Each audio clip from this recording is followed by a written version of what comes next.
Hey everyone, it's great to be back at GDC. You know, back in 2020, as the pandemic was ramping up, we were the last major company to drop out of GDC. We were the first to go all remote, and then we headed into the pandemic. It was a completely crazy time with thousands of people working from around their homes, but the company thrived. And so I'd like to go through some of the things that we've done since the last GDC.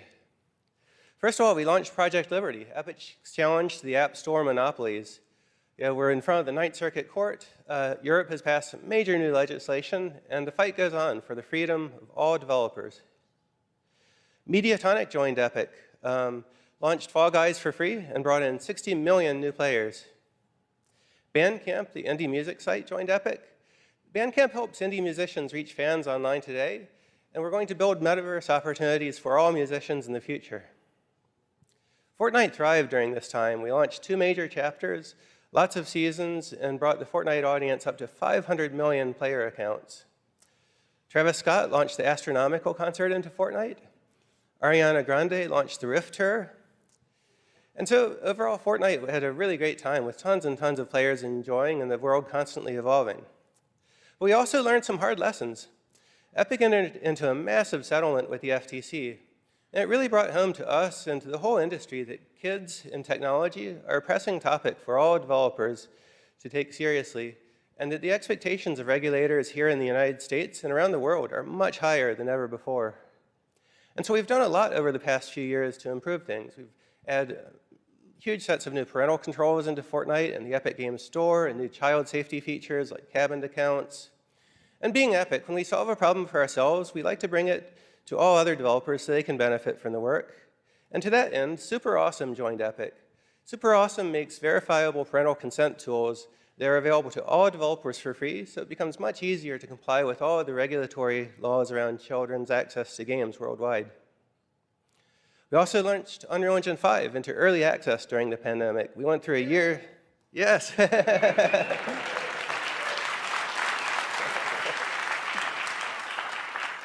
Went through a year of early access, followed by release. We updated Fortnite to Unreal Engine 5, and then we spent a whole year visually upgrading Fortnite to the latest capabilities of Unreal Engine 5, which we launched late last year, and we'll be showing later in this show.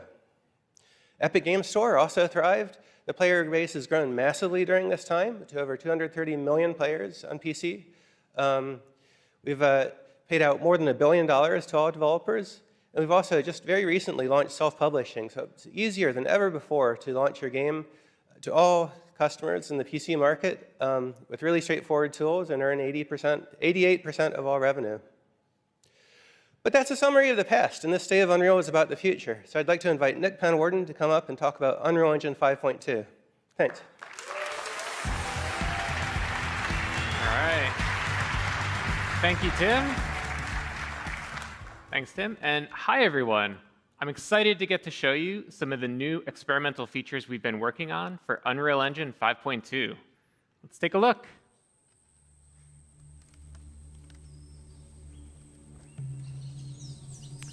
All right, so last year, we added several new features to the engine to support foliage rendering, and the Fortnite team used those features to ship Battle Royale Chapter 4. At the same time, Jacob over there and the team at Quixel we're experimenting with what's possible for photoreal foliage environments, as well as testing out the latest functionality that we've been building for Unreal Engine. So, Jacob's here with us today in the Unreal Editor. Let's explore the environment. And what better way to do that than off-roading? And what better way to off-road than in a Rivian R1T? Now, Rivian uses Unreal to power their instrument cluster, including 3D visualization of their vehicles. So we worked with them to bring the R1T to life in this experience. Let's head on out, Jacob. Sure thing, on my way. All right. So we're building tools for interactive and dynamic worlds. So here we have chaos physics simulating rocks that tumble as we drive over them, leaves bend out of the way, and we also added some real-time fluid simulation.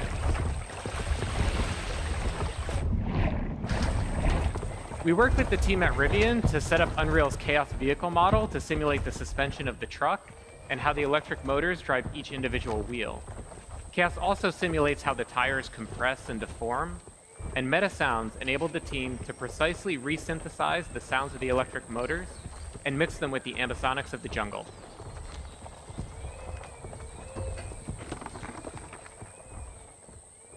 So Rivian provided us with a highly detailed model of the truck, about 71 million polygons that we're able to render in real time thanks to Nanite. Now, the Rivian not only looks incredibly realistic because of Lumen and Nanite, but also its materials. And today, we're introducing Substrate, our new material framework.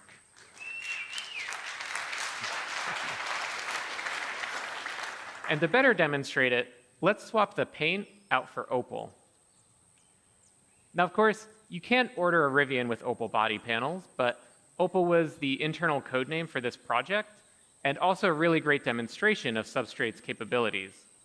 The base layer models the iridescence, refraction, and reflections that occur inside of an opal. And on top of that is a layer representing the polished surface and how light is absorbed as it travels through that clear layer of varying depths. And now we can add back on the dust and dirt layers. And notice how the reflection changes when interacting with the dust layer, and that there are no artifacts along the transition from dirt to dust to opal. So Substrate is more expressive, enabling artists to create materials like this with different shading models and compose and layer those materials as they see fit. All right, let's head on out, Jacob. On my way. All right. In terms of performance, Substrate materials that are similar to the current Unreal Engine shading model cost about the same. But now, artists have the freedom to author more complex materials for extremely detailed use cases, like in cinematics and in film. So we're going to drive under this fallen tree here, and everything that you've seen up to this point was painstakingly hand-built by the environment team at Quixel. Everything since that fallen tree has been built using our brand new experimental suite of procedural content generation tools, entirely in engine that are flexible, deterministic, and artist-driven. Our guiding principle in building these systems was to empower artists to make tools for artists. So Jacob's going to go ahead and add a procedural assembly to the world. And the cool thing is that it communicates.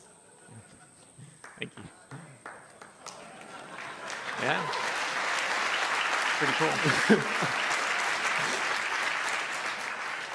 And the cool thing is that it communicates with other nearby procedural elements in the scene, like the creek bed. So let's say a designer comes by, wants to direct the player to drive to the left. Jacob can simply move the assembly to the right, and everything updates to accommodate that change. Game design is iterative, so let's say the designer comes back, wants to give the player the choice of going left or right again. Jacob can simply move the assembly back over. Now, the artist who created this assembly also added some additional handles that Jacob can use to art direct where rock slides occur. Allows him to customize the piece a little bit more, make it a little easier for the Rivian to drive by. So we started by handcrafting that original part of the level to set the visuals and art direction for the entire piece, and then built out procedural tools that allowed the team to create a much larger play space much more quickly. Now let's see how we can use these procedural tools to make larger sweeping changes to the environment. So Jacob, let's start by removing some of the trees in this area. Absolutely, that's easy enough actually. All right, a little too much. Let's add some trees back in. Okay. And let's also add in some cliff formations, give it a little bit more variability. So the procedural systems are all deterministic. As Jacob is experimenting with different sets of input parameters, once he finds a set that he likes, he can always go back to it and get out exactly the same results. And the procedural systems aren't just placing trees and rocks, but also fog cards, bugs, birds, everything that's needed to bring this environment to life. And everything that you've seen here works at scale. This environment is 4 kilometers by 4 kilometers. If we hide all of the procedural elements, we can see that original hand-built area about 200 meters by 200 meters.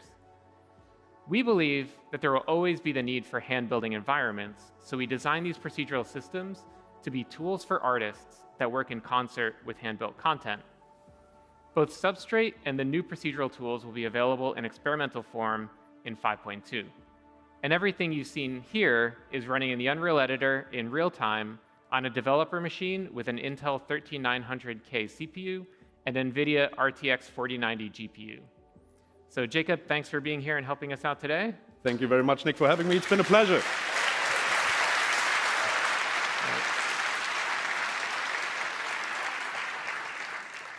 All right, so come visit us at the Unreal Engine booth on the expo floor. You can check out this demo for yourself. And this afternoon, here in the YBCA, we'll have a tech talk diving into the details behind this demo. In addition, the Preview 1 build of Unreal Engine 5.2 is available now. So you can test out all of the experimental new features we showed today, as well as numerous other improvements. Head over to the Epic Games Store to download the binary build, and also get the full source code from the Unreal Engine repository on GitHub.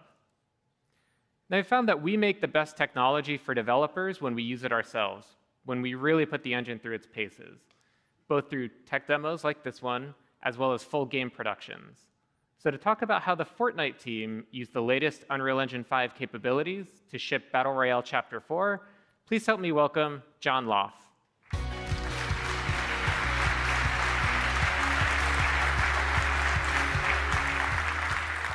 Thanks, Nick. For Chapter 4, we wanted to show Fortnite in a way players had never seen before. We upgraded with broad strokes, using Lumen, Nanite, and other UE5 tech. We worked directly with the engine team to improve these features and ensure they scaled on all platforms Fortnite ships on. First up was lighting. Now, our options in the past to improve lighting have been somewhat limited because Fortnite is a really dynamic game. Big lighting just doesn't work because the moment a player destroys a wall, light maps are invalidated. So we were really excited to give Lumen a shot. It updates global illumination in real time as the environment changes. Early in Chapter 4 development, we captured a video of Lumen enabled in a Fortnite test build. And the player in the video destroyed a wall, and light just came flooding into the room. And honestly, it was pretty stunning. It brought new life to the environment, and the realistic bounce light worked great with Fortnite's vibrant style. While initial results were exciting, nothing is that easy in game dev. And as we discovered, real-world lighting can create real-world problems.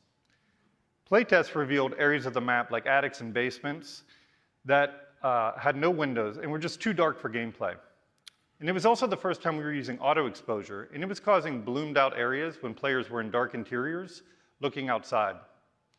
We solved these issues using UE5 features like local exposure and some art-directable controls within Lumen that enabled us to provide a final image much better for gameplay. While the art team refined content, the engine team provided some new scalability options so that we could run Lumen on next-gen consoles at 60 frames per second. In addition to lighting, Nanite opened the door for us to add an incredible amount of detail to the Fortnite island. It was introduced in UE5 as a virtualized geometry system that supports extreme mesh complexity. So we spent some time experimenting, looking for a good balance between stylized art direction and detail, so we could increase visual quality, but still maintain Fortnite's iconic style. Now that artists weren't limited by triangle counts, we scaled our content pipelines to support Nanite on high-end hardware. Tech artists modeled new vegetation assets, and the art team created some high-detailed props and some amazing hero assets. But this still left us with a large building library that needed a visual upgrade. We resolved this using an offline process that took displacement maps from our materials and created high-resolution nanite meshes. It was really cool to see these classic Fortnite materials like brick, stone, and wood get a high-resolution facelift and pop off their surfaces. Now, past nanite demos have relied on static hard surface environments, but Fortnite's an animated world. Trees blow in the wind, and buildings wobble when hit. So we worked with the Nanite team, and they extended the material pipeline to include masked and animated materials on nanite geometry. The island in Fortnite is constantly evolving, with major changes each season and complete reboots when chapters launch. So it's essential that we evolve our workflows too. During Chapter 4 development, we started utilizing 2 new UE5 features that changed how we build levels: World Partition and one file per actor. World Partition automates the level streaming, and it allowed us to work in one large level. We use level instance actors to group content logically, like a building and all of its props. One file per actor ensured our large dev team could work in this space without source control conflicts. Now, these features hadn't yet been put to their paces by a large dev team, so there were some early bumps in the road. But RLDs were in daily communication with the engine team, and we saw consistent improvements. Not long into production, we were developing Fortnite in a much more collaborative environment. Our goal for Chapter 4 was to deliver an awesome experience to our players. But we also hope by using and improving the engine's newest features, we've improved your experience as well. Now, with a look at the amazing work developers are already doing in UE5, please welcome Dana Cowley.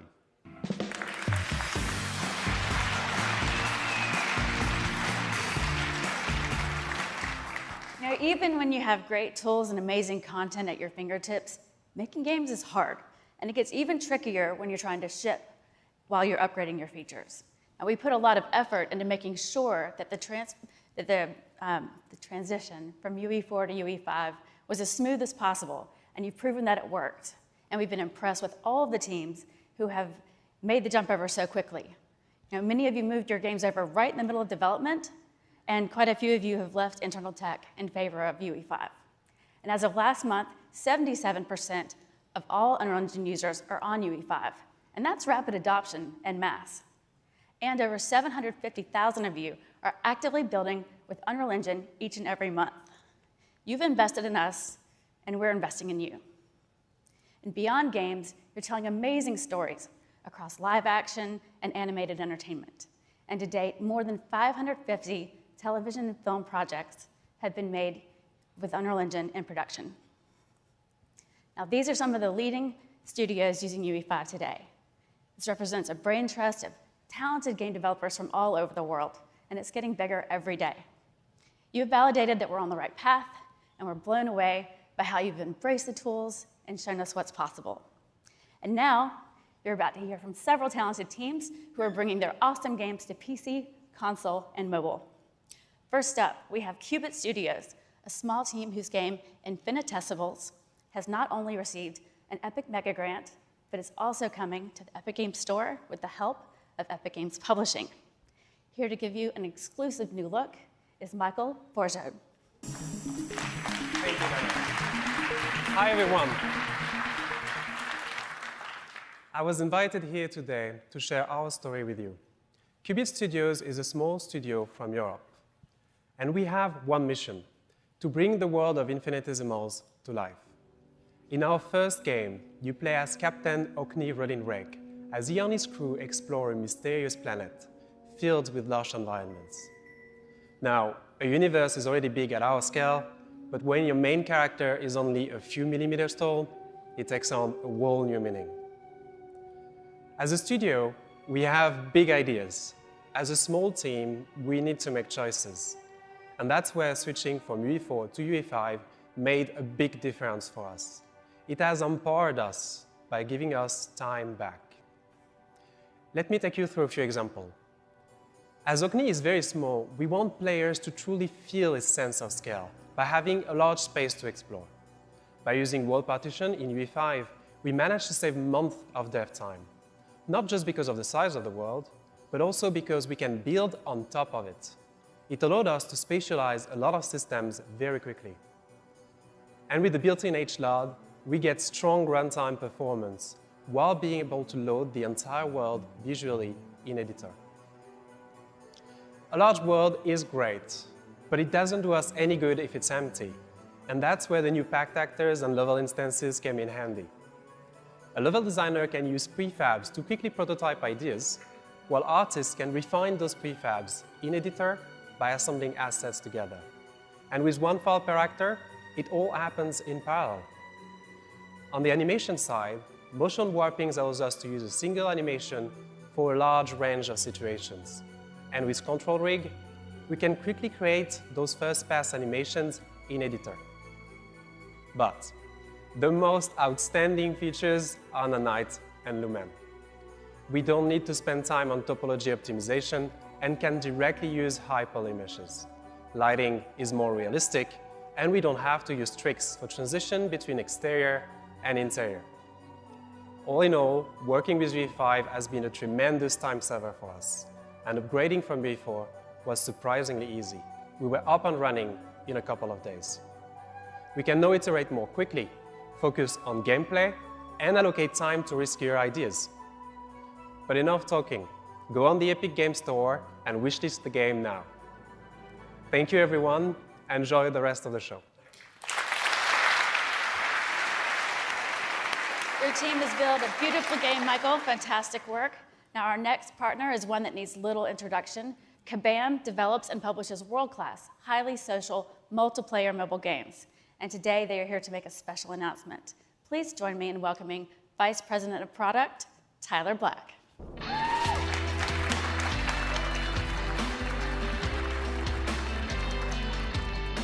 Thank you, Dana, for that kind introduction. Hi, everyone. At Kabam, we've worked with the world's biggest brands and created our own stories to bring some of the most successful mobile games to players. Today, we're proud to announce a new project, one that ushers in a whole new era for Kabam. King Arthur, Legends Rise.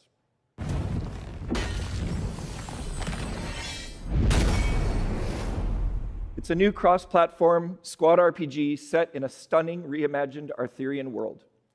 When we began this ambitious project, we knew that Unreal Engine was the only solution that had the tools to bring incredible visuals to both mobile and PC at launch. So here's how we put those tools to use. King Arthur Legends Rise allows players to explore campaign stages and interact with their environment using a variety of animations. If we were to use traditional animation techniques, the number of assets that we would need would be massive. Thanks to Unreal's advanced animation technology, like IK rig retargeting, motion warping, and property access, we can create high-quality, detailed, and attractive animations with relatively few resources. But that isn't the only way that we're using Unreal Engine 5's tools to deepen the player experience. We're also making use of dynamic weather to affect character strengths and other stats and keep the battle gameplay fresh and immersive. That's all from us today. We can't wait to share more with you about King Arthur Legends Rise in the coming months. So check out our website, playkingarthur.com, and sign up to stay up to date on our newest game. Thanks, Tyler. Now, the next developer coming to the stage was founded a few years ago, and they're already making a big name for themselves. Hexworks is a CI game studio, and they are capturing the imaginations of fans of dark fantasy with their new action RPG, Lords of the Fallen. Creative director Cesar Vitosu is here to give you an exclusive look at how they're using UE5 to build one of this year's most highly anticipated games. Thank you, Dana. Thank you, Dana, for the introduction and handling my name so graciously. Hello, everyone. I am very excited to be here and represent Hexworks, our incredibly talented multinational team behind Lords of the Fallen, our upcoming dark fantasy action RPG. And today we'll be sharing how Unreal Engine 5 has helped bring our highly ambitious and decidedly grim vision to life. Please enjoy. Welcome to the Lords of the Fallen Technical Showcase. Here at Hexworks, our goal has always been to create the most immersive game experience possible. Today, we're journeying to Skyrest Bridge, one of the game's early locations, to demonstrate just some of the impressive ways Unreal Engine 5's state-of-the-art technologies have helped us deliver on this ambitious vision for our upcoming action RPG. We want players to feel fully immersed in our world by playing as their own unique virtual persona. To achieve this, we have used a combination of technologies, including 3D scans of real people and UE5's own character customization tech. Players can create unique faces and bodies by dynamically morphing between a huge range of shapes before finessing the finer details. Our extensive selection of armor sets seamlessly adapt to whatever shape the player chooses. It's really important to us that we represent as wide a proportion of our audience as possible. Being able to customize your hero in Lords of the Fallen is only the beginning. Each and every one of our characters is incredibly detailed, using high-resolution textures. Get up close to any surface in the game, like this tunic for example, and detailed texturing provides incredible levels of micro-detail. How these objects move and behave is also crucial for player immersion. UE5's Chaos physics engine facilitates advanced simulations for clothes, chains, hair, belts, and a whole lot more. This helps to substantially enhance the secondary motion in all our characters, making their movements look much more lifelike. The lighting in Lords of the Fallen takes full advantage of Unreal's brand new Lumen GI. We've been able to light our complex environments in real time, meaning we can immediately see the effect of a light bounce, for example, without waiting for the traditional slow baking processes. Watch how the lighting reacts as we move our light source around this environment. Global illumination like this can be quite demanding on processing, so we also make use of emissive shapes to add additional details to the lighting of any space. We can then fine-tune these light bounces on our nanite meshes, providing our world with impressive levels of detail and minimal impact on performance. Perhaps the most important element of Lords of the Fallen is the ability to travel between two worlds: the realm of the living, Axiom, and the realm of the dead, Umbral. We've created our own custom toolset within UE5 that allows us to intricately craft these two environments side by side and seamlessly swap between them. This means our artists and designers can ensure these worlds feel intrinsically linked, like two sides of the same coin, even if one side is decidedly more horrific than the other. On behalf of Hexworks, thanks for watching today's brief tech presentation. The twin realms of Umbral and Axiom await fearless adventurers later this year when Lords of the Fallen launches on PC and current-gen consoles.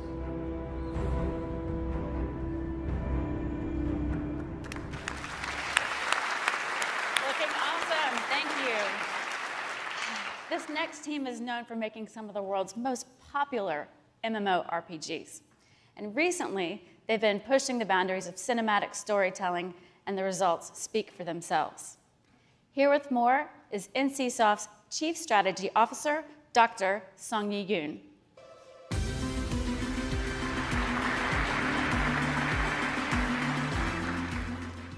Thank you so much for the introduction, Dana.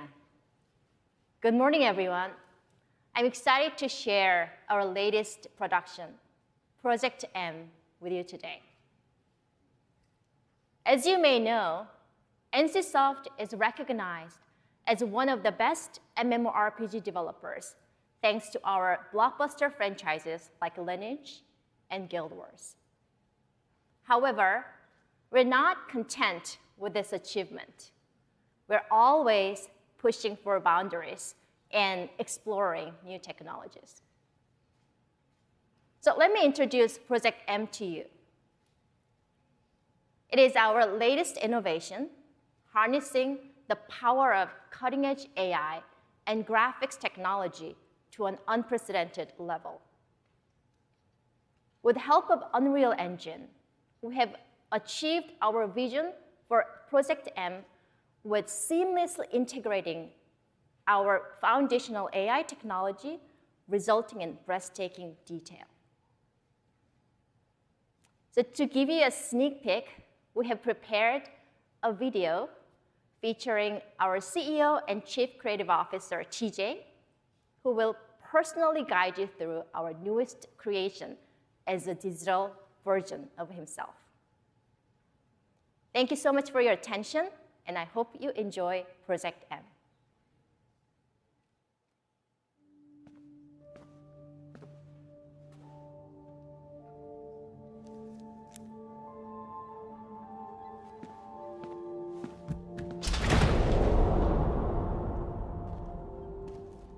Project M is one of NCSoft's most ambitious projects to date.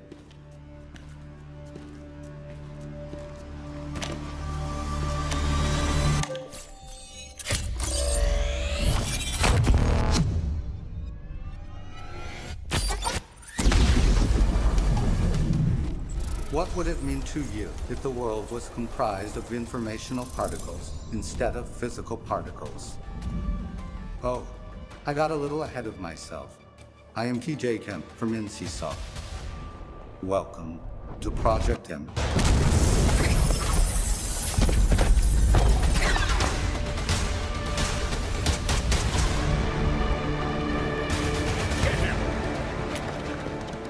How would the fabric of simulated reality change our perceived world if we could tamper with the arrangement of those particles? This very idea is what sparked Project M.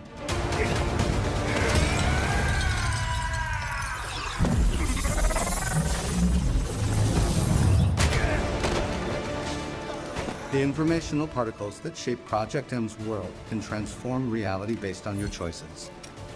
And each choice you make will change your experience.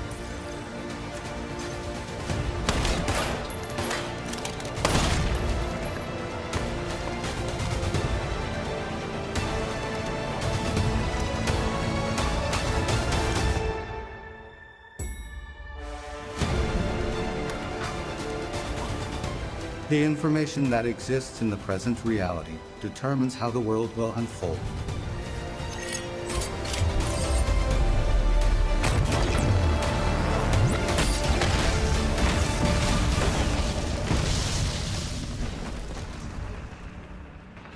Value every encounter and every moment. These will be essential in the world of Project M. This is where our journey ends for now. I look forward to seeing you all again soon.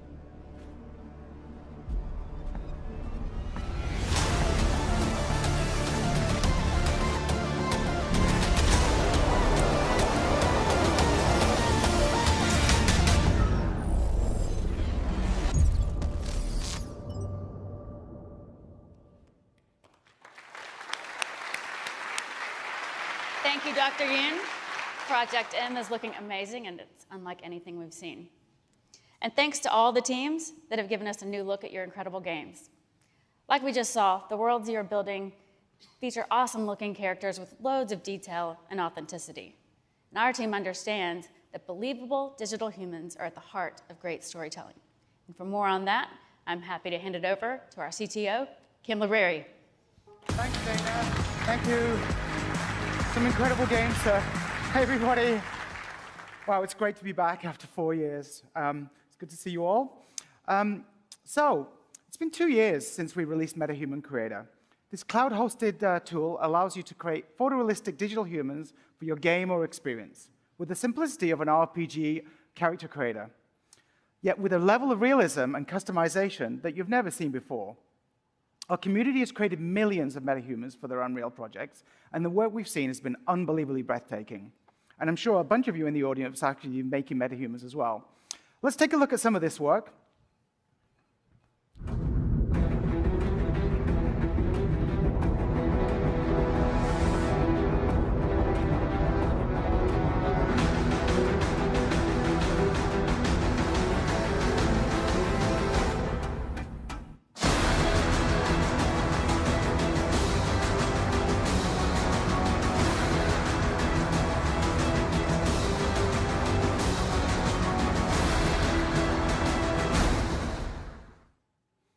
Amazing. You know, there isn't a day that, thank you. So there isn't a day that goes by that we don't see some post on LinkedIn or Facebook or wherever showing us amazing usage of metahumans. And I think it's been a really big game changer for anybody trying to tell a story in their game or their experience. But today we want to take things to the next level. So I'm going to actually introduce two of my most favorite friends to the stage. Our head of digital human technology, Vladimir Masilovich, and the actress, best known as Senua from Ninja Theory's fantastic Hellblade series, Melina Jurgens. How are you both doing? We're good, thank you. It's been a while since we were last on this stage. In fact, I think it was 7 years ago that we went through this ordeal. That's a long time ago. A little bit of PTSD triggering there. But it was the first time we all came together, Ninja Theory, Epic, Cubic Motion, 3Lateral, to do something that we thought would wow audiences here and sort of set a template for the future of using characters in games. So anyway, I think we're in a pretty amazing place right now with the industry, but we do want to take things to the next level. And what I want to do a little bit about is how's things going at Ninja Theory? How's the new game going? Yeah, the team and I are doing really good, and we're just extremely busy working on the follow-up to the first Hellblade, which will be called Senua's Saga Hellblade 2. can't wait. The first game was fantastic. Thank you. I really can't wait to play it, so get it out soon. Anyway, I'm going to leave the stage and let these two take over. Go and blow people's minds. Thank you, Kim. Hi, everyone. Our guiding vision for MetaHuman has been the democratization of complex character technologies, allowing you to work faster and see the results immediately. A character is only truly believable if its motion fidelity matches its visual fidelity, but animating at this level is a hard task for even the most skilled studios. Some of our best work leveraged 4D capture, but this took specialized hardware and weeks or even months of processing time. While MetaHuman Creator gave you the ability to generate high-quality characters, animating them still wasn't as easy. This is why I'm very excited to announce a new capability to the MetaHuman product, MetaHuman Animator. MetaHuman Animator contains the essence of our 4D pipeline, but optimized to run on a single machine. It is able to use iPhone, as well as stereo professional systems, and today, we're going to demonstrate how it works. For this, we're going to need Mel, our technician John Cook, and just the phone. Mel, can you take your position, please? Sure. Yeah. Let me know when you're ready. Okay. Okay, and action. I need performance capture to work like a mirror. I need it to capture whether I'm acting scared or angry. And sometimes, all I need is a look. Cut. Thanks, Mel, that was great. Yeah, you're welcome. Okay. Our technician, John, is currently pulling Mel's performance from the phone onto his machine, where everything will be processed locally. We have updated our Live Link Face mobile app to capture all data at the best resolution possible with the device. MetaHuman Animator uses video and depth data to convert this data into high-fidelity performance animation, and it can even use audio to produce convincing tongue animation. John is currently scrubbing through the take to pick the section that he wants to process. John, are we all good with the data? Awesome. So from now on, it's just a single button click to kick off the processing, which for a performance of this length will take less than a minute to convert into animation. So Mel, while that is processing, let me show you something else. Yeah. Oh, is that me? Yeah, this is what we refer to as your MetaHuman DNA. Cool. And this is generated by the capture we made earlier, right? Yeah, that's right. So from only 3 frames of video and depth data, we can generate a rig that predicts all of your facial expressions in just a couple of minutes. Wow. And do you only need to do this once for each actor? Yes, that's right. It calibrates the solver to your face so that we can produce the performance in a way that faithfully reproduces your original performance. That sounds cool. Yeah. So let's check back on the processing, which today is on the latest CPU and GPU hardware from AMD. MetaHuman Animator uses a custom epic facial solver and landmark detector. We can interactively look at the animation while it's being solved and compare it to your original performance. So it looks like it's almost finished. After this, it's going to do one more pass to make the curves more stable, which is really quick. And from here on, we just need to export the animation. This takes only a few seconds. And then John needs to drop it in the level and add the audio so that we can see the result. So Mel's MetaHuman should now be ready in the level. Mel, you excited to see the results? Yeah, can't wait to see it. I need performance capture to work like a mirror. I need it to capture whether I'm acting scared or angry. And sometimes, all I need is a look.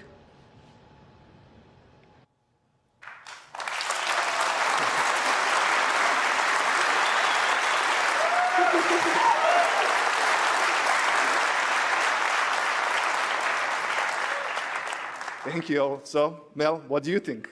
I think it's incredible because it usually takes months between performance capture and getting any results back, so this is blowing my mind. And all of this is solved directly onto animator-friendly controls.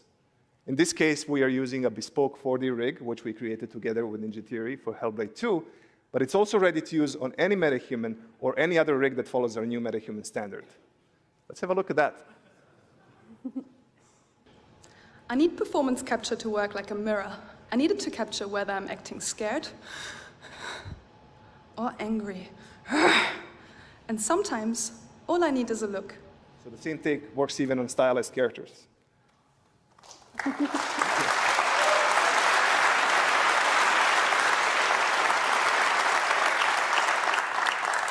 Thank you all.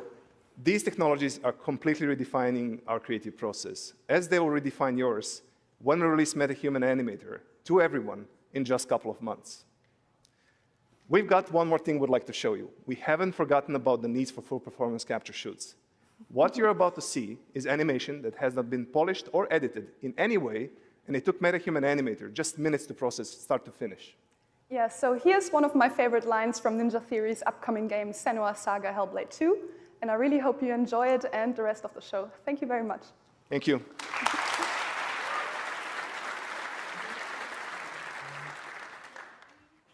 Sign, perf, cut, take 13.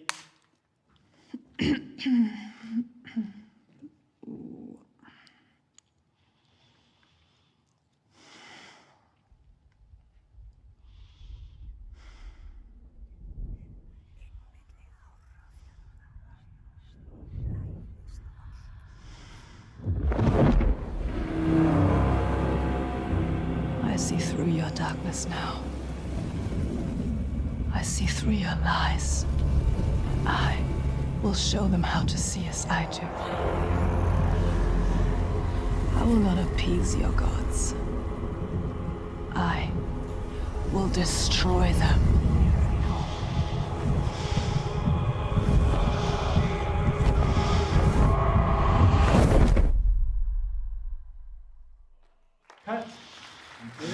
Good? You like it?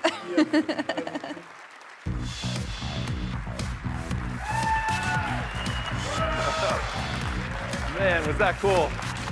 All right, let's talk about the future of our creator marketplaces. We all know one of the biggest challenges in game development is the time and cost associated with making great art and visually stunning environments.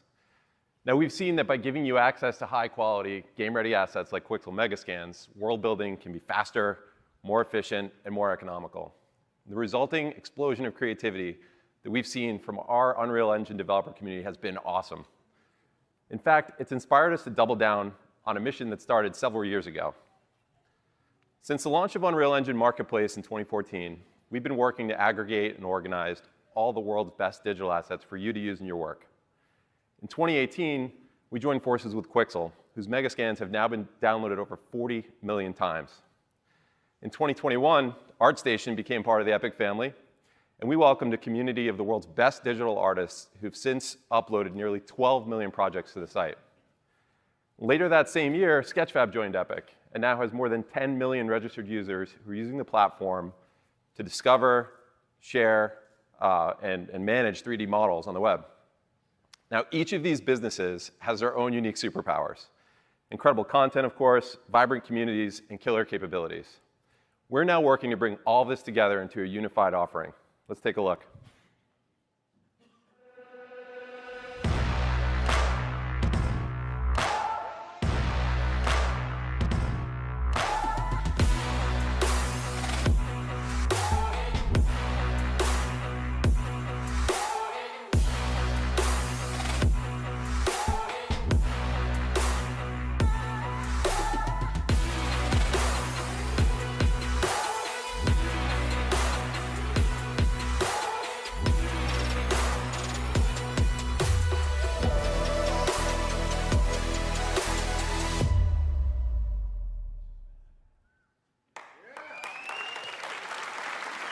Later this year, we'll be merging our content offerings into a new unified creator marketplace called Fab.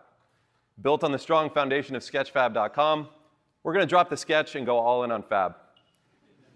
Fab will be an open marketplace serving the entire digital content creation industry. That means we're going to offer assets for all game engines, all digital content creation tools, and metaverse-inspired open worlds.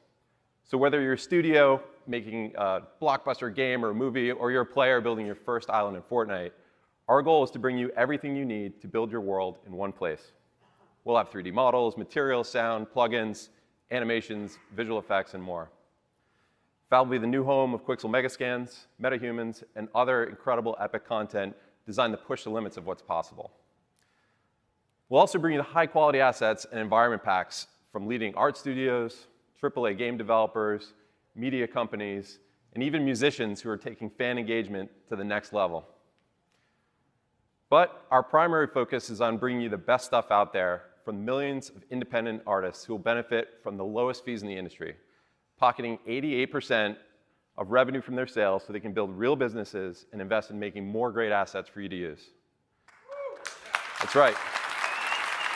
Now, with millions of assets, we have to make it super simple for you to find what you're looking for and get inspired along the way. We'll leverage automated tagging to consistently and accurately describe content, and we'll give you the ability to inspect 3D models before you download, making it easy to understand the game readiness of an asset so there are no surprises. Building on the success of Quixel Bridge, the Fab plugin will enable you to search, discover, drag, and drop content right into your scene without leaving the game editor. We want to improve your workflows by connecting Fab to all industry-leading digital content creation tools. For example, our partnership with Adobe will make it easy for you to export and publish models from Adobe Substance Painter directly to Fab. Finally, leveraging Sketchfab's digital asset management capabilities, Fab will be the place where you go to store, manage, and share assets either privately with teammates for collaboration or publicly on the web to showcase your work. And with collaboration tools like this, we want to help small teams do big things. Now, it's no longer just major studios who are driving our industry forward. World building has become accessible to everyone. And we're seeing this today with tens of millions of new creators building awesome experiences in Fortnite, Roblox, Minecraft, and other open worlds. This is increasing the demand for ready-to-use content, and it's creating an exciting new opportunity for asset creators to reach massive new audiences. We believe an open and fair marketplace where artists and developers can come together to buy and sell assets is essential to the creation of the emerging metaverse. Now, we're going to keep you posted over the course of the next several months as this rolls out, and we're looking forward to partnering with you all to make this an industry-wide success. And now, please welcome Sax Pearson.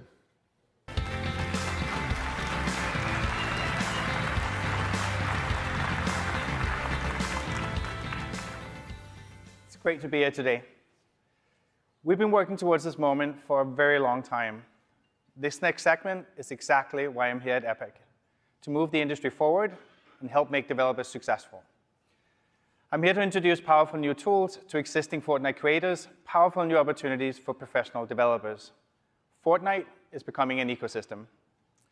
That means new tools to design, develop, and publish games, and a new economy that rewards developers. These updates bring us one step closer to Epic's vision of a connected metaverse where billions of players enjoy high-quality creations made by millions of developers. At the center of this all is Unreal Editor for Fortnite, available today in public beta on Epic Game Store. It's a new PC application that brings the power of Unreal Engine to the scale of the Fortnite audience, deeply integrated with the game with new workflows that allow PC and all other platforms to create together fast and fluid. We call it UEFN for short. But first, let's talk about how we got here. Fortnite changed when we released Fortnite Creative 4 years ago. Creative is an in-game toolkit for players to make sandbox games inside Fortnite. And because of Creative, Fortnite is already much more than a game. It's already a place where players find games and developers find players. But why should you develop in Fortnite? Well, our players are highly social, content hungry, with over 500 million player accounts, massive PC presence, and the largest console player base. It's the best, most vibrant place for developers to find an audience quickly and publish new games.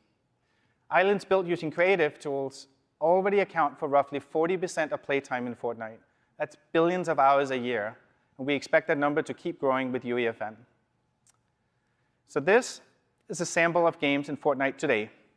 What we have noticed is that players are more engaged, they have more fun when they play Epic's own games like Battle Royale and community games made by creators like you. Like, the combination is what makes Fortnite special and what is going to help us all grow. As we've shown in Unreal Engine, Epic's mission is to deliver an awesome suite of tools for developers. Unreal Editor for Fortnite is for experienced game developers, like many of you in this room, but it's also for the growing community of Fortnite Island creators that are ready for Unreal Engine's proven PC editor workflow. As you're going to see in the demo coming up, UEFN and the existing creative toolkit is already a great combo for developer and Fortnite creator teams to make incredible experiences. Of course, our long-term goal is to make the entire feature set of Unreal Engine, or bring the entire feature set of Unreal Engine to UEFN, but also over time to expose many of the other services that Epic offers. Bill just announced Fab. Fab is launching today also inside UEFN in an alpha version.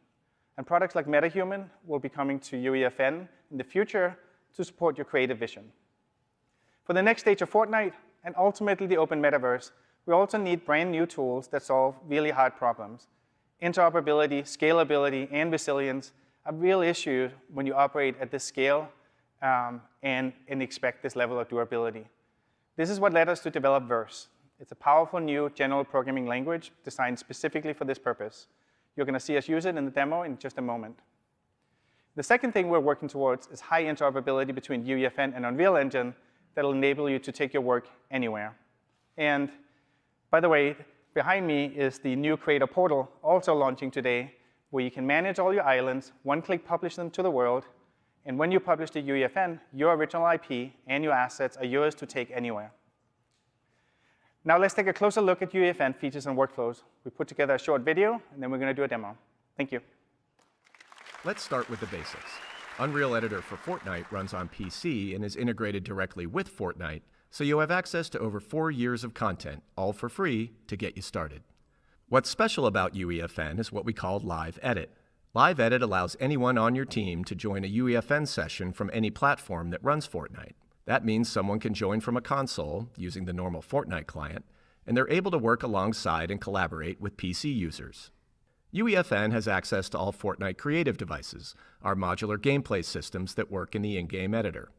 This allows you to instantly add gameplay and quickly bootstrap your game from the hundreds of gameplay devices already available. The UEFN beta has many of the same features we use to create Fortnite, including the landscape editing toolset.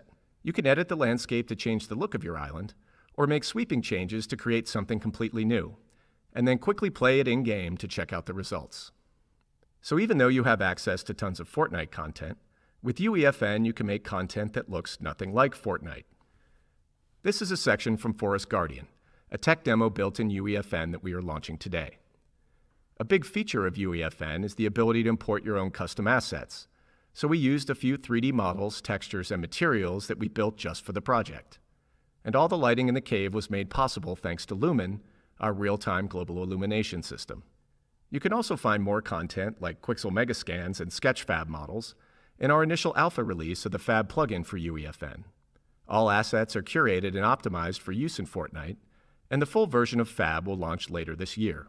You can also create and modify materials, so you can change the look and feel of objects easily. And you can import skeletal meshes, and then animate using Sequencer and Control Rig.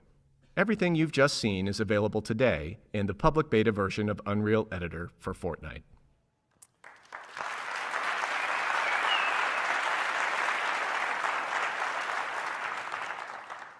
So it's a short video of just like the most condensed way we could show some of the the more important workflows. But I think a much better way is to tempt fate, and let's do a live demo on PC running on Fortnite public servers right here on stage. Welcome Michael and Ray to the stage. Take it away.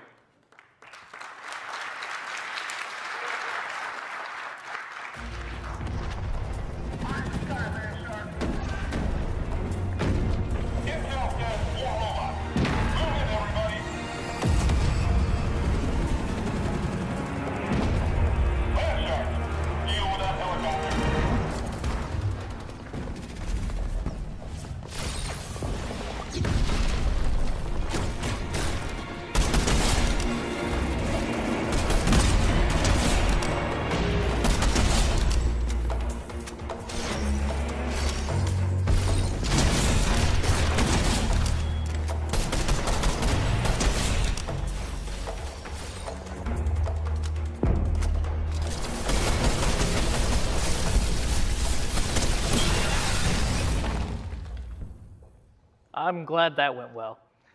All right, hey folks, so let's talk about how all this was made.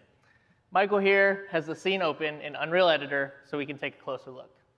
For the environment, we built this level using Quixel Megascan assets, many of which are available in the Fab UEFN plugin. We also used custom content that we built just for this demo.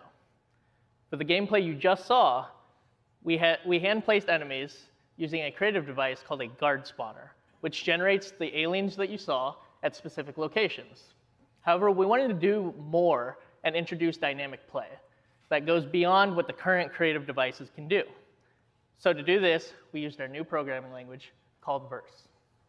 So in this short section of code, every second, we grab the position of the player. And for each spawn location, we then calculate the distance to the player. And if it's within a certain threshold, we tell that guard to spawn into the level. So now we have gameplay that's more reactive to the player's actions. This is just a short example of using Verse, but for a deeper dive, check out the Verse Tech Talk later today. Now, Michael is going to show us how we put the intro cinematic together. Hi, everybody. So before the gameplay section, we played this quick cinematic animation. This was actually created entirely in UEFN using Sequencer. Sequencer is our multi-track editor, and it's been used in everything from in-game cinematics to Hollywood feature films. So let's take a look. Now all of this stuff is available right inside UEFN. So let's take a look at this last shot from a slightly different perspective. So the other thing we featured in this section was a bunch of Niagara. Niagara is now available in UEFN, and it's our high-end VFX system. So, and just like in the movies, you can frame up shots and have great effects. So what we're going to do here is just set this up. So just like in the movies, you can have slow-mo too. Makes everything better, right? So these are just a sampling of some of the stuff that you can do inside Sequencer. But let's get back to the game. All right, so now that we're back in the game, in UEFN, you have access to Fortnite's time of day system. Or you could use what we did and do what we did and use a completely custom lighting solution. And thanks to Lumen, both daytime and nighttime look great. Now, let's go to the final gameplay section and let's close out the demo. But as a reminder, everything that you're seeing here was created in the same version of UEFN that we're releasing today. I think I'm going to jump in here and help you, Ray. I'm all for that.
Thanks, Mike.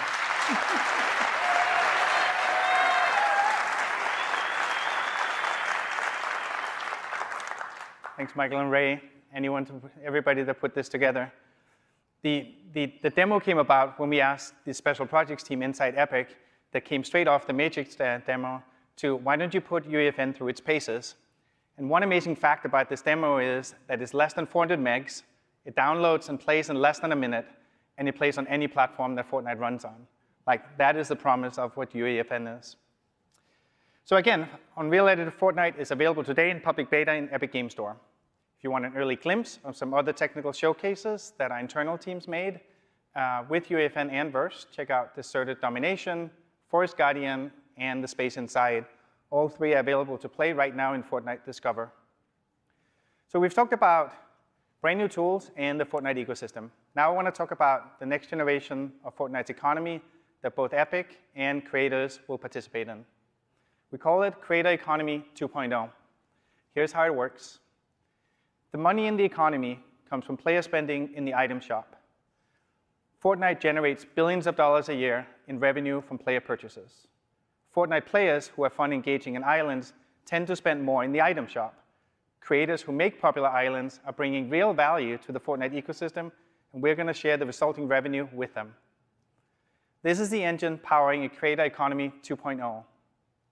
We believe this so strongly, we will distribute 40% of Fortnite's global net revenue to eligible creators who publish games in Fortnite, both independent developers and Epic.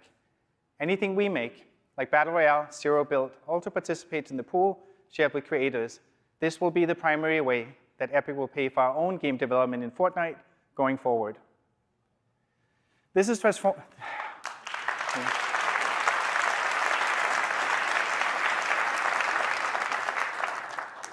glad you feel it's a big deal, that I feel it's a big deal too. So, this is transformative and a big gut check for us too. We imagine thousands of third-party development teams building businesses and thriving with this model. Payments from the pool are based on performance of your island. We take into account data like island popularity, engagement, retention, attracting new players. And the benefit of this new approach is rooted in player fun and rewards everyone's creative work, both yours and Epic's. There's no need to design cunning monetization loops or extractive gating items. You make an island the players love. That is all you need to be part of the new economy. Creator Economy 2.0 is live right now. For eligible creators who are currently publishing, we are backdating the engagement payouts to the beginning of this month. And for more details and to sign up, go to create.fortnite.com. Everything you've seen today represents Epic's biggest bet ever, the release of advanced tools that publish directly into Fortnite on PC, console, mobile, and cloud, lowering the barrier for developers to be part of one of the biggest entertainment ecosystems. We welcome anyone to join us in the future, where original content is owned by its creators, where developer earnings are a function of fun, and where ecosystem can be directly linked through community language standards like Verse. So to support developers who adopt UEFN, we're broadening the Epic Mega Grants program to help teams bootstrap projects that use UEFN and Verse. We're just getting started, and we hope that you'll join us and help shape the future of development. Now we're going to give you a look at what UEFN can do right inside Fortnite. After the video, Tim is going to come back out to talk about Epic's future vision. Thank you very much.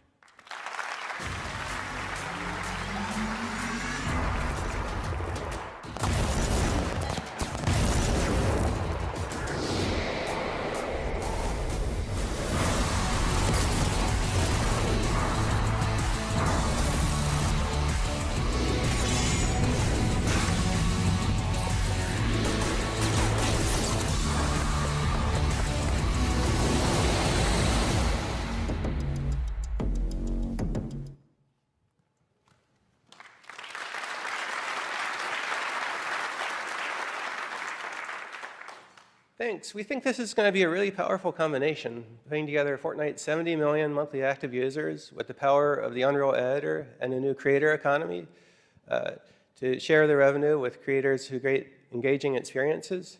And it's another milestone on the path to a new kind of entertainment medium, which science fiction literature calls the metaverse.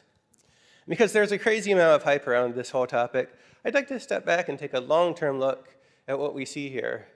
And at the core of it is some very real growth, starting with Fortnite's 70 million monthly active users, Roblox's 250 million monthly active users, Minecraft's 100 million, and PUBG Mobile and Apex Legends, and numerous other metaverse-inspired games, is leading to an identifiable audience today of over 600 million active users in these virtual worlds. And it's on a growth trajectory that will put it at billions of users by the end of this decade.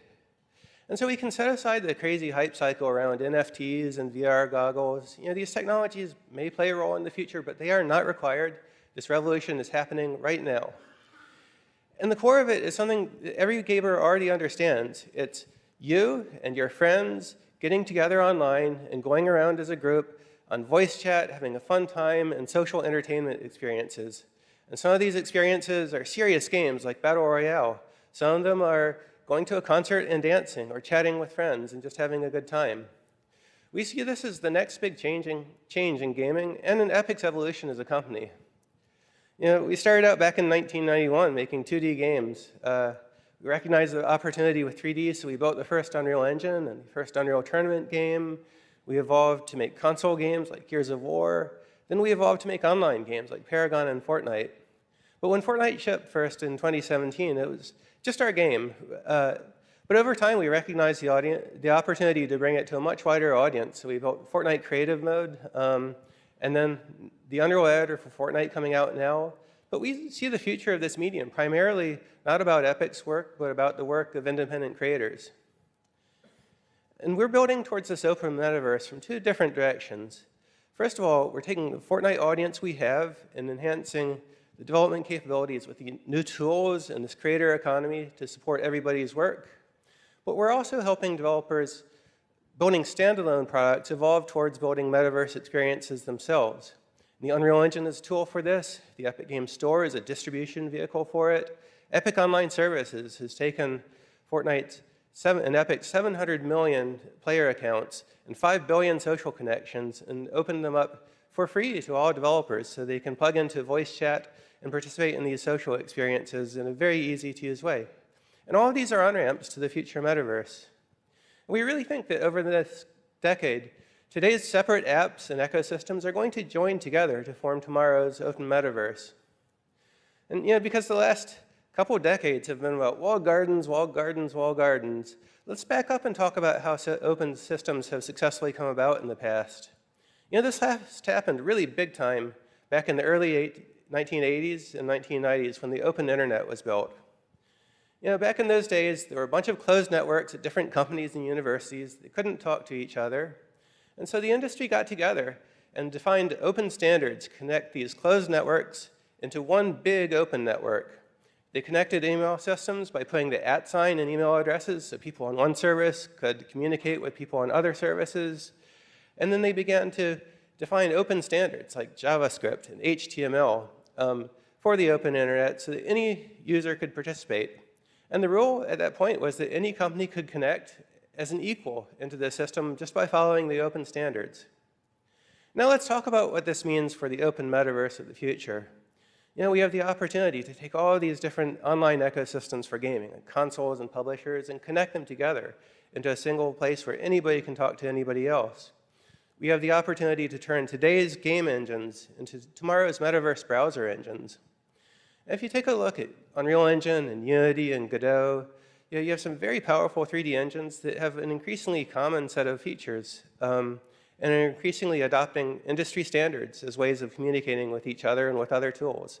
There's the GLTF content standards, there's Pixar's universal scene description format, and then there are a lot of new standards bodies that have formed to help to standardize the metaverse. There's Kronos Group, there's the Metaverse Standards Forum, there's the Academy Software Foundation and the Open 3D Foundation. And we have the opportunity for all developers to work together to define the future of this thing. And there's also the opportunity to connect the economies of these different ecosystems. You know, what a user would really like is to be able to buy a cool-looking outfit in one place and take it everywhere they go. And as we were designing this new Fortnite creator economy, one of the things we were constantly thinking about is how this could, in the future, be connected into an open metaverse economy. And there's no reason that the core model there, in which revenue from item shops are shared with creators of experience based on engagement, couldn't be turned into an economic model for the open metaverse at large, with economic peering overseen by governance groups to make this work in a safe way for all players. And this gets us to a really key question here, and that is, who is going to build the metaverse in the future? And we believe the answer has to be all of us together. It has to be a combination of indie game developers together with AA and AAA game developers, and Fortnite creators and Minecraft creators and Roblox creators, each bringing their best specialized knowledge to the new world. And brands like Disney and Ferrari and Ralph Lauren have already experienced the metaverse through crossovers with Fortnite. We think that this is just the very beginning of a very long-term opportunity for all of these companies to have a much larger presence in the digital world, in which it becomes a major and first-class business line for all of them. future open metaverse will be about musicians and music labels and film and television studios who are using virtual production today to build world-class photorealistic content, being able to bring it and launch it playably in the metaverse, timed together with their film and television experiences in an endless stream of awesome entertainment content that's open to everybody to participate in. Now, Epic has a long history of supporting developers this way.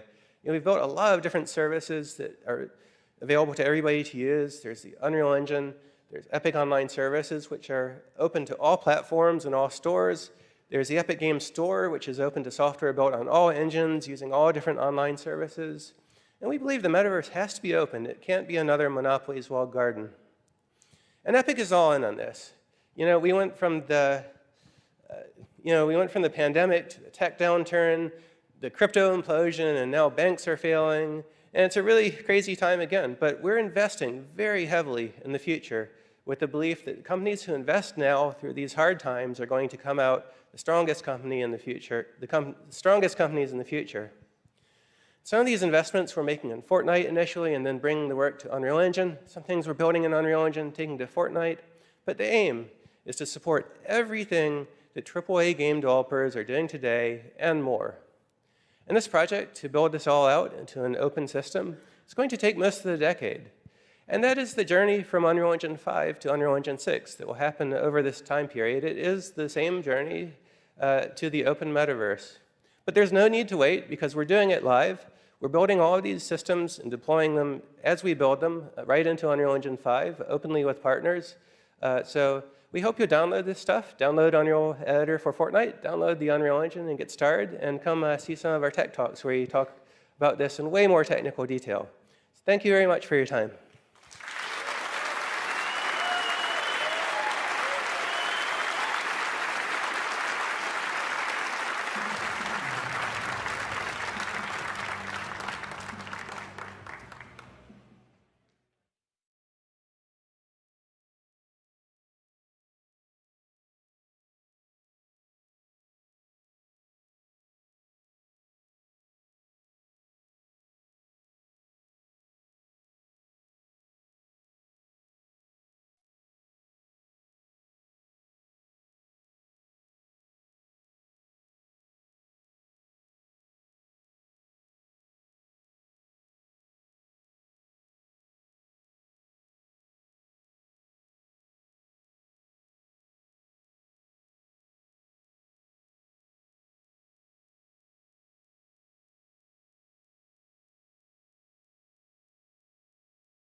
God's green earth and we live. An ancient horror has awoken from its slumber and is hungry for blood. You keep lookout. Look out for what? Peeps of the war zone have uncovered what appears to be an underground storage facility.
It's the game that no one ever thought was going to exist. We like doing all sorts of things that are not common. Depending on the layout of the engine, that can be very difficult. Having made games for 20 years, I almost feel lazy in the amount of polys I can push through this engine and still run fast and efficiently.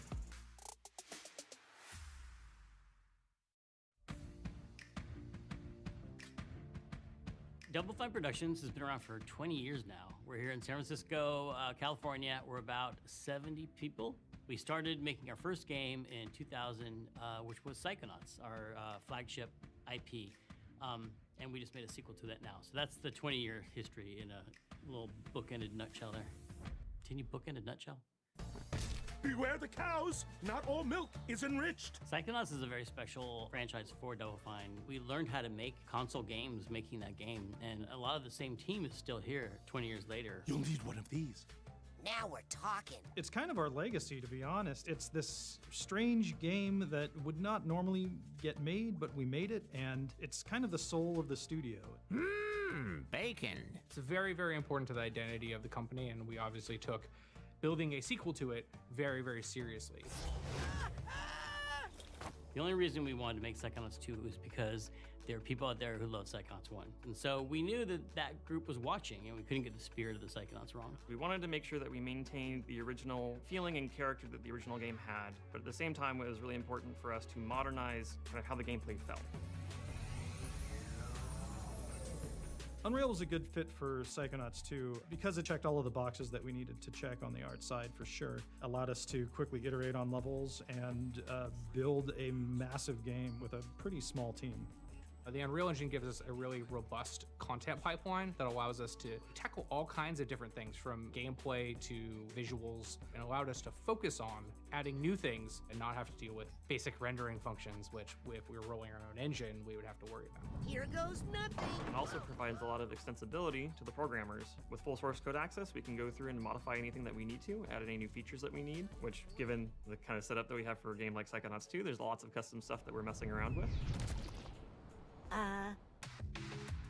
One thing that was a boon to us is that we took the spline mesh actor and we made our own version of it called the multi-spline mesh actor, which allowed us to take a statically built object and organically populate it through the world based on a spline. If we hadn't had that bit of technology, there's no way we would have been able to make enough content to fill this game, and we wouldn't have been able to do that without Unreal Engine. One of the things that's really helpful about Unreal is that using Blueprint, designers can mock up an idea for gameplay and see if it's fun or not before they actually request a feature to be coded by a programmer. So we can do a lot of experimentation, which is always good to test out ideas in a rapid way. It's really nice because it acts sort of like as a common ground where designers, artists, and programmers can all contribute to logic that's stored in Blueprint. Like a lot of studios, we had to deal with shipping a game in quarantine.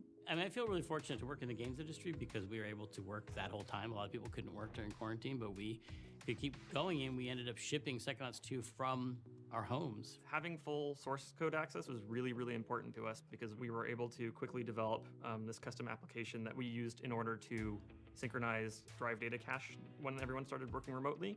And so being able to distribute that work across a lot of different machines saved up a lot of time over the last year and a half.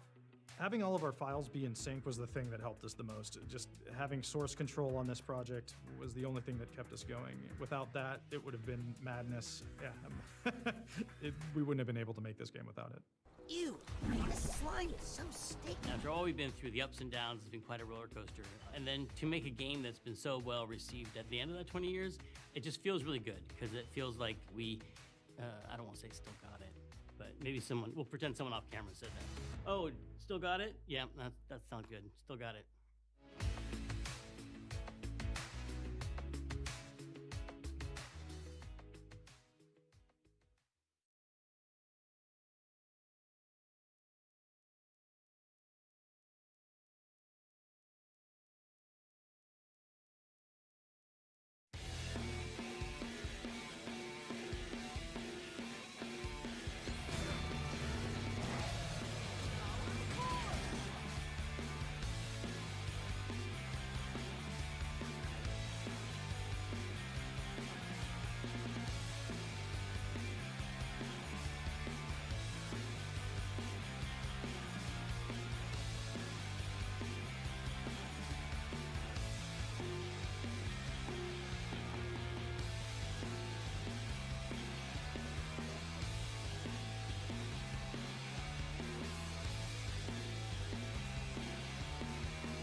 Earlier this year, we released Unreal Engine 5, making the next generation of real-time technology available to the public.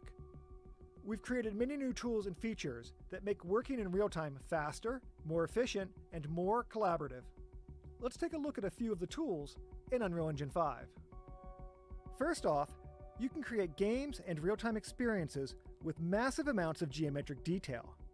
By using nanite and virtual shadow maps, UE5 can intelligently stream and process only the details you see. Each of these buildings are film-quality, multi-million poly assets dropped directly into the level. Thanks to nanite, we don't have to bake details into normal maps or manually author LODs. And the display of these assets in their best light, we've developed a fully dynamic...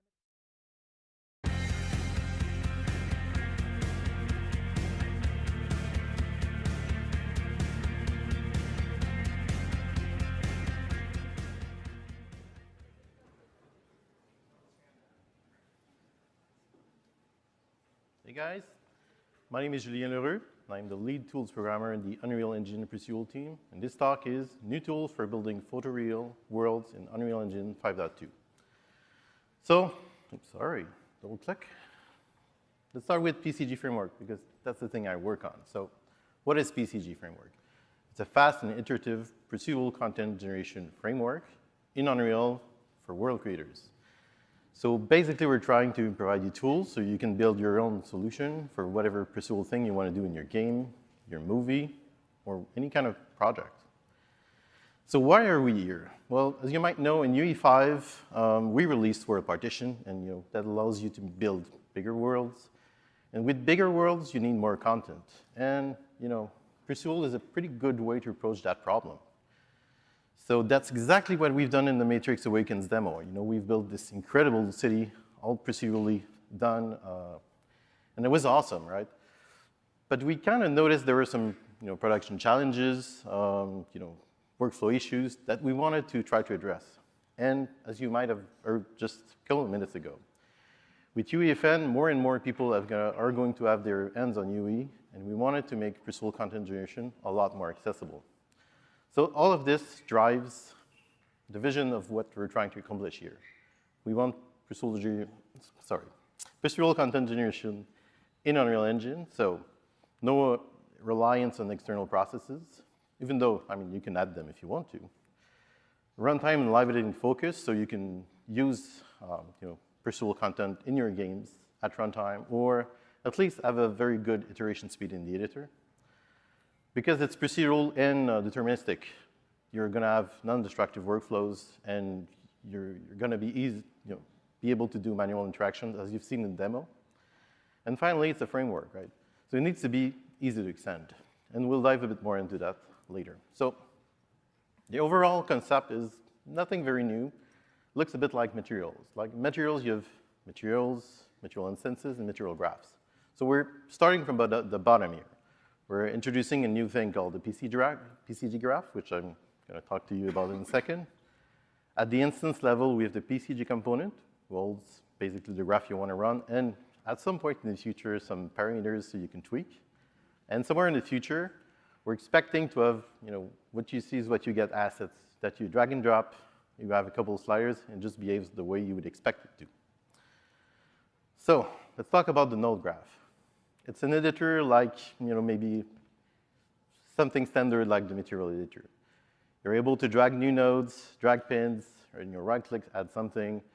There's a node palette on the left side, which will actually show the nodes you've created yourself if you want to. You have the settings on the right-hand side in this case, where you can tweak whatever you want. And because it's procedural, you want to be able to see the results. So any node you can inspect, see the results, the properties, the points, the metadata. You can also turn on visual debugging, so you can show cubes or whatever mesh you want. But as you might have seen already, everything is interactive. You change the parameter, it shows up live. You add a new node, it shows up live. You remove something, it shows up live. You can also change the landscape, and it'll update. So it makes for a very interactive experience, and it's very useful, and hopefully you guys will like it. So let's dive in a bit more on the data side of things. So conceptually, in PCG, data is a probability density function. So that means that you're going to expect density values from between 0 and 1. So let's take one example, the landscape here, right? If you're on the landscape, density is 1. If you're outside of the landscape, density is 0. To take another surface example, well, if it's a texture, well, density can be driven by the pixel color, for example. So you can have values in between 0 and 1. That mathematical approach enables you to do intersections, unions, differences, interpolation, and be able to be very precise on exactly what you want to do. Concretely, we've already mapped a couple of engine types to be able to use in PCG. So landscape, you can raycast against the physics or overlaps. You can use splines, landscape splines, any kind of volume, primitives, collision shapes.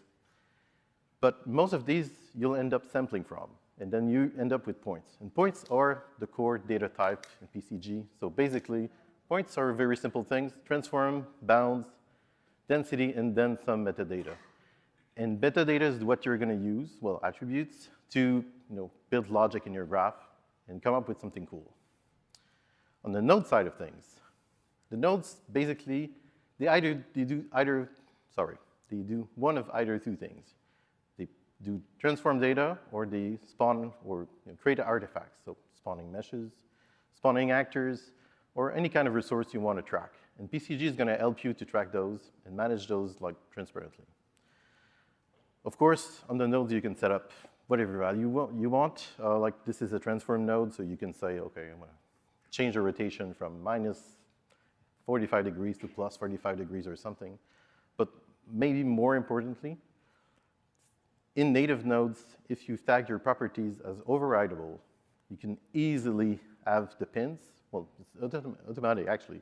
You're going to have the pins so you can dynamically drive those values in the graph. If you're using a node created from a blueprint, any instance editable variable also will create those pins. And those pins will allow you to create logic and, in between the different data types or data in your graph. So let's say you build some trees. Maybe you want to put roots around them, right? So you want to keep them in a logic way in your graph. Right. We're already providing you a small library of a bit more than 40 native nodes. But maybe more importantly, we're still providing you with blueprints. And that kind of ties in the next slide, which is extensibility.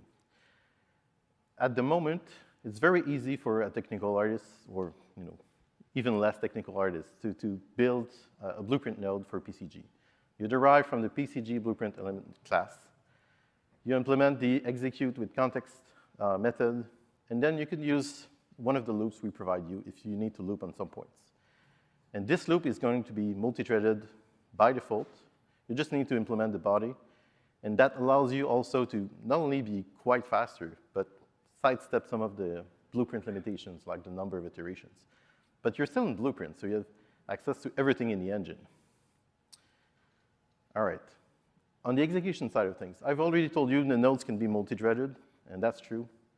The graph itself can run multi-threaded as well. If multiple nodes, their inputs are previously computed, well, we can run them in parallel.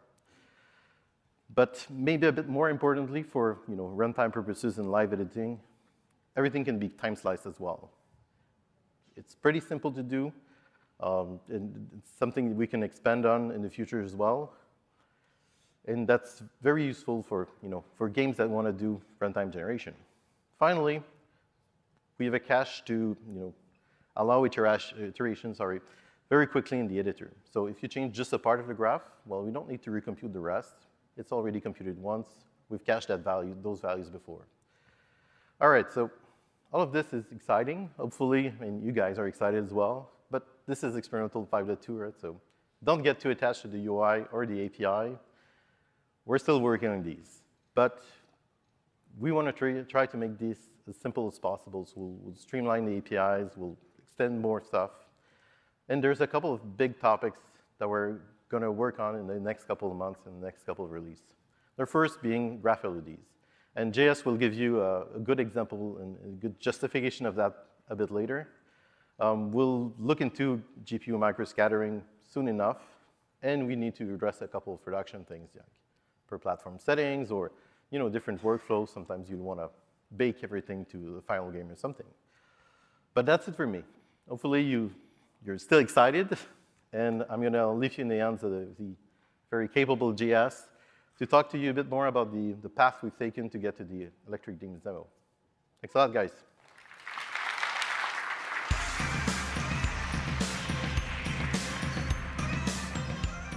Thank you, Julien.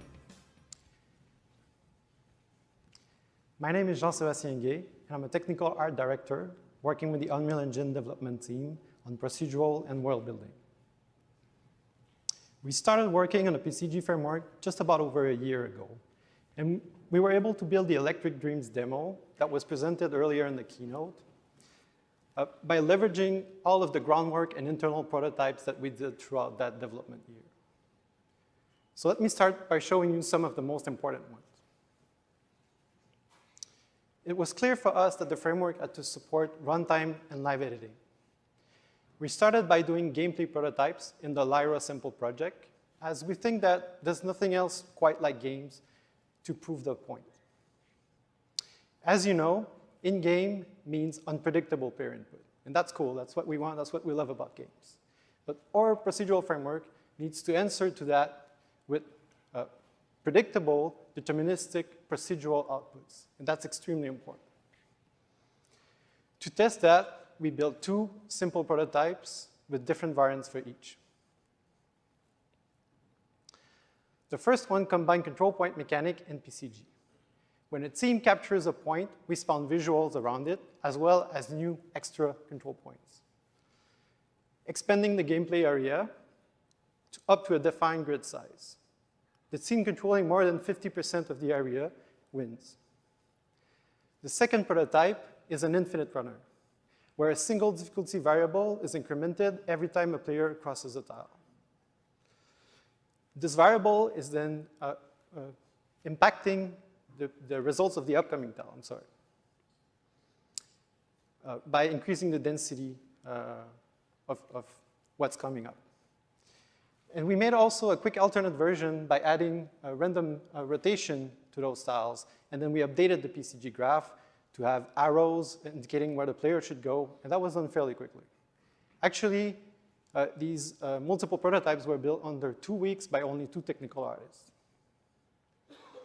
And it allowed us to confirm that having that framework working at runtime within Unreal Engine for in-game and multiplayer content is an idea totally worth pursuing. Ultimately, we think that this framework can bring new gameplay opportunities for game devs. Next, we wanted to attack scale and speed in a much higher density in a large world. The demo was about switching realities using Fortnite, City Simple, and Quixel content. Here in the video, you can see the Fortnite variants being generated live during gameplay. It is made of 4 different PCG rules. It is made of a single PCG rule with 4 different presets. And they're applied when the player goes through those portals. To achieve this, we had to build a custom hierarchical generation logic in Blueprint as a way to support level of detail based on distance and orientation from the player. This hierarchical generation concept is to be implemented natively in the framework in the very near future. As with the gameplay prototype, this was all running at game time in a quick build, without any pre-generation during the quick time. Working on these really helped us on improving performance, multi-threading, scale, and parameterization.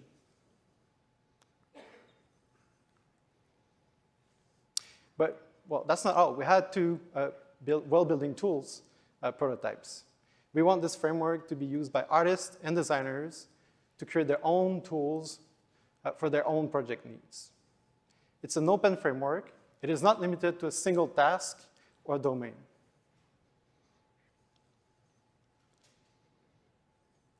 In this video, you can see the interrupt with the geometry tools to separate biomes using volumes, which are then processed within the PCG graph. But we obviously had to try some building generators, or it would not have been called PCG, right? So the first one here shows handles to define the footprint of the building, and then construct it using City Simple City Simple nanite modules. The second prototype here is a little bit more involved, as it's reproducing the concept of a defined grammar as used in the Matrix Awakens buildings. For each floor, the grammar is set within the node graph in this case, and adapts to the spline driving the footprint.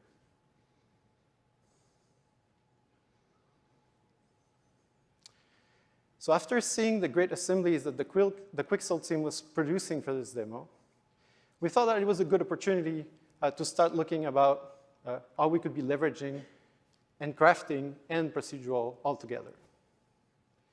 We started working on what we call the PCG assets that can be used inside as instance nodes within the node graph.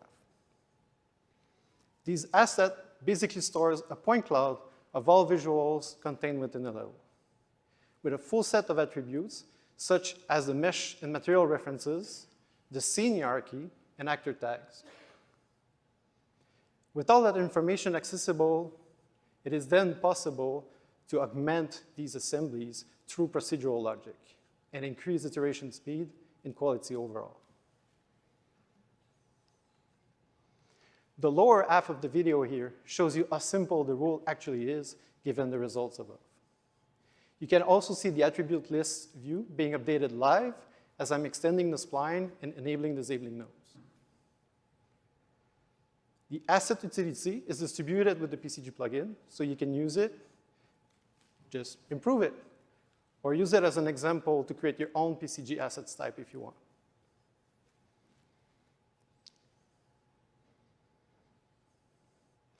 All of what I've shown here so far proves that we need to build for extensibility and interactivity. Effectively, what we want to do here is to blur the lines between procedural and traditional workflows.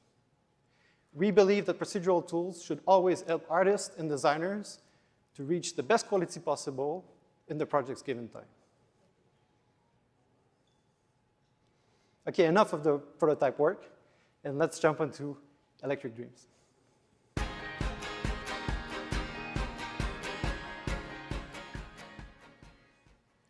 That was a nice music. Okay.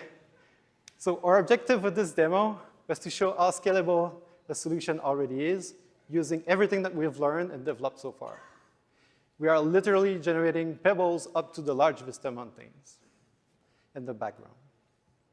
We have 8 unique PCG graph total in this world, supporting complex multi-graph interactions and full parameterization. And we're also leveraging the concept of the augmented PCG assemblies that I've just talked about.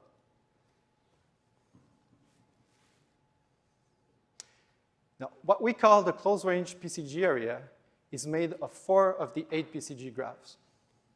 There's the small and large assemblies, the ground, and the embankment sides surrounding the area. Within the PCG graph, you can get data from actors, and you can get even outputs from other graphs. The ground rule is a perfect example of multi-graph interactions because it's using all of its neighbors to construct itself. It starts by getting the embankment spline to create its surface. And then when adding the assembly to the world, the graph gets updated. And during that update, we compute a distance field to rotate points around the assembly to better conform them around its shape.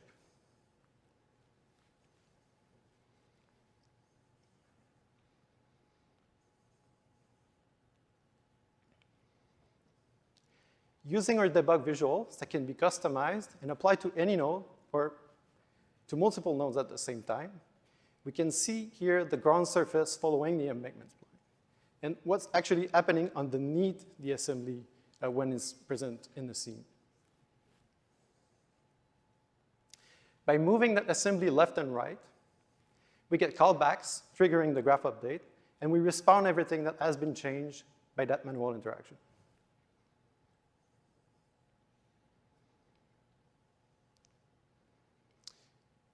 The ground rule is not the only example with complex interactions. The large assembly itself is also aware of the embankment and the small assembly next to it. A good example is the fallen tree logic within that rule. The surrounding spline is used to find potential fallen tree target position, which are represented by the blue wireframe box in the image that are quite hard to see, I'm sorry. By testing for overlap between the potential fallen tree bounding volumes and these targets, we can define if the tree should be spawned horizontally, pointing down toward the ground, or just discarded completely. We can control the probability by adjusting the number of potential targets in trees, but we could also use helpers to precisely place one specific fallen tree if we wanted. Speaking of helpers, in the large assembly, we added lens slice manipulators. And these can be used to customize the assembly interactively with full manual control. And then it was super easy to integrate the same logic when we are approaching the small assembly next to the large one. And this is the kind of interaction that we expect you to build and expand on when creating your tools with this framework. Now, the PCG asset prototype shown a few minutes ago has proven to be extremely useful.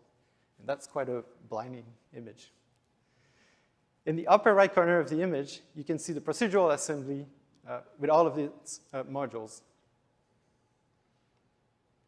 And the same applies to the embankment rule, where we have specific modules with specific functions, such as the 360 lens slide on the left that can be virtually placed anywhere because, well, it can be rotated, right? And everything in there is scattered along the spline using the segment length, the curvature, and even overrides to address specific art direction calls. But we can also use world raycast on a surface as a surface to sample on. In the case of the clover patches here, we're actually raycasting on the output of the graph itself. Placing such assets using raycasts can return invalid position and causing orientation and floating issues.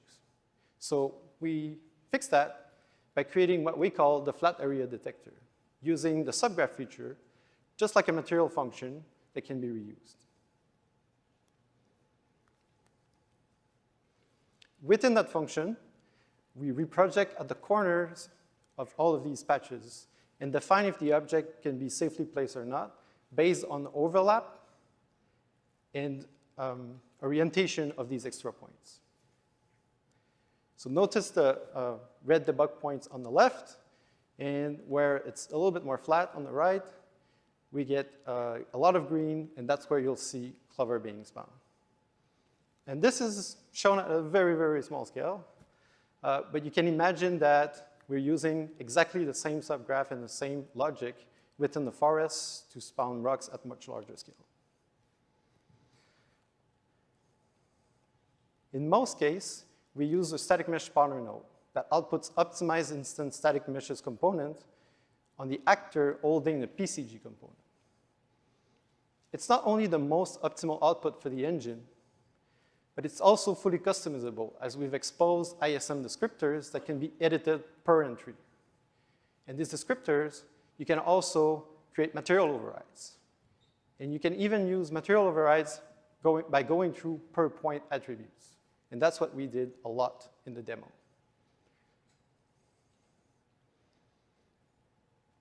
But we're not limited to ISMs. We can spawn actors, and we have to, obviously. In the case of in this case, we're spawning dynamic rocks and plants all over the area, and we're even excluding the car bonding volume. And excluding the car bonding volume is not a new idea. Remember, in the gameplay prototypes, what we had to do is remove the player from the spawning of the assets, because we don't want any assets being spawned on top of them during gameplay. OK, let's jump onto the long range.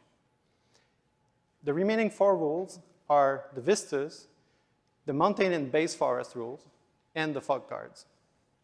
And pictured to the right, which is there, we have the forest graph, which supports the most interaction and customization within the demo. As you can see in this video, we've exposed a set of parameters to quickly edit the forest life. Those parameters come from variables on the blueprint with the PCG component, and then are read back within the graph. While this will always be supported, as Julien said earlier, we're currently actively developing our graph instance system, where you'll be able to expose the parameters directly from within the graph. So you don't have to go through blueprints and variables to do so. A little bit like material parameters, where you want to edit them into the material instances.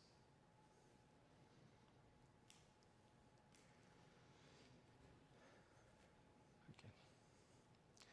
The forest rule is following what you would expect from a procedural forest, where primary assets, such as rocks and trees, are surrounded by their own secondary and tertiary assets. And the rocks and the cliff are also removing all of the trees that are overlapping, so we don't have bad overlaps in the forest. And in the same way, we exclude the entire handcrafted area, as well as the PCG close range area that I was talking about earlier. And we are even mixing both the mountains and the base forest rules together to blend them using, again, a subgraph with logic based on height and normals.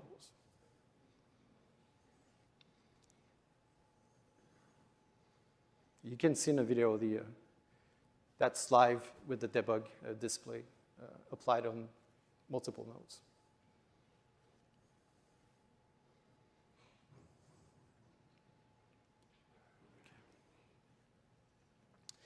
Using the same parameterization approach, we built different presets for each layer of the Vista rule.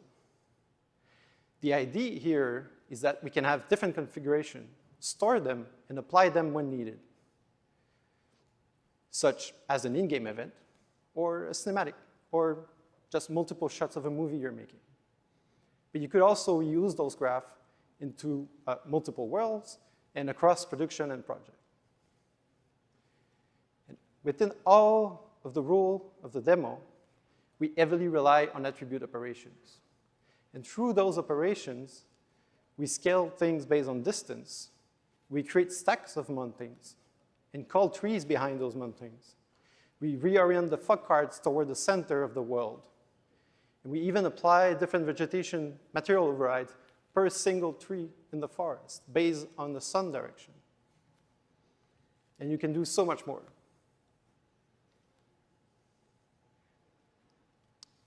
To end this part of the presentation, these are some stats for each rule.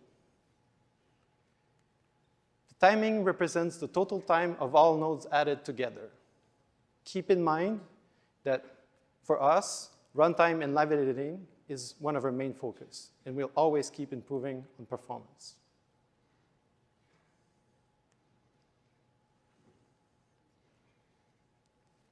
But we think that it's already quite impressive considering the fact that we're experimental and that we're spawning over 1.5 million assets total in this world.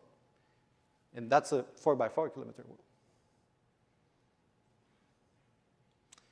Now, if you're at GDC this week, please see us at the booth today or tomorrow, or attend the PCG tutorial at the Learning Theater.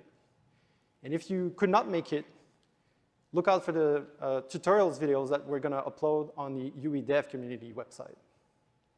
But before heading off to the incredible physics simulation work done in the demo, and trust me, they're incredible, I want to say a huge thank you to the entire PCG Framework development team, as well as the Electric Dreams crew. Up to you now, Bryce, and thanks for listening.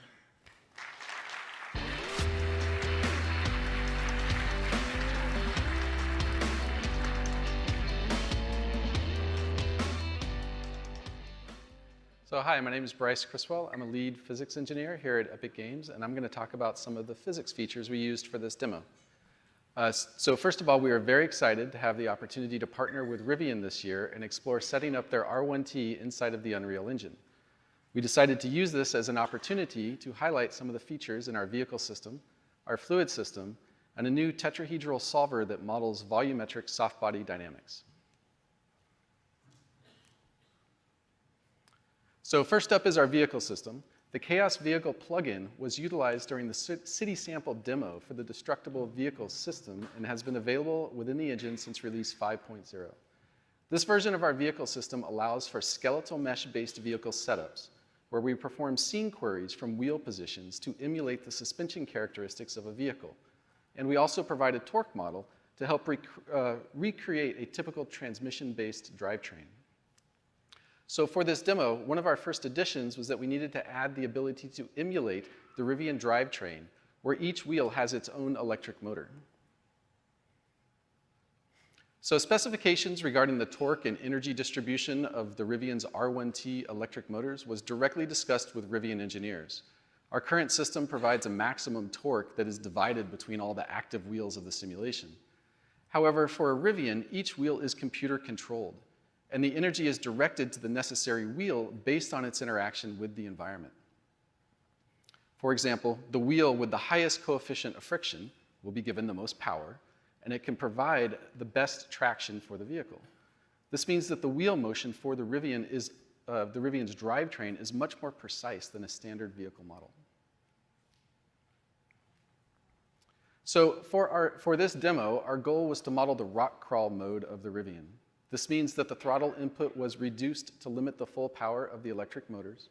The torque curve was cut after 20 miles an hour.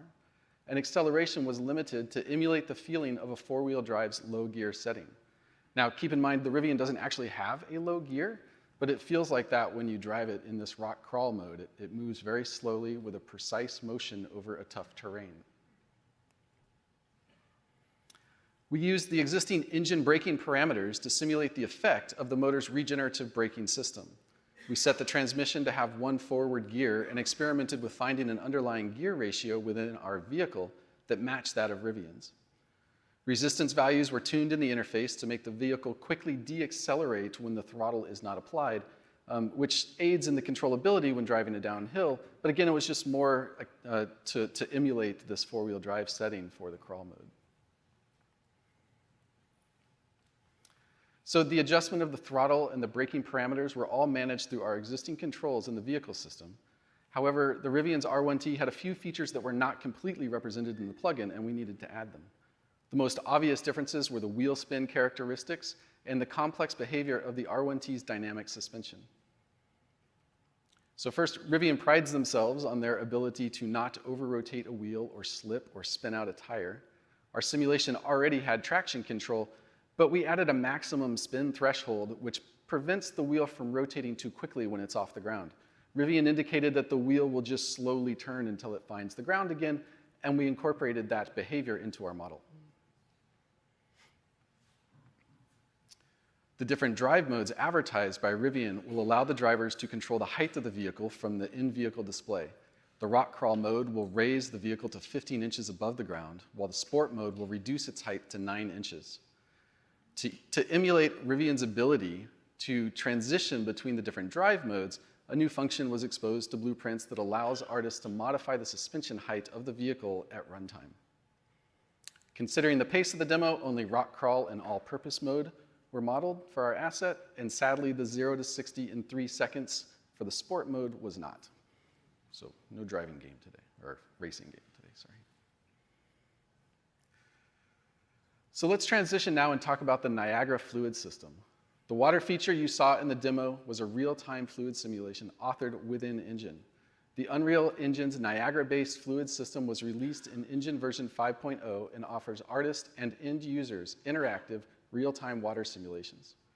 The toolset is fully incorporated within Niagara and controllable using standard gameplay setups. Over the past year, updates have been added that improve upon the system's capabilities and workflows. The Niagara fluid system supports a 2D and 3D gas and water simulation. With the interface completely built within Niagara, the artists are encouraged to explore the feature set, inspecting our predefined template workflows and mixing and matching features to achieve a desired look. As an artist, you are encouraged to tinker. As an engineer, you are encouraged to learn from our source and contribute through GitHub if interested.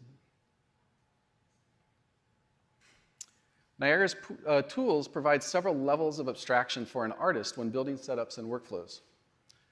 Here we see on the left an example of an emitter's summary view, which provides high-level simulation controls that simplifies an artist's interaction with the fluid system. However, as an expert user that needs a more fine-grained level of control, the emitter's underlying implementation is still available to expose all aspects of a complex effect. That's on the right. Artists will interact with the fluid system using engine blueprints. As you can imagine, blueprints provide artists with gameplay controls over the real-time environment, allowing for event triggers that can start and stop a simulation, control collision interactions, allow artistic direction using fields, and direct the fluids with velocities. Of course, if real-time is not your thing, and you need to utilize a more traditional visual effects pipeline for cinematic-based workflows, you can cache your simulation results and play them back within Sequencer. So for this example, we are running a live sim in Sequencer with a keyframe controller. We adjust the collider's timing to get the desired look, and then cache the fluid sim with a simple button on the cache track. We can then scrub the results or render using the cache, thus avoiding a heavy simulation every time we need to render the results. The liquid solver is based on the fluid implicit particle method, also known as FLIP. The solver simulates water particles moving through a voxel grid that defines pressures from the velocities of the particles. To represent interactions with the environments, collisions are stored as boundary conditions within the grid and prevent the flow of particles through scene geometry. Ultimately, the FLIP solver produces a velocity that gives a plausible, divergent-free motion, which can then be transferred from the simulation grid back onto the particles. Finally, to visualize the results of the simulation, the particles are stamped into a sign distance field so that a surface volume can be generated for rendering. The sign distance field is then smoothed to reduce noise artifacts introduced by the rasterization of the particles on the grid. Once the simulation is complete, surface particles and secondary effects like wet maps can be layered on top of the simulation results to add to the next level of realism. Here we see an example of a secondary particle adding a whitewater effect to the surface of the fluid. Also, within the demo, you will see trails of water that are left from the tires as the vehicle leaves the pond. To integrate this fluid setup into the Rivian demo, our artists first pre-computed the ground sign distance field that produced a watertight cup for the fluid particles. The Rivian was represented using mesh distance fields that pushed the water away from the vehicle. Also, the initial state of the pond needed to be still and glossy to kind of indicate the untouched nature of the surface. To keep the fluid in a perfectly still state, a trigger volume was created to freeze the velocity from within the blueprint. Similar trigger volumes were also utilized to hide the simulation when not visible, saving valuable resources on the GPU. Another aspect of bringing a bit more realism into this demo involved modeling the interactions of the tires with the environment. We utilized a tetrahedral simulation to model the deformations of the tires as it interacts with the terrain. This is a real-time simulation that constantly adjusts the relative volumes of the tetrahedron as it interacts with the environment and is gameplay directable through the use of animation constraints. The Chaos Tetrahedral Solver offers a stable, real-time simulation framework for the evaluation of volume-preserving lattices. One of the benefits of this solver is that it effectively gives us a dial to control accuracy versus speed depending on your target application. This is a CPU-based simulation, which is advantageous for several reasons.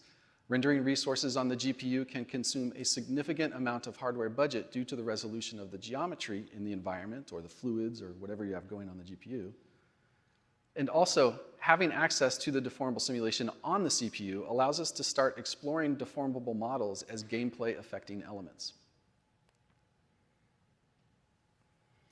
For the Rivian simulation, we were targeting speed.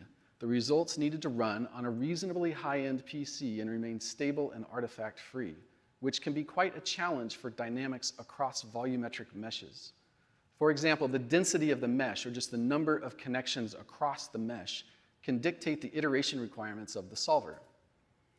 As a result, a denser mesh will require higher iteration counts to properly propagate the energy through the system. Therefore, a balance needs to be found that allows the mesh to remain visibly plausible, but performant and within budget. So I intentionally added this bottom video to make a point about convergence and mesh resolution. The noise artifacts we see on the lower example are an indicator that the simulator is not taking enough iterations and will need more time to resolve. Unfortunately, this means that you will not be able to run at this level of detail in real time, and will need to consider reducing your resolution. If you actually need this level of detail in your simulation, you will need to consider our in-engine cached solution to get reasonable results, and then potentially play back a cached canned animation inside the simulator, or inside your game.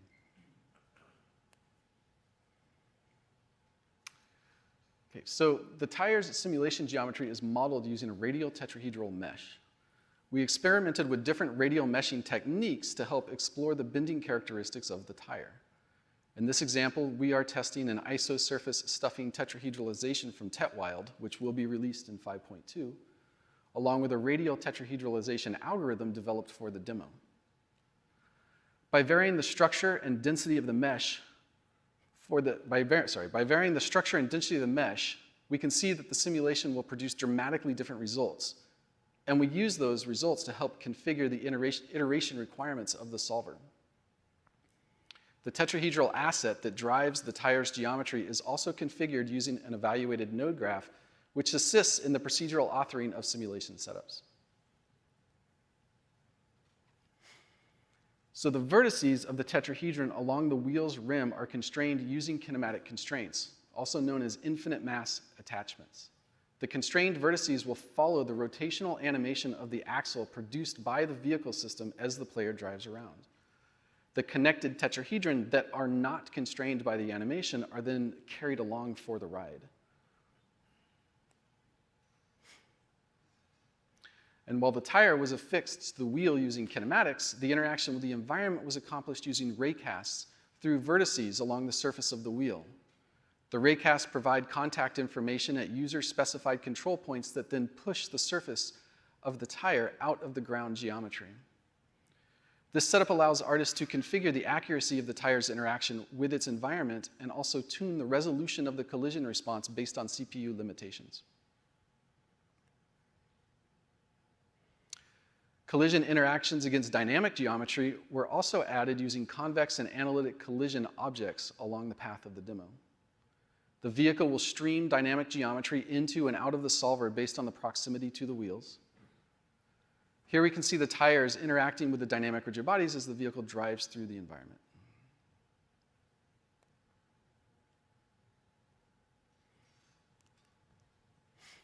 Lastly, to see the results of the simulation, we transfer the simulation mesh onto a higher resolution surface for render. This approach can target both nanite and skeletal mesh geometry types. For the Rivian, we are using texture maps to deform the nanite geometry.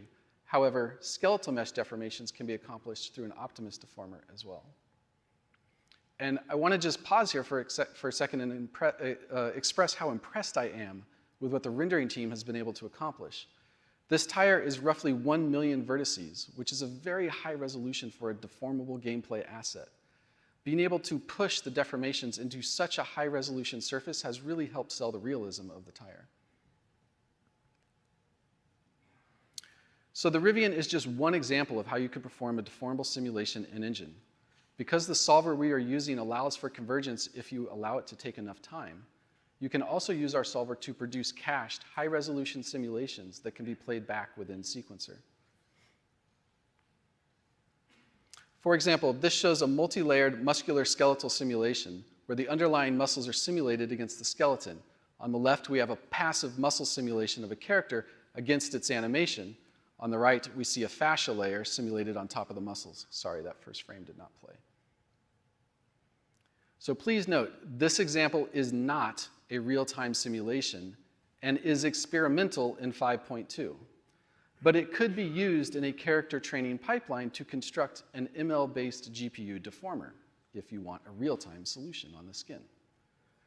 So if you would like more information about our ML-based character simulation pipeline, please see our 2 o'clock talk, Metahumans, Framework, and Machine Learning for Next-Gen Character Deformations.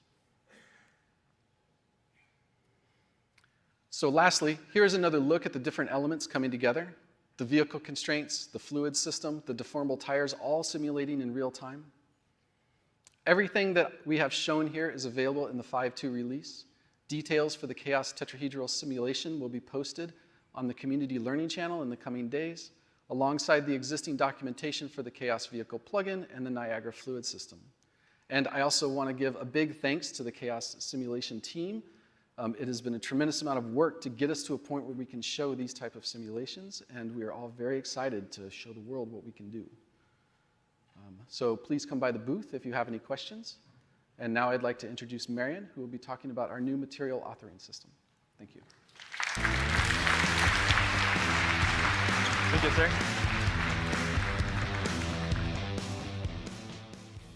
All right. Hello, everyone. My name is Marian Alaoui. I'm technical artist for Epic Games, part of the Special Project team. Today, I'm really honored to present you Substrate, the new layering system for Unreal Engine 5. The beautiful jungle demo called Electric Dreams demonstrates this new powerful feature that improves a lot the visual fidelity. All materials in this demo are using this new material system by simply enabling the option in the project settings. But now, let's talk about what is Substrate and how is it working. Before going in the details, it is important to understand one of the core features. In traditional real-time rendering, reflection is calculated by merging all the parameters all together to output a final specular that's going to be more or less accurate. With this new system, Unreal is able to separate each reflection for each layer by calculating them separately, and that's going to output the result for you. With this in mind, artists will be able to work with accurate material based on an optimized multi-specular, also called multi-BSDF, that will increase the visual possibilities. By upgrading the new material graph, Unreal is offering more flexibility with less complexity by merging multiple shading models into a single node. Default lids, subsurface, skin, and fuzz would be all merged together. Each layer in Substrate are composed by an interface, here in yellow, and a medium in blue. Substrate helps to reason about what we manipulate and how light would interact when dealing with those properties. Every node we are playing with are allowing physically accurate transition, but still allowing artists to do some variation and explore different art styles. Each substrate element will generate a spatial topology, allowing the engine to easily reorder the layering system. Substrate is coming with a new node called slab that offer a lot of advantages. With parameters, you can create a huge variety of materials that could combine different shading models into a single asset. Each BSDF is represented as matter, where stacking them together is resulting in a variable list of packed bytes that will change based on the complexity of the material. You can compare this, like this topology of the system, to a G-buffer, for example. This adaptive storage enables per-pixel topology and features scalability that provides a range of optimization without sacrificing the quality. This is one of the key elements of substrates. Don't lerp anymore, just use substrate operators. The new layering system allows you to physically transition between matters such as dielectric and conductors. Parametric blending is allowing per-layer optimization that gives you freedom to choose between performance and quality. Note that this is going to be inside the different operators I'm going to show you just after. Substrate is offering you two main types of composition. Horizontal, that will mix the two slabs on the same depth, computing both specular individually to mesh them together.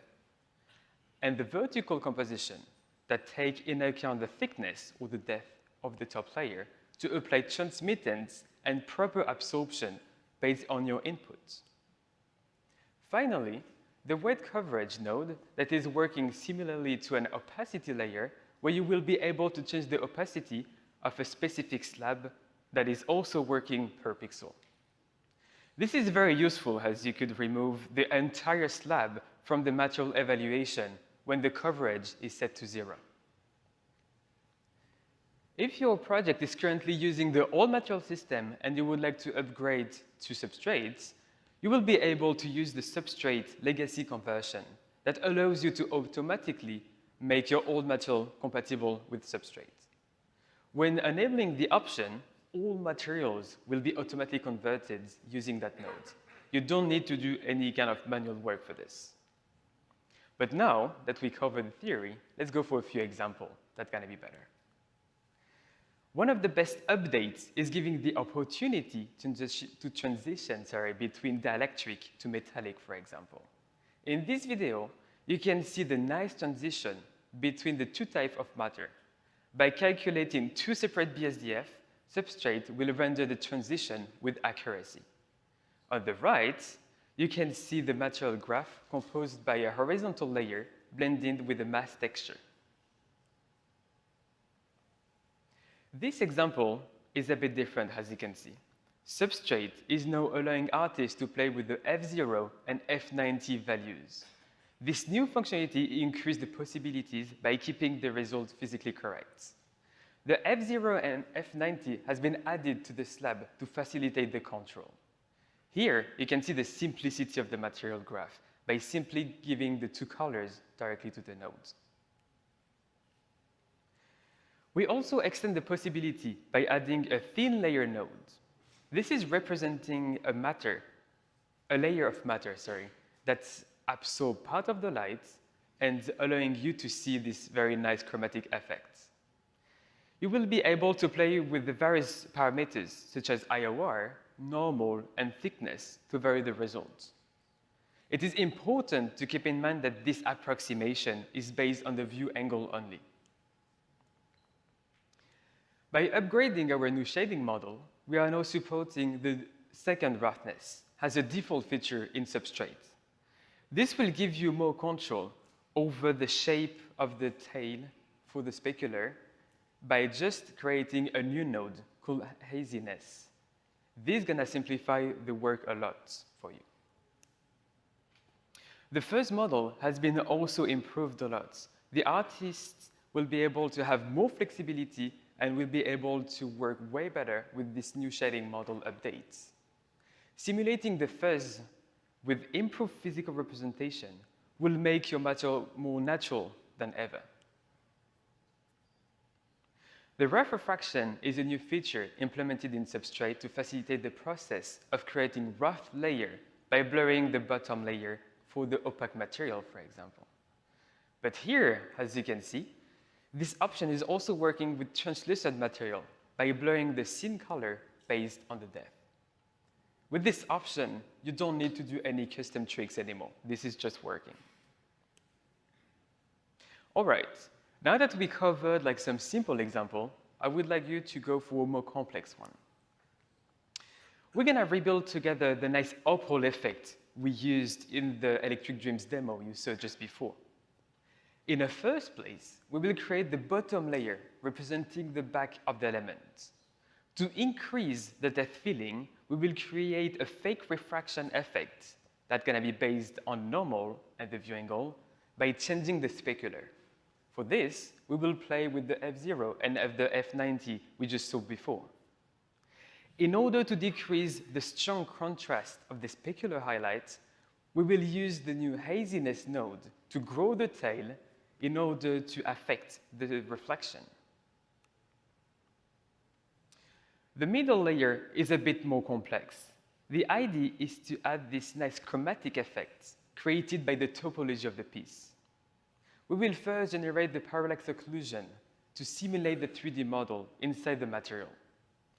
Then, by reading the depth saved in the texture, we can sample the material information directly inside the vertical layer. It is important to imagine this layer as a translucent matter that absorbs a certain range of the light in order to reveal the bottom layer. An additional anisotropy effect is used to break this linear reflection, giving a more natural look by playing with the tangent, for example. By adding a coating layer, we will increase the depth of the parallax effects.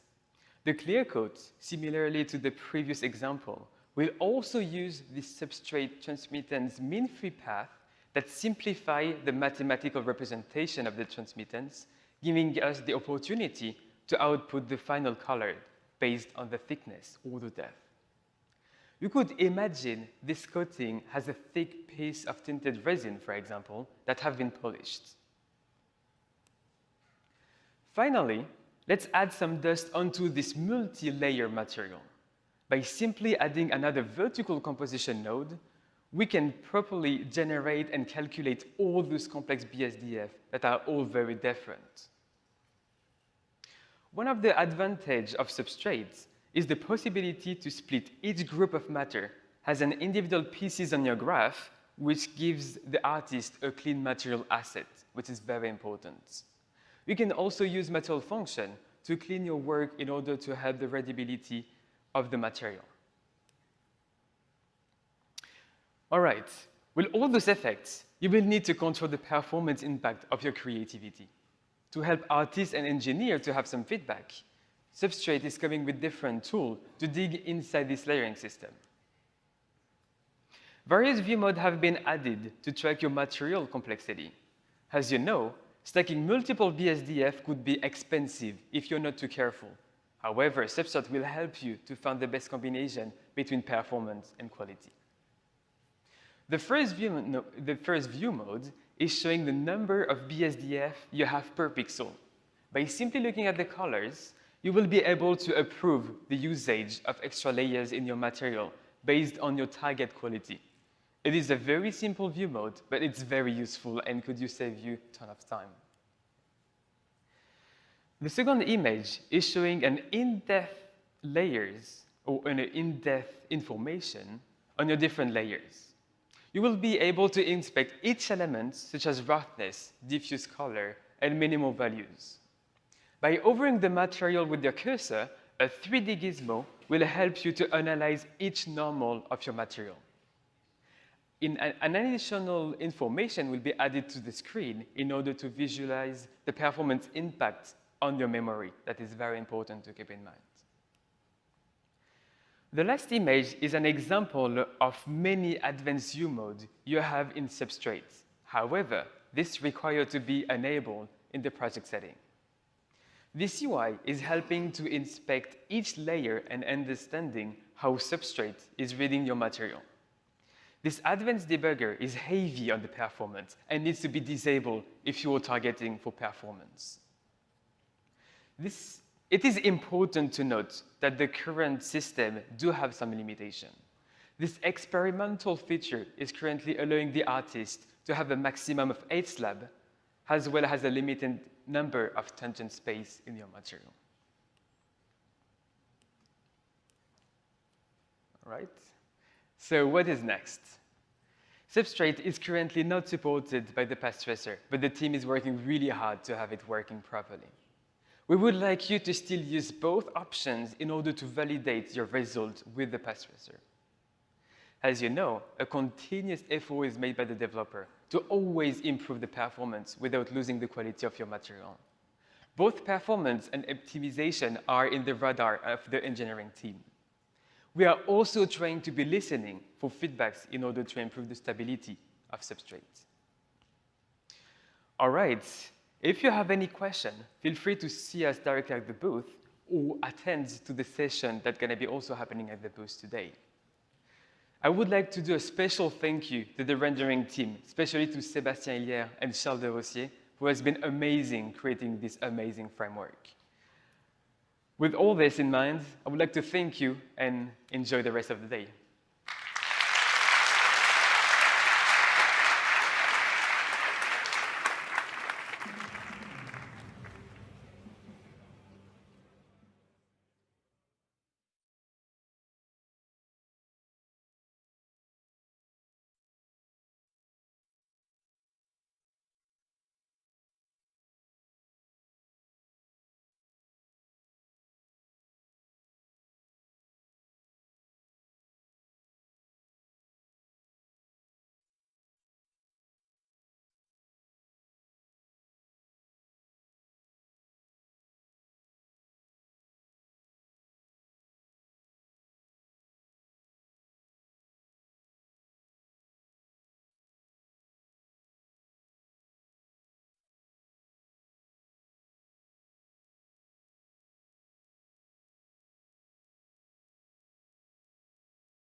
Yeah, when I started out working with Omno, it's been this huge mountain of work in front of me, and there's been so many doubts, and the pressure was insane. And When I look back on that now, I still can't believe how lucky I am that the story ended the way it did.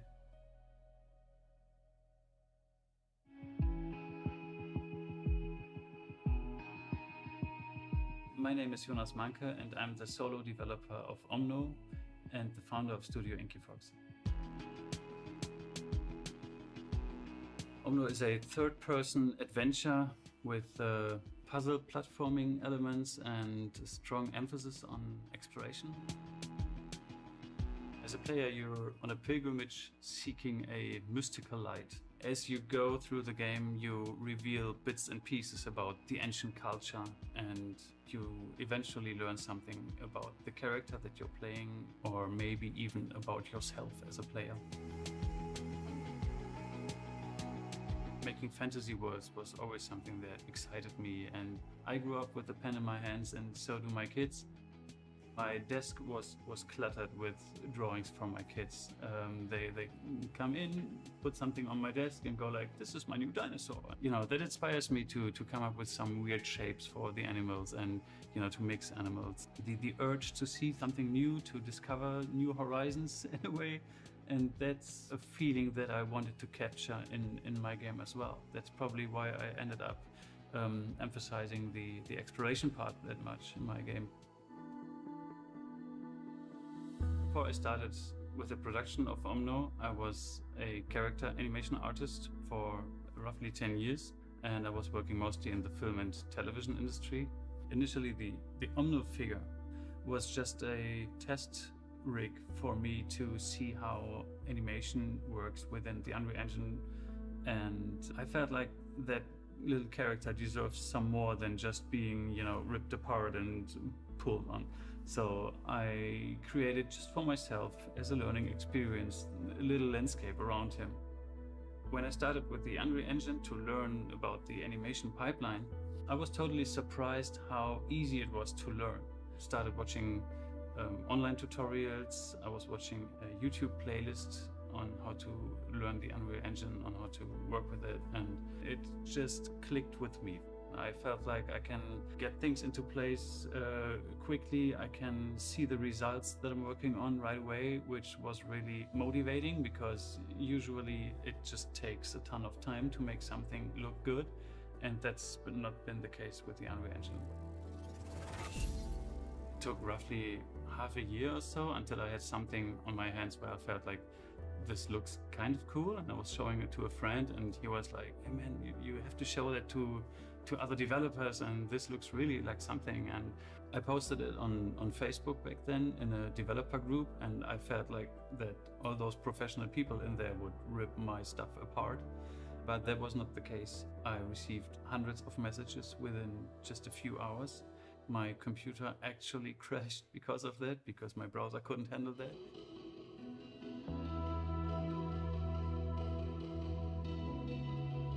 I knew I have to move on with the game and handle all the doubts and questions that I had on the side, and handle the funding question.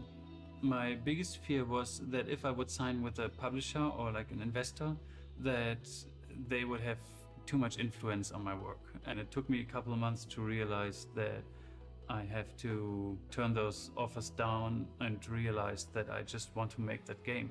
The mega grant allowed me to stick to my vision and gave me the funding to enlarge the scope of the game, to add more areas, to work more creatures in there, which eventually is what makes Omno what it is today, because there's more stuff to explore and to discover, right?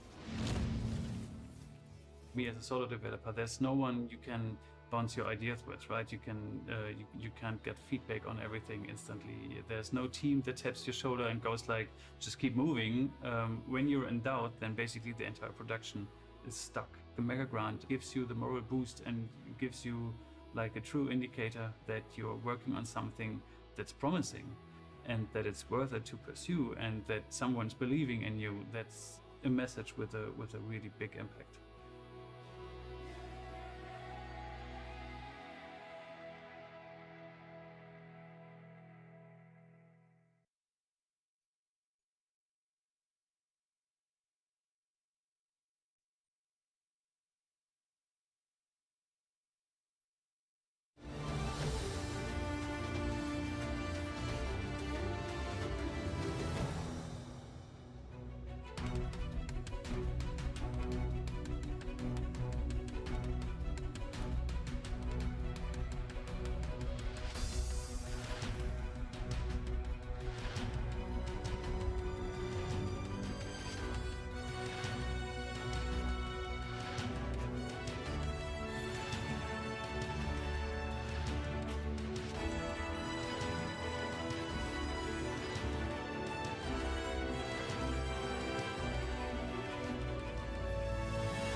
At Gameloft Brisbane, the culture is everything for our studio. We've got a really relaxed team and a great group of like-minded, super talented developers. Gameloft made Oregon Trail games before. Specifically, the Brisbane studio hasn't. So this was our first experience with the Oregon Trail. How we kept the heart and soul of the original Oregon Trail was, really just at the start, going back and playing it and breaking the game down screen by screen. We took that and then, dove into researching what those actual locations were on the trail. Really just understanding where the original developers, what they were trying to get at. Trying to keep as much real history in the game as we could was really key. So we really wanted to base everything in reality. And it kind of naturally lines up, right? Because the original did the same thing. It was just simpler. We basically tried to look at it as if we were making it for the first time, following the same guidelines as the 1985 version. We noticed in the original there wasn't a lot of Native American representation. It's funny, the original developer in a Reddit, he actually called it out as well and said that if there was one thing that he could add back into it, it would be to tell more of those stories.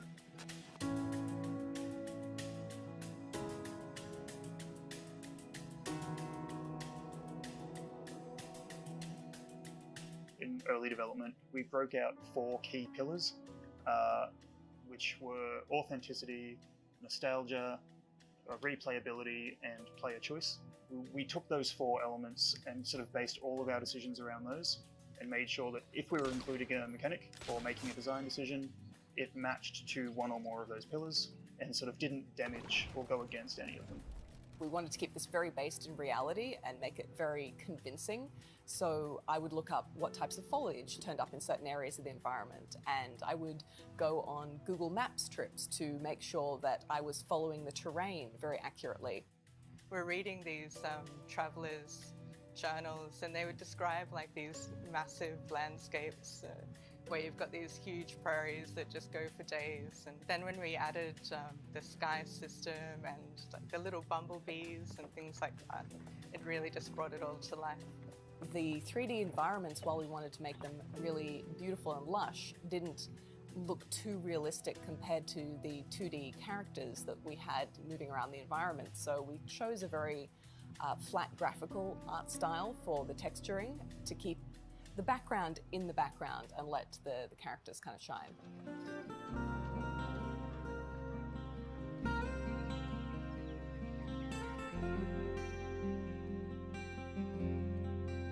So when Unreal first came into Gameloft Australia, it was just such a smooth process. Quite quickly and easily, the team were able to pick it up and get started. And I think what's really amazing is that global community for Unreal. There's just so many resources that the team could pull from and learn. Being able to work in engine like I could with Unreal was really important, and also all of the natural environment, landscape and tools that Unreal has really sped up the process because we had a very small art team for creating the environments. So speed was everything, and Unreal's foliage tools, all of their mesh painting tools were really important for creating a very fast pipeline for creating a lot of content quickly. Working with blueprints makes everything much faster. Development and iteration process, iteration time between what you want to create and what you see is much quicker. So to create visuals, to create materials, to create post processes, anything that needs a lot of iteration is much easier to do through blueprints than, let's say, in C++ or other languages. Blueprints gave us the flexibility to just create content very quickly and then iterate upon it very quickly as well. We have, I think, just shy of 400 events in the Oregon Trail. We wouldn't have had even half that with any kind of lesser system.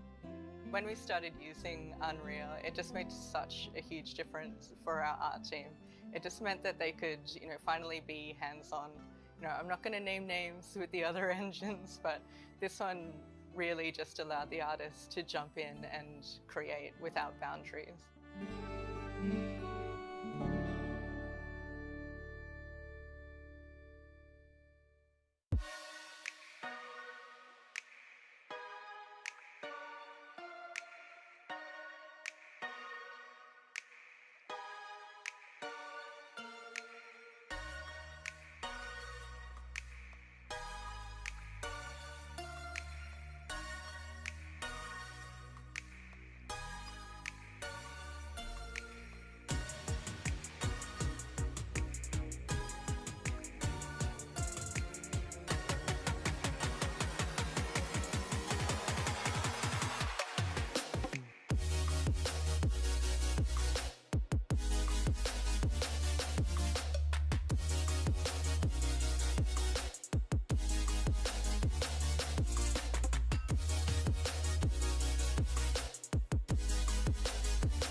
It is interesting working with the person working with your wife or your spouse or whatever. It can make it weird, but I wouldn't want to do this project any other way. Yeah, because when you fight, it's like a regular spouse fight, right? Both of us didn't want to give.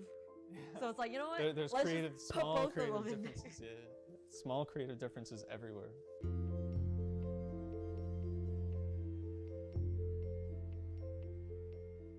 I'm Jordan. And I'm Arisa, and we both make up Blue Curse Studios, and we're working on our first game, Snacko.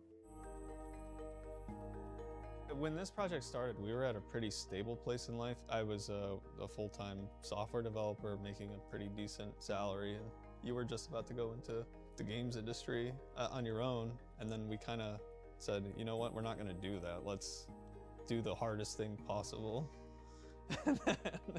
Let's have no income. Yeah, let's have no income, and then try to get people to trust in our vision. Right before Snacko, I was still in college learning game art, so it was mostly 3D. We started doing these game jams because my college taught Unreal Engine. I think one of the best choices to do fast iteration on because of the Blueprint scripting system, so it was really easy to prototype and iterate. It's the path of least resistance to getting your idea into reality is the way I like to think about it. It's so fast, it's unreal. Oh my god. Ah, that was so funny. I'm so funny. So this all started, I had one cat, Mikan, and then when we met, we adopted another black cat together, Momo, and those two kind of became the base of Snacko. And their personalities also kind of match. So Mikan in the game is a very skittish, nervous cat who's likes to eat. And then Momo is kind of a silent, strong, like she's the main character. It's a marriage of an adventure game and a farming simulator. The adventure is you as the player figuring out why the island was abandoned and trying to revitalize it and invite people back to enjoy a quiet life where you're free from Slack and capitalism. It's supposed to be more of an RPG feel. You told me no farming. Under no circumstances are we putting farming in the game. Yeah. Because it was going to be too complicated, but we added up like 9 little tiles to the player's house that they could plant vegetables in. And then that was like the beginning of the end. It was just... Because that's what people latched onto. Everyone was like, oh, it's a farming game. And then he was like, okay, fine. It's a farming game. I want to say there was like the before Mega Grant and after Mega Grant Snacko. The before and after. There really was like it was like the Mega Grant art. It was like the cute project your kid is working on, and it went from being like I was afraid to talk about it to being like cool, like this is cool now. I'm happy. So with that sort of like comfort of having the Mega Grant, we were able to just continue in a more sustainable way. You get into a bad cycle of let's do this thing that is not going to benefit the project in the long term, but it's going to look good now. Yeah. And we need it to look good now because we need to show it to publishers or to people. When we got the Mega Grant, people started taking it more seriously. They did. We got emails back again from publishers or people who wanted to support the project. Next up for us is releasing the game. We just want to release the game. It's been our baby for 4 years, and we want to see other people playing it and enjoying it. We're so close, but it's so hard. If there was like a graph for game development, it would be like, wow, this is really cool and really fun, and then it goes like that. Difficulty curve. Yeah, and then it goes into like crying. I wouldn't want to do anything else. I like cry about it is a lot of pain, but it's like good pain, you know. It's the pain that makes you stronger. That kind of pain. Not like you slipped a disc kind of pain. What the?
Hello guys, how are you? Tobias Rusjan here from Cyber Studios. We are a small indie dev team from Argentina. I started creating games in the late 90s using a software called Dev Game Studios. During high school, I kept coding, creating some basic games during my free time.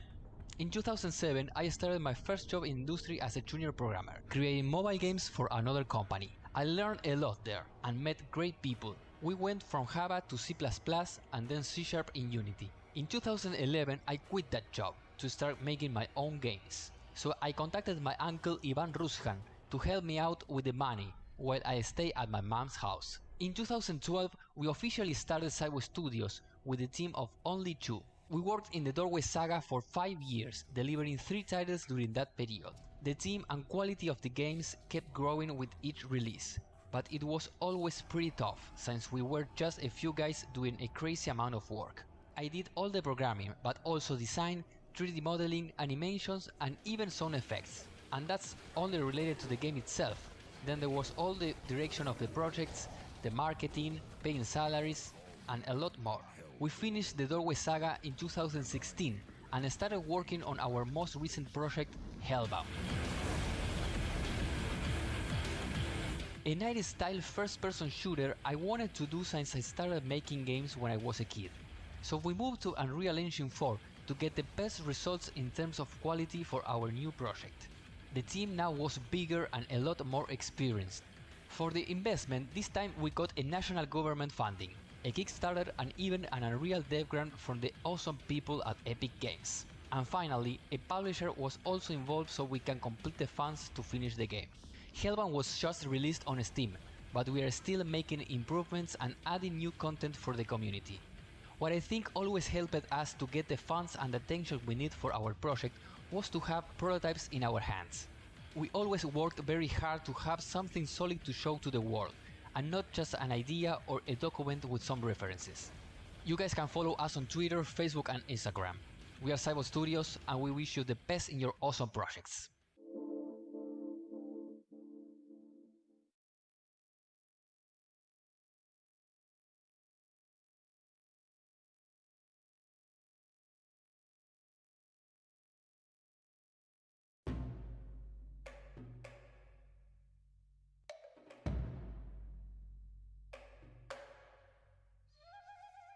Isles of Japan. Located in the Sea of Japan, these mountainous islands are bursting with tales that are as fascinating as they are ancient. This remote area is not only entrenched in stunning environmental beauty, but also relics spanning across thousands of years of civilization. From lush green forests to small villages and even large gold mines, the Isles of Japan were an ideal location for our scanning team to explore. So whether you're looking for a variety of surfaces or stunning works of art sculpted throughout history, this impressive collection is ready for you to drop into your project right now.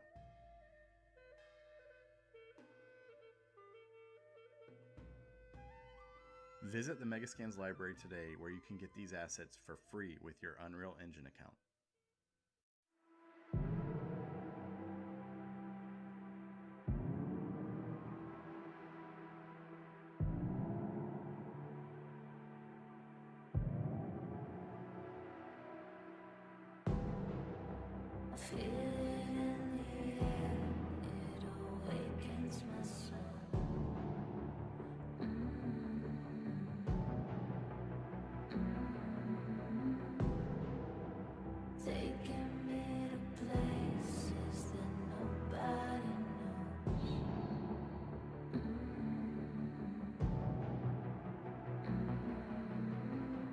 It's what we've waited for.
Hi everyone, welcome to battle testing Unreal Engine 5 next gen system with Fortnite.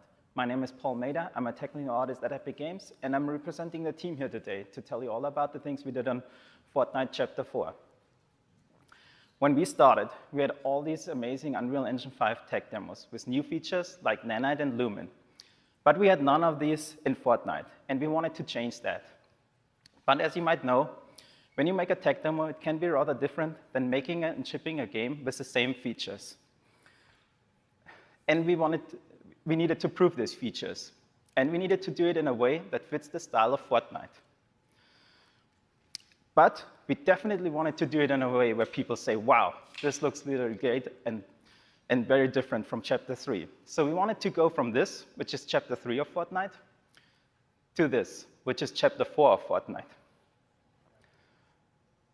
Nanite is one of our biggest new features. It lets us create highly detailed geometry. So of course we wanted to use it. Our props and hero meshes are modeled directly in a digital content creation tool. And our artists are allowed to use whatever techniques and tools they prefer. It is then exported into the editor. And once in the editor, we rely heavily on automated generated LODs for our fallback meshes. There's nothing out of the ordinary here. It's a very common workflow that most artists are familiar with. But Fortnite has a very frequent release schedule with lots of new content each season. Especially our building system is very complex and highly customizable. So a single wall, for example, can have different looks using different texture data assets.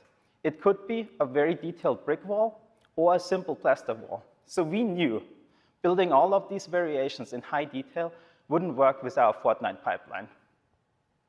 So we thought a displacement pipeline is the most likely to succeed. But with displacement in Fortnite, there come some requirements.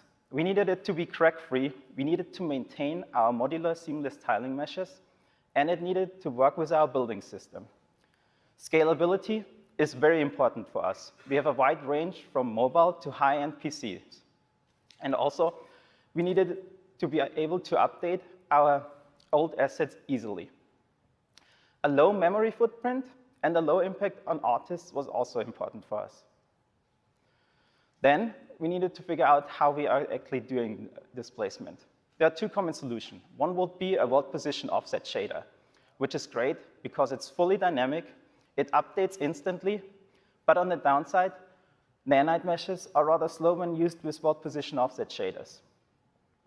And every mesh would need a very high tessellation by default. The second solution would be to model it directly inside of a DCC tool using displacement. The great thing about that is our artists would have full control over it. But on the downside is it would be a lot of work for our artists. And once it's in the engine, it's not very flexible. And that means iterating on it would be slow. So neither of those worked for us. We needed something that's in-engine, lets us quickly iterate, and has a low performance impact and a low memory impact. Then we had to solve the most common problems with displacement. If you do displacement on split vertices, you get cracks in the mesh. If you do it on an average normal, you get a distorted mesh. It's very difficult to UV unwrap, and it breaks modular seamless tiling meshes. We needed something like this, which is a mixture of direct and indirect displaced surfaces, with no splits in the geometry, and we maintain a clean tiling mesh. So we started out building a displacement prototype using Houdini. We generate a mask that determines which words are direct and which words are indirect displaced.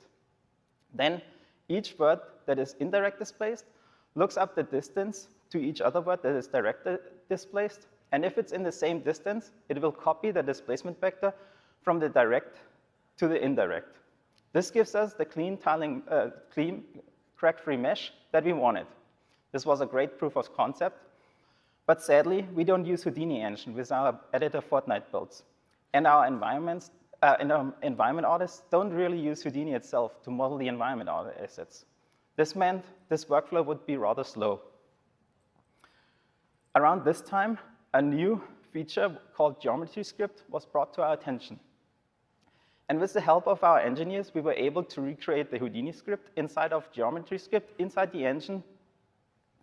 And it was actually great. It was really fast, and our artists were able to get started making prototype assets. But still, this involved quite some manual labor, and it was not the workflow we wanted. We moved all of this to C++ code, and Fortnite already uses a texture data-driven system for all our destructible buildings. This lets us blend up to 4 texture sets on a single asset in a single material element. All we did was we used this texture data asset and added another slot for displacement maps, and a value for magnitude, and a center bias offset. This allowed our artists to only create the low poly meshes and the displacement map, and then procedurally generate in editor all the high detail meshes, using up to 4 displacement maps on a single asset. This system allowed us to optimize it even further. It only generates the minimum amount of unique meshes needed. Then our engineers added adaptive tessellation, which reduced the vertex count of our displaced meshes by a lot and reduced the overall memory usage.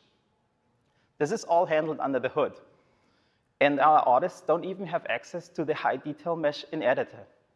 The high detail mesh gets stored directly in the GDC and can be easily removed from platforms that don't even use Nanite. All of this lets us create these incredibly high detailed environments with a rather low impact on the artist's workflow. Next, we needed to figure out how to build trees and foliage with Nanite.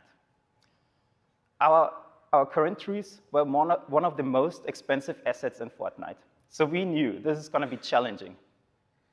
And previous Unreal Engine 5 demos had no trees or foliage at all because of missing features like world position offset shaders for animation and mask material support. And in general, Nanite is really good with solid, continuous objects, like rocks, for example. But smaller, non-continuous objects cause problems, like, for example, leaves. So we had no idea how detailed we actually can go with these trees. And we wanted to go from these to something like this, which was our prototype map. We started about 1 year before shipping chapter 4. And we used the trial and error approach. We built lots and lots of trees, different types of trees, but mostly we focused on a single broadleaf tree. It was more important for us to have lots of variations of the same tree that we can easily compare to each other. We built any variation we could think of, from masked leaves to opaque leaves. Each leaf modeled was as cards with masks, and various detail from 6 million words down to 50,000 words, and various materials with different costs. Then we started profiling. We made a little blueprint that let us switch between all of our trees at runtime. This made it possible to profile everything at the same time and get data we can compare directly to each other. And we learned a lot from this. So what did we learn?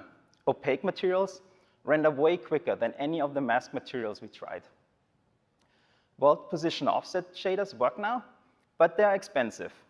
And for the average density of our trees and overall performance, we had a budget of 360,000 words per tree. And that's actually not that much when you consider you have to model each leaf without the use of an alpha mask. Even so, we now had on the trunk and the leaves our opaque material. We found out that still splitting it up into 2 material elements is faster than using a single material element with a more expensive shader. And even so, we don't use masked materials anymore and don't have a masked material overdraw. Nanite has its own material overdraw problem, so keep that in mind when you build your trees. Shadow proxies can help close up this performance, but in a distance, they don't do much because Nanite will target about the same triangle count for the proxy mesh as for the real rendered mesh. And finally, when you model trees this detailed, definitely use a procedural modeling tool that's made for that. Each vertex counts with these trees. Our trees are mostly built with single leaves using about 8 to 10 words. But we use a few bigger clusters that have 30 to 38 words.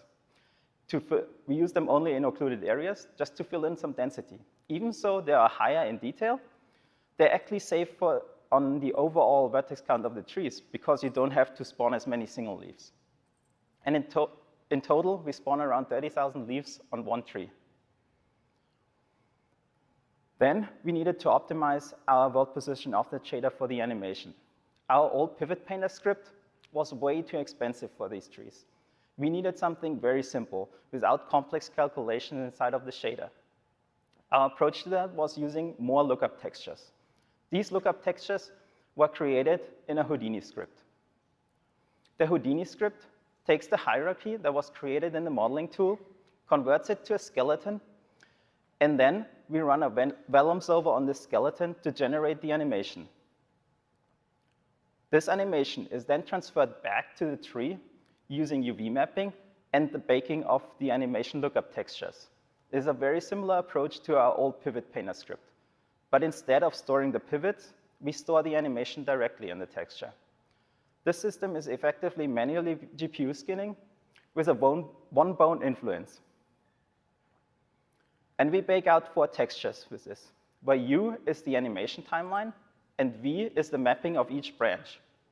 And all of these 4 textures give us all the transforms we need to animate our trees. And the result is really high detailed trees where each leaf is modeled and we have nice animations on them. But that comes at a higher memory cost due to the uncompressed HDR textures we need. Sadly, we also need to sacrifice individual leaf movement with this system. And it's definitely something we want to improve in the future. Our trees also don't react to the physics field. And our animation is currently rigid. And we would like to soften this out a little bit by using at least a 2-bone influence. Now that we know how our nanite trees are built, we also know it's exactly the opposite from how our old trees were built. And we still need our old trees for platforms that don't support nanite. This means we have twice the work for each tree. But it also means we're breaking a key feature of nanite, which is a continuous LOD chain. So we needed a custom setup for this. We added the possibility to import a custom fallback mesh into a nanite mesh asset, into a single asset. And this can be easily switched at runtime depending on the detail level. And because these 2 meshes are so different, we also needed a unique material for each of those. So we added the possibility on each material to add a nanite override material to it that is then only used on the nanite mesh. Then we had the idea that in theory, nanite meshes render way faster if they all use the same material. It needed to be a single shader, no use of material instances or anything. This was rather hard to pull off, but we managed to do it by using a blueprint that automatically converted all of our trees from a 2-material setup per tree to a single material for all of our trees using UDIM and array textures. Sadly, this didn't turn out as we thought. It was actually way slower. And yeah, because of the higher shader cost. But something good came out of this. We now had a blueprint that can run geometry script on all of our trees, and we used it as our pipeline tool. This tool automatically merges the nanite and the non-nanite mesh from separate asset into one asset, and then takes the collision from another separate asset and merges it into this asset. On top of that, it also automatically bakes the imposter using a modified version with geometry script. Even so, the imposter is only needed on the fallback mesh. The nanite meshes don't need an imposter anymore. And being able to batch process all of our imposter bakes saved us so much time. This used to be days of work, and now it's a matter of a click of a button. Then we moved on to figure out grass and smaller plants. We used the same approach as for our trees. We built lots and lots of variations, and we did a lot of profiling. We had a little Houdini script that let us procedurally generate grass meshes with different details and looks. And we pretty much came to the same conclusions as for the trees. For a grass cluster of about 150 centimeters in diameter, a vertex count of 1,200 verts worked well for us. But we still needed distance culling. And because vertex shader is again expensive on grass, we needed to disable the vault position offset in a distance. This meant we couldn't use our old system of fading out the grass in a distance using a vault position offset shader. So we needed to switch that to a pixel shader. And we fade out our grass by matching the color of the terrain and the normal of the terrain. Each blade modeled is again way faster than any cards with mask materials. And low nanite overdraw is even more important than for the trees. As you can see in the overdraw visualizer, when you have rolling hills of grass, it adds up very quickly with the nanite overdraw. Then we had to again optimize our vault position offset shader for the animation. For all grass and small plants, we use a single generic lookup textures with a baked offset in it. This doesn't look as good as a real rotation, but it's very cheap. We also optimized our wind speed and noise textures. In the red and green channel, we store a directional noise for the wind. And in the blue channel is an intensity noise. Then we store the wind speed itself as a MIP map. This allows us to blend between different wind speeds just by blending between these two MIP maps. And the result is really high detailed grass and where each blade is modeled, and we have nice animations. Fortnite is a few years old now, and we have lots of legacy content, and this needed to be updated. In general, non-nanite meshes render slower than nanite meshes, even with the same vertex count. And especially when virtual shadow maps are enabled, non-nanite meshes render way slower the larger they are. But nanite still has some limitations, like for example, per instance, vertex colors are not supported, and some materials are not supported, like translucency, for example. So based on these criteria, we made an editor utility blueprint script that we run on each of our maps and find all the meshes that we can automatically convert to nanite. With Lumen, we had for the first time realistic global illumination in Fortnite. But our content was not made for that in mind. With Lumen, we have a much higher range of exposure from dark interiors to bright exteriors. So we had to update all of our emissive materials. We used the inverse eye adaptation node to make our emissives independent from the exposure. That way, they always stay the same brightness. The same can be done with light itself, using the inverse exposure blend feature. This is great for lights that are used with gameplay and always need to be the same brightness, no matter what the exposure is. Beautiful lighting often doesn't line up with what's needed for gameplay. Player visibility is very important.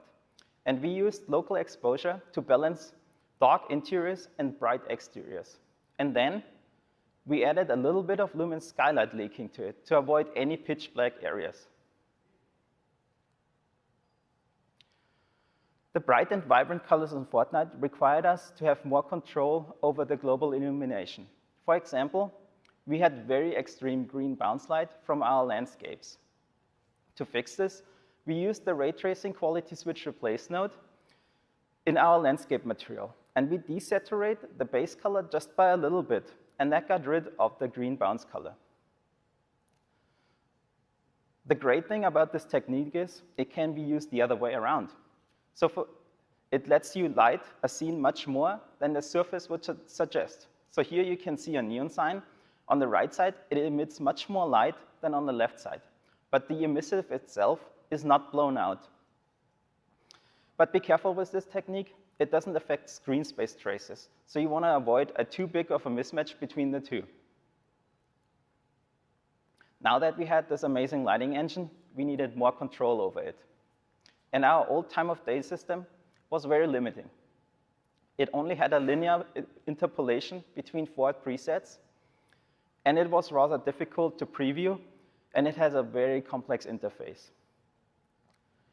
So we switched our time of day system to a sequencer-driven system. which was great because we had full control over each second of the 24-hour day cycle. And for scalability, we were able to have a separate sequence for each platform. This allowed us to tweak the lighting exactly as we wanted it and needed it on each platform. This was great. We had finally instant feedback of the lighting we are creating, and it was a solid foundation for future improvement. We also got some quality of life improvement, like, for example, the in-viewport controls for time of day. But on the downside, this requires a lot of keyframes. It can be rather challenging to manage. And sadly, the system is a little bit slower in performance than our old system, but it was definitely worth it. In the future, we want to improve on this system and add subsequences for weather and limited time events. We also want to have a local volume support, and in general, we need to improve how editing large amounts of keyframe and sequencer works.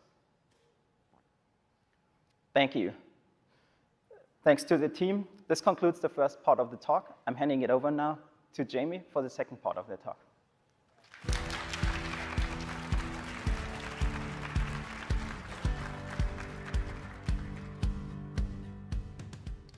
Hi, I'm Jamie Hayes, Senior Rendering Programmer at Epic Games. I'm going to cover the improvements we made to UE5's next-gen systems and the challenges we faced bringing them into Fortnite Chapter 4. First, I'd like to talk about the work we did to integrate Lumen, UE5's real-time global illumination and reflection solution, into the game. Let's start with how Lumen was ultimately utilized to improve the visuals in Fortnite Chapter 4.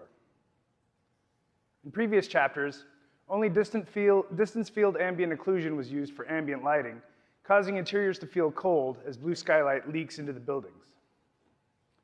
In Chapter 4, Lumen calculates global illumination at high quality, adding back the warm sunlight bounce and detailed indirect shadows. In earlier versions of Fortnite, reflections on next-generation consoles were limited to screen space reflections. This effect is limited to reflecting what's on screen and only provides good results on mirror-like surfaces. Lumen reflections provide accurate ray trace reflections on glossy surfaces, rendering metals and smooth materials correctly, even when they are indoors. Reflections on the water are sharper, and they extend all the way to the edges of the screen. We had to face some challenges getting Lumen to scale and fit the needs of Fortnite. Our previous showcases of the tech were well optimized, but were done so to meet a 30 FPS budget. For Fortnite, we were targeting 60 FPS on next-gen consoles, giving ourselves a modest 4 millisecond budget for GI and reflections together.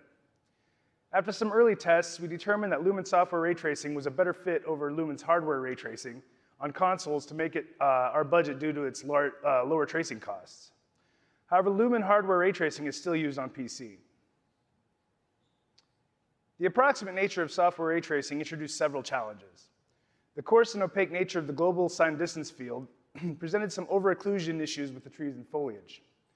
We developed a new stochastic way to intersect the SDF, where a choice is made at each step of the ray march whether or not to intersect. This more accurately models the aggregate nature of the canopy. Lumen's software ray tracing also adds detail to the GI with screen traces. However, aliasing could be observed when these screen traces hit grass blades. We solved this by skipping screen trace hits when they hit foliage. Another problem we faced was that the lighting on objects reflected in the water was too low res. We were sampling this lighting from a voxelized structure generated from a higher resolution surface cache stored for each mesh. To resolve this, we developed a reverse lookup structure that allowed us to sample the higher resolution surface cache directly. One artifact we had to fix was streaking that would occur where screen traces are interrupted by foreground pixels. In this scenario, we fall back to Lumen software traces to continue the trace, which could result in a color mismatch with its neighbors. To resolve this, we sample screen colors at points where a ray is hit on screen and reduces the mismatch. We also made improvements to the noise of our global illumination. Because Lumen GI downsamples heavily in order to fit into budget, the resulting noise can be more noticeable, distracting from the game experience. We were able to reduce noise greatly by integrating NVIDIA's spatiotemporal blue noise, a technique that pre-optimizes noise patterns to cancel out quickly when accumulated over multiple frames. This gave much cleaner indirect lighting without requiring any additional rays to be traced. Now let's talk a bit about what we had to do for performance to meet our 4 millisecond budget. As I mentioned before, Lumen GI scales quality down for 60 Hz by heavily downsampling, down to 1/16 of a ray per pixel. This tends to be less temporally stable and can introduce noise in darker areas. Paul showed us earlier how skylight leaking was added to help illuminate darker areas. This also served to help to hide GI noise in dark indoor locations. Another sacrifice we made for 60 FPS was to scale down the quality of reflections. Reflections are reduced to half resolution except on water. Also, we added a separate roughness cutoff parameter for foliage, resulting in fewer dedicated reflection rays and relying more often on Lumen's rough specular approximation for this shading model. The difference was not very noticeable and saved us upwards of 2 milliseconds. Lumen's processing is composed of many interdependent GPU dispatches. This results in a lot of GPU time spent in synchronization when performed in line with other graphics work. On top of that, software ray tracing threads retire in varying lengths of time, causing the dispatch to have a long tail that leaves the shader cores largely underutilized. By putting Lumen's dispatches in parallel with graphics work on async compute, we clawed back about 0.8 milliseconds of GPU time on next-gen consoles. And this is what that looks like in pics. On the top, you can see the graphics pipe, and in the bottom, you see Lumen's many dispatches running in parallel on an async compute pipe. Next up, I'm going to cover how our team helped update the geometric detail of Fortnite Chapter 4 using nanite. At the time we started on Chapter 4, nanite materials were missing support for a few things: world position offset, pixel depth offset, masked opaque, and two-sided. This is because nanite's rasterization was fixed function, meaning all its triangles rasterize the same way and at the same time. So what it could do fast and efficiently. However, these features require custom logic in the rasterization shader, so we need to make the rasterizer itself programmable moving forward to support these features. We set out to build an initial prototype to change nanite's rasterization architecture to support material graph logic. We started with a simple masked material. The prototype was successful in proving it could work, but there was a long road ahead to make it production ready and efficient. We moved on to implement the new system with a couple constraints in mind. We wanted to keep the original rasterization path fast, meaning the new feature would not slow down existing content. Basic programmable rasterization should only be marginally slower than the fixed function version, and we also wanted to continue to perform instance and cluster culling work only once for simplicity and speed. The initial prototype was hard-coded to only support a single programmable material in the scene. So the next step was to add a proper rasterizer binning pass that would let us support actual game scenes composed of hundreds of materials. This enabled us to test out actual content, though we knew we still had room for improvement on the performance side. Here you can see our test project, Medieval Game, in a debug view, showing a unique color per rasterization material.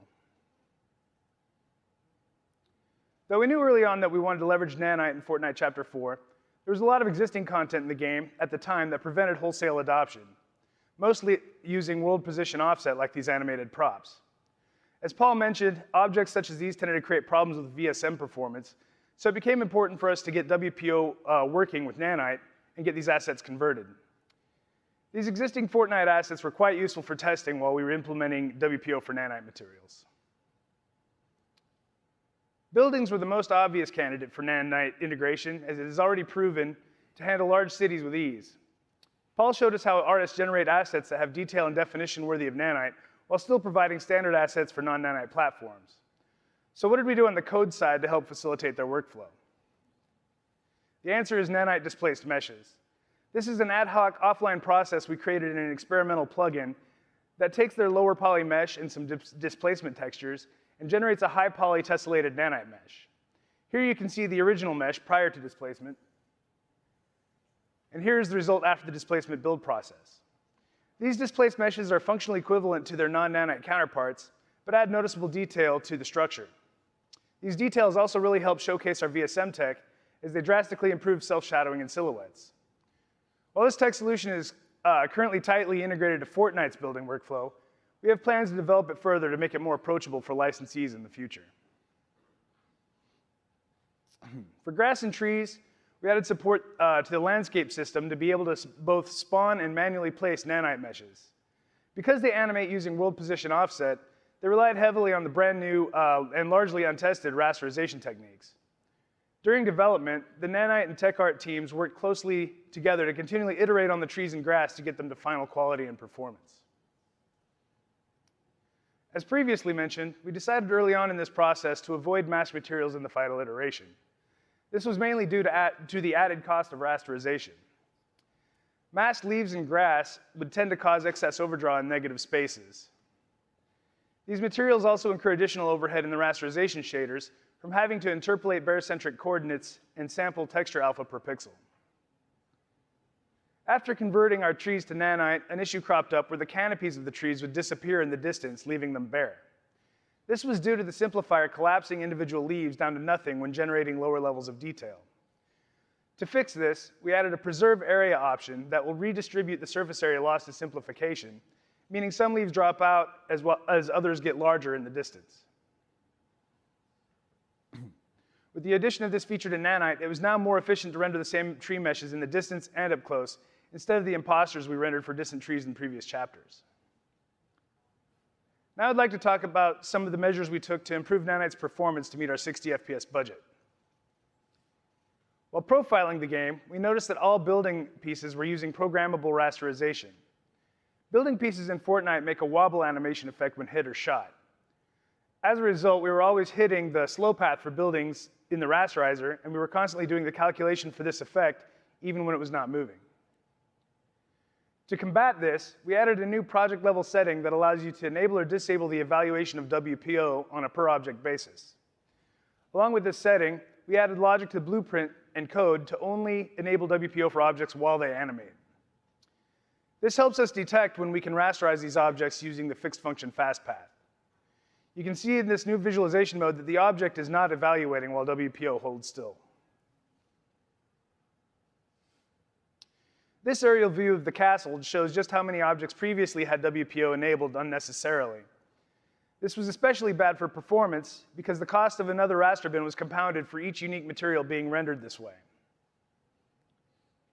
With the new logic in place, we reduced our raster bin count to usually a handful at any given time. Because most things rendered now as fixed function, rasterization was cheaper due to skipping the WPO calculation. Similar in spirit to buildings, we could see that even though the trees are constantly moving, it was hardly noticeable in the distance. So we added another per object setting to be able to disable WPO at a given distance from the camera. When set on the trees, their clusters get divided between programmable and fixed function rasterization using the fast path when possible. The landscape geometry itself also proved to be a performance issue. It was rendering as large non-nanite pieces, causing poor VSM performance. To fix this, we created an offline build process to generate nanite meshes for the landscape pieces. Note that we haven't gone as far as creating a high-resolution landscape solution yet. The process merely just generates a nanite mesh from the landscape at its normal level of detail, and then nanite takes over the rendering. I'd like to touch briefly on an issue with WPO that we're still working on. We currently can't easily account for WPO when culling clusters. Therefore, large WPO values can cause verts to fall outside of cluster bounds, causing parts of the mesh to pop in and out when the original bounds fall out of view or are occluded. For UE5.1, we used bound scale on the primitive component to arbitrarily scale up bounds as a temporary solution to help resolve these issues. However, scaling tends to make the culling bounds overly conservative, and it doesn't handle flat objects well. Coming in UE5.2, material authors can specify max world position offset displacement on the material itself to extend the bounds only by the worst case amount of displacement. Let's move on to how virtual shadow maps were used to improve the shadows of Fortnite Chapter 4. Firstly, why did we choose VSM over other methods? VSMs produce higher quality shadows than cascaded shadow maps. They also perform better than classic shadow map techniques when rendering nanite meshes.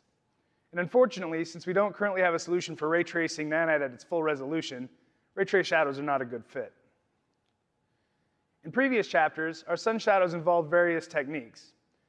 Cascaded shadow maps were used near the player with a single far cascade in the distance that was mixed with distance field shadows.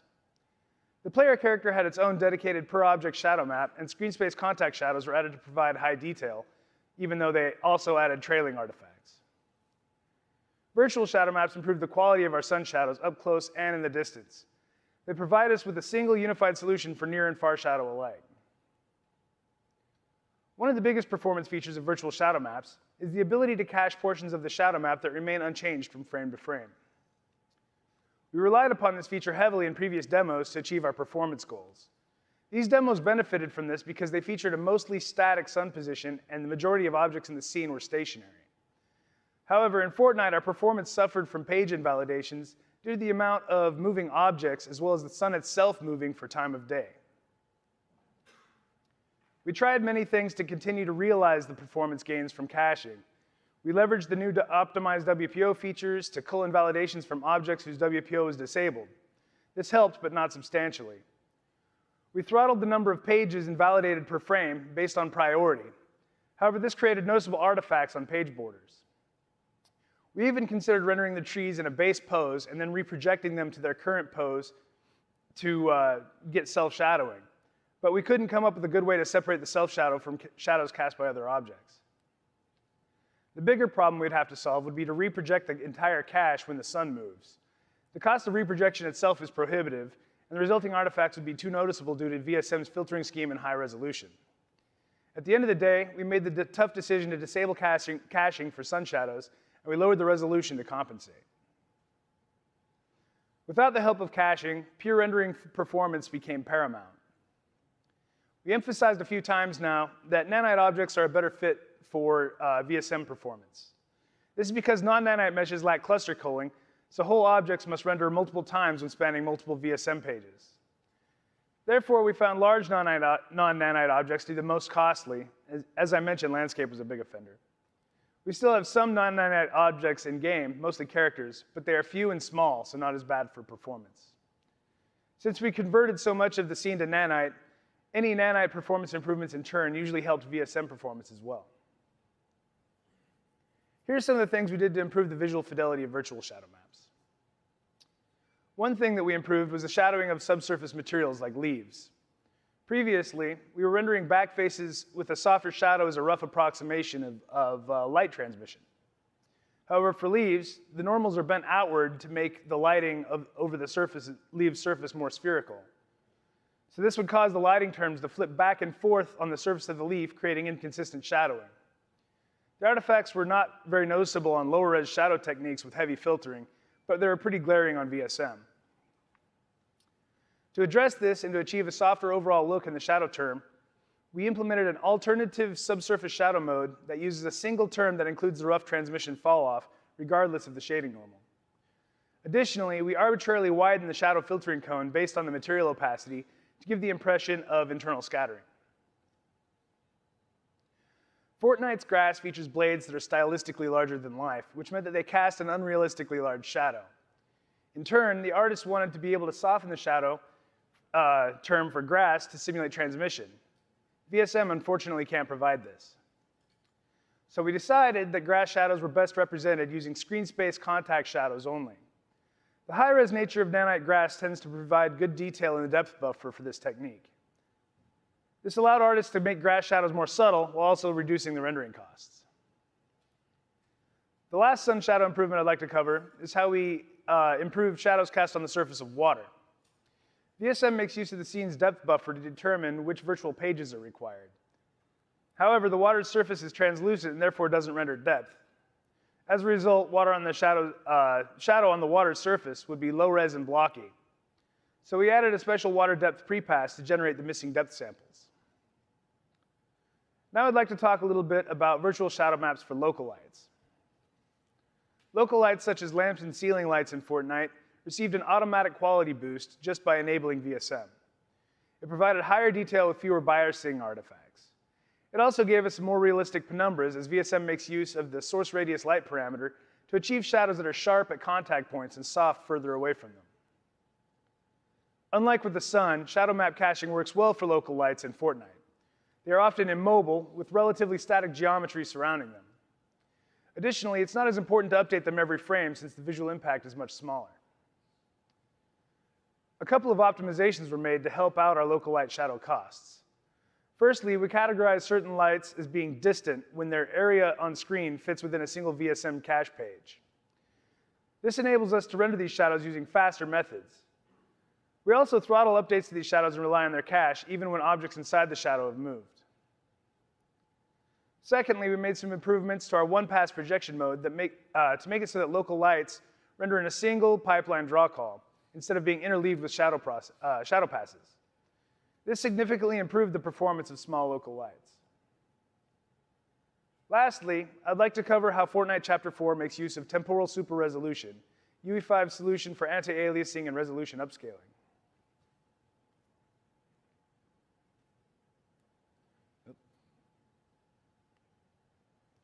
Fortnite has a lot of pre-existing content, and it's important to maintain the quality of that content without artists needing to revisit it. With that in mind, we wanted to make sure that the art team was minimally impacted by the limitations of TSR, and we aimed to let them focus on creating new art rather than migrating previously authored art, while not regressing on detailed nanite content. With Fortnite targeting 60 FPS, TSR was no exception in needing a diet on its runtime cost. Considering the performance benefit it brings by rendering at much lower resolution, we were willing to give it at most 2 milliseconds of frame time budget. However, major, surprising, and unexpected R&D breakthroughs on what existing console hardware can actually deliver allowed us to shrink the cost of TSR much further than we anticipated. We found a way to exploit the scale-up performance of RDNA 2 GPUs with handwritten interdependent convolutions. And the ability to chain many more convolutions has amazing properties that allows TSR to become substantially smarter and shave off large GPU costs that are no longer required. More technical details on this are to be published in the future. We went from 3.1 milliseconds in the Matrix Awakens demo to just 1.5 milliseconds at equal quality, which is great news for our licensees, as we can now provide them higher TSR quality levels to use at their discretion and fit their needs, while still being able to remain under 2 milliseconds.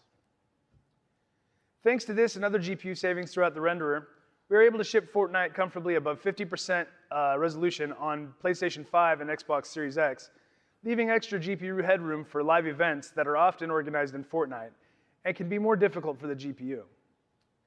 On Xbox Series S, we had to reduce display resolution as well as other effects in the game to make sure that the rendering resolution remains reasonably high, on average about 68 to 75% of 1080p, to maintain enough information for TSR to converge to reasonable image quality on more GPU-intense scenes. That pretty much wraps up my part of the presentation. I'd like to take a second to thank the members of the teams whose contributions made this all possible.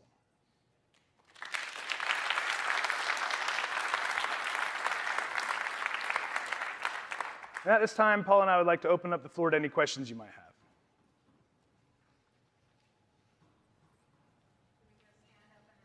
Yeah, the mic's over here to the left.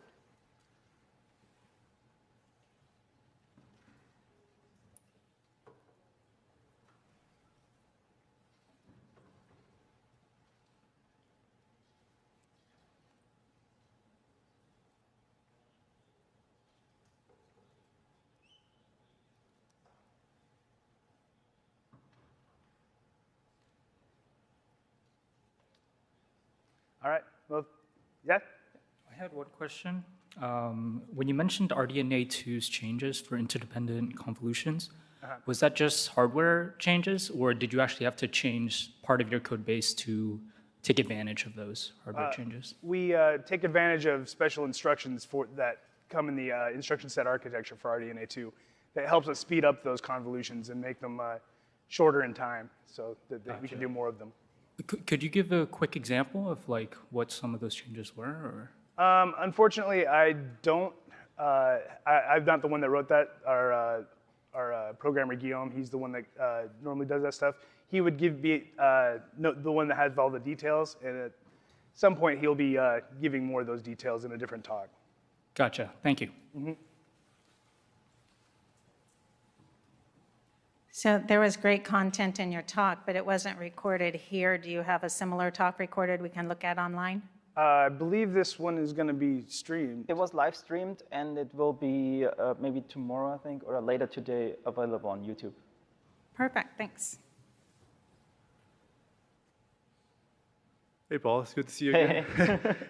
For the displacement for the legacy content, I was curious if you look at displacement from the side, if you guys we're able to see what happened with the warping that happens? You look at something from the bottom or top, or? Oh, well, that was the indirect and direct displacement, right? That we added.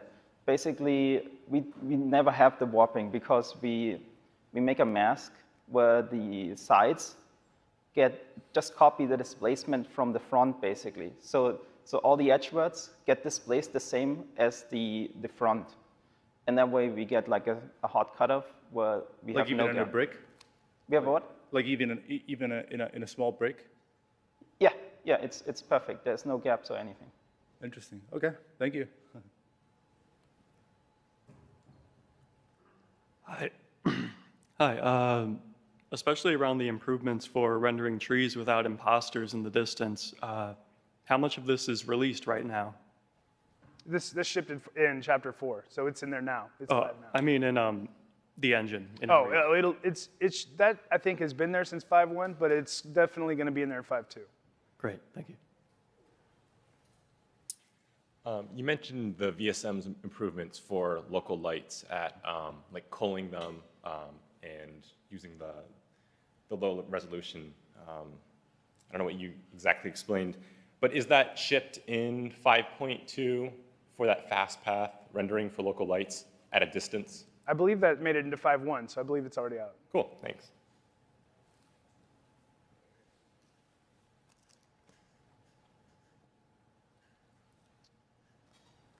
All right, well, if there's no more questions, I guess we'll let you guys go. Thanks, everybody. Thanks.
Hello guys, how are you?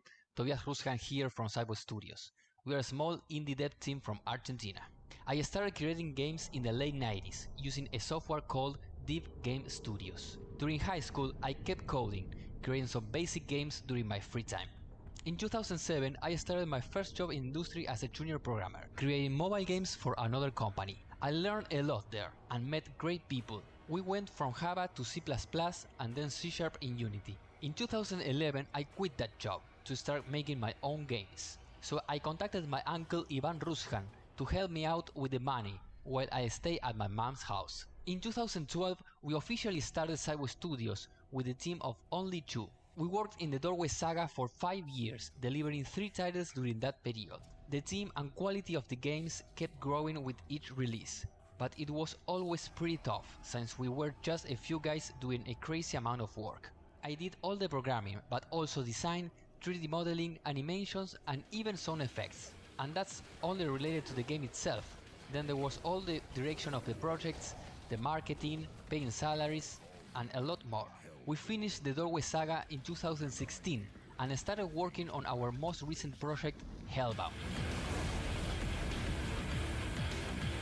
A 90s style first-person shooter I wanted to do since I started making games when I was a kid.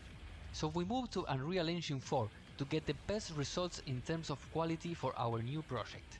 The team now was bigger and a lot more experienced. For the investment, this time we got a national government funding, a Kickstarter, and even an Unreal Dev Grant from the awesome people at Epic Games. And finally, a publisher was also involved so we can complete the funds to finish the game. Hellbound was just released on Steam, but we are still making improvements and adding new content for the community. What I think always helped us to get the funds and attention we need for our project was to have prototypes in our hands. We always worked very hard to have something solid to show to the world, and not just an idea or a document with some references. You guys can follow us on Twitter, Facebook, and Instagram. We are Cyber Studios, and we wish you the best in your awesome projects.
Industrial assets make up a diverse and large portion of the Megascans library. From filling up our gas tanks to shipping and logistics centers, these assets drive movement in our urban environments in more ways than we are aware of. It's with these assets that can provide the building blocks of your scene or be used to sprinkle in granular details to glue everything together. Quixel is dedicated to producing high-quality assets, and some of these assets to help get you started on your industrial projects are collections such as the Rubble Collection, where you can fill any environment such as aged industrial sites with highly detailed debris, broken bricks, and a plethora of clutter options. Want to build an organized logistics setup to store your supplies? The warehouse collection is full of boxes, barrels, crates, and racks, and is surely the right place to start your industrial project. Industrial assets and environments can be obvious, but they can also be subtle details that drive more realism and ultimately help fill your scene with extra fidelity. For example, here within Unreal Engine 5, I have the basis of a barrel house pieced together by using some of our modular assets, which you can find here within the built-in bridge user interface. Finding the right Megascans industrial asset from within the engine is quick and easy. Plus, dragging and dropping the asset directly into your scene helps speed up your design workflow and keeps you focused on your environment while it finishes importing in the background. These optimized assets helped me focus on this scene's design, composition, and details without the worry of any technical hurdles. Setting up a mega assembly to quickly form the barrel racks, adding conduit for lighting or even a fire suppression system, and all the little minute details along the way was a breeze to design this scene. We can use industrial assets to shape any number of environments, such as a storage facility, a construction site, a textile factory, or even a warehouse in ruins. With the plethora of industrial assets in the library, there are plenty of avenues you can take to address your scene, reshape your scene, or enhance your scene further by adding the extra details to help your designs shine. Industrial assets are just the tip of what is possible. Take your projects even further by checking out some other new assets such as the updated Zurich Shrubland collection, now with vast arid landscapes to go along with huge sandstone cliffs to give you all you need for a desolate environment. Great popular city centers with the 4th volume of the Neoclassical Modular Buildings collection with new, intricate details for walls, windows, and roofs. Lastly, we'd like to again thank you so much for your continuing support. With your help, we are able to direct our focus to the content you desire and ensure as much of that content is provided on a daily basis. Thank you for joining me in this update. I'll see you soon in the next one.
We're on God's green earth and we live. An ancient horror has awoken from its slumber and is hungry for blood. You keep lookout. Look out for what?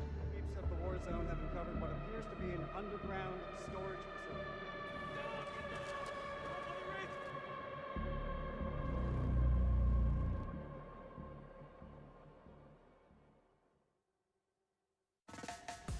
It's the game that no one ever thought was going to exist. We like doing all sorts of things that are not common. Depending on the layout of the engine, that can be very difficult. Having made games for 20 years, I almost feel lazy in the amount of polys I can push through this engine and still run fast and efficiently.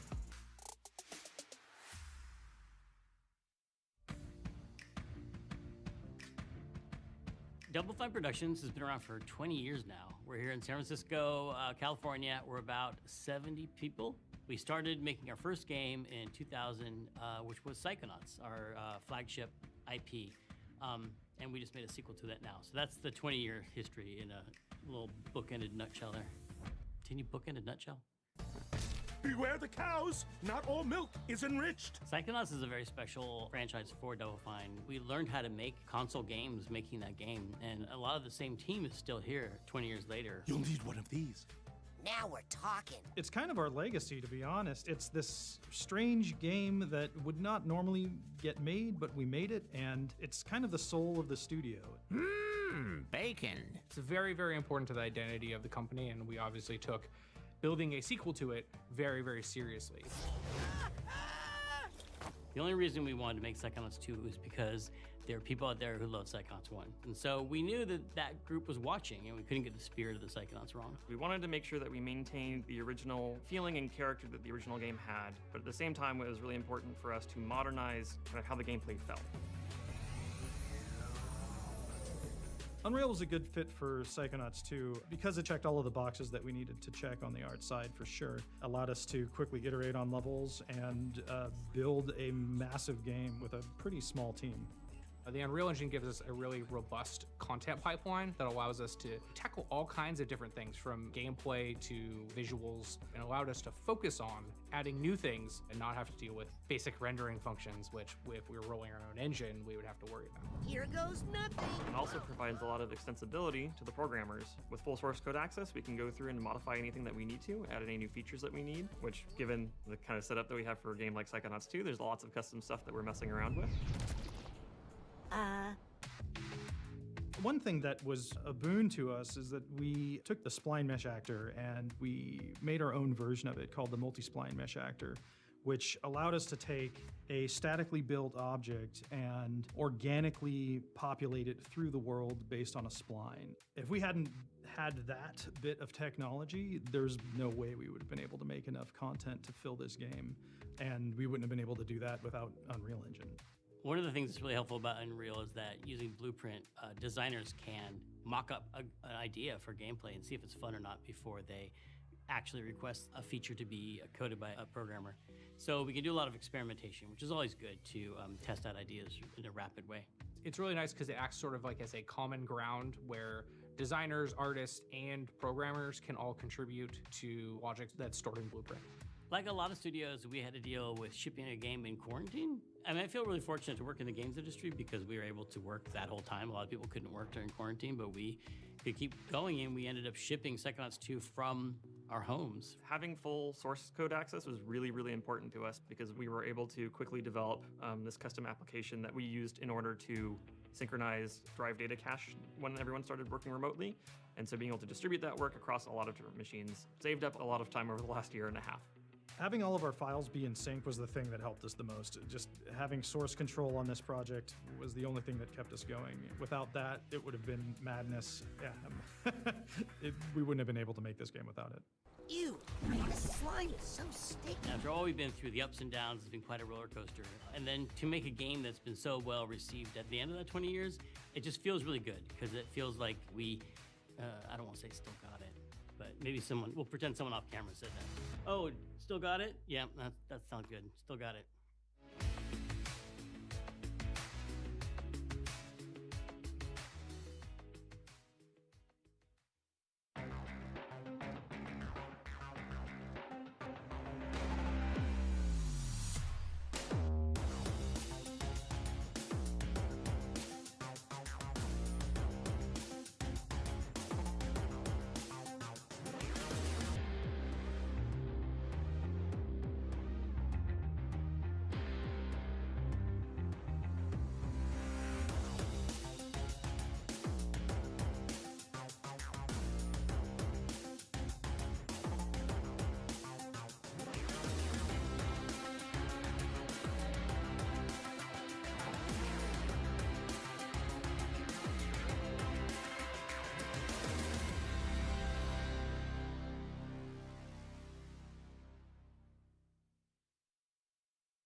The xeric shrublands of Pakistan. A Accounting for nearly 20% of the Earth's land surface, xeric shrublands make up the largest terrestrial biome on the planet. Receiving on average less than 10 inches of rainfall every year, the plant life in these regions must be as resilient as they are rugged. With an endless supply of distinctive vegetation and rock formations, the xeric shrublands of Pakistan was a hotbed of extraordinary finds for our scanning team to explore. Scanning a plethora of surfaces ranging from kilometers in size down to the smallest pebble and everything in between, the xeric shrublands collection will add a depth of detail to your scene in no time. Visit the Megascans library where you can find these assets for free with your Unreal Engine account.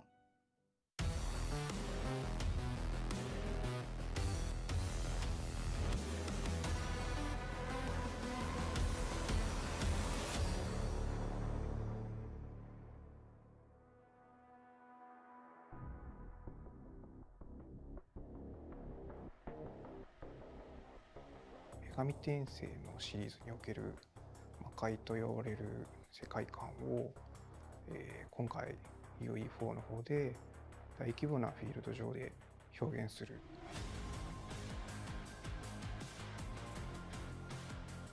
荒涼とした自然や荒廃した文明の名残、あとは神秘的なオブジェクトなどを軸として構成してきました。ピボットペインターが、自分では気に入っている機能の一つです。最初は草とか木の揺れを表現するのに使用していたのですが、先ほど言った神秘的なオブジェクトの作成にも大いに役に立ってくれました。で、あそこでさらにもう一個気に入っているものがあって、表面に文様が描かれているのですが、あれはバンプオフセットを使用して、一律にオフセットをかけるオフセットをかけることで、マスクを重ねて階層表現のようなものを表現できたのは気に入っています。新女神転生シリーズらしいダークな雰囲気を継承しつつ、過去作にはなかったような表現で原画イラストを 3DCG で表現するということを目指しました。まずはイラスト的な表現をベースとして、アンリアルエンジンが得意としているフォトリアルな表現をプラスすることで現世代記にふさわしいような表現というのを模索しました。こういう試行錯誤をしていく、方法としてアンリアルエンジンのマテリアルというのはとても最適でした。特にその新女神転生シリーズの悪魔というのは多種多様な見た目をしているので、ちょっと専用のマテリアルというのが必要になることが珍しくなく、そういう場合でも柔軟にスムーズに対応できたというのが良かったです。マテリアルの機能として、マテリアルインスタンスも、扱いやすかったです。親マテリアルの検索や、その親マテリアルの差し替えなどが容易にできるので、確認や調整などというのが、スムーズに行えてとても良かったです。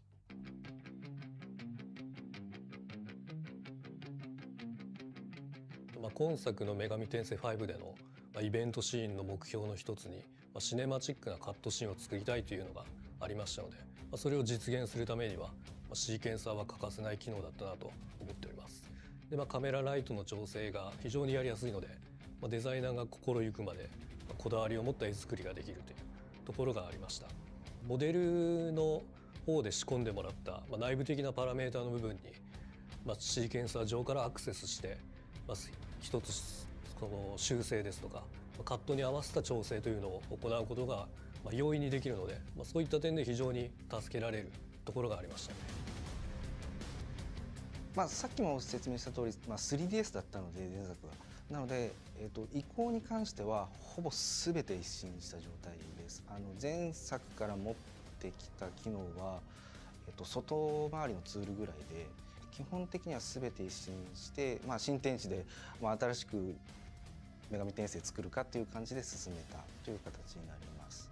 であとはスクリプト周りはだいぶというよりも全て新女神転生4で使っていたものは全て捨てた感じで、全てブループリントに移行しました。で最終的には、新女神転生4、前作で使っていた時よりも、ブループリントの方がスクリプトとしては優秀でしたので、最終的になんかスクリプターの方は前作よりもいろんなことができるという感じで、最大工数も全体的には前作のスクリプトよりもだいぶ下がったという感じになります。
It's what we've waited for.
Hello guys, how are you?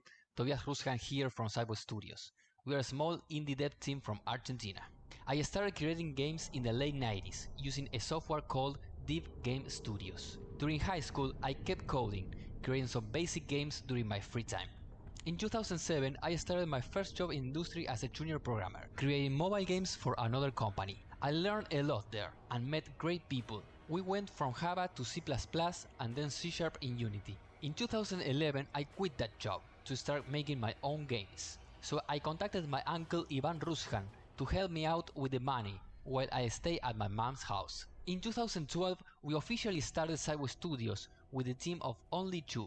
We worked in the Doorway saga for 5 years, delivering 3 titles during that period. The team and quality of the games kept growing with each release, but it was always pretty tough since we were just a few guys doing a crazy amount of work.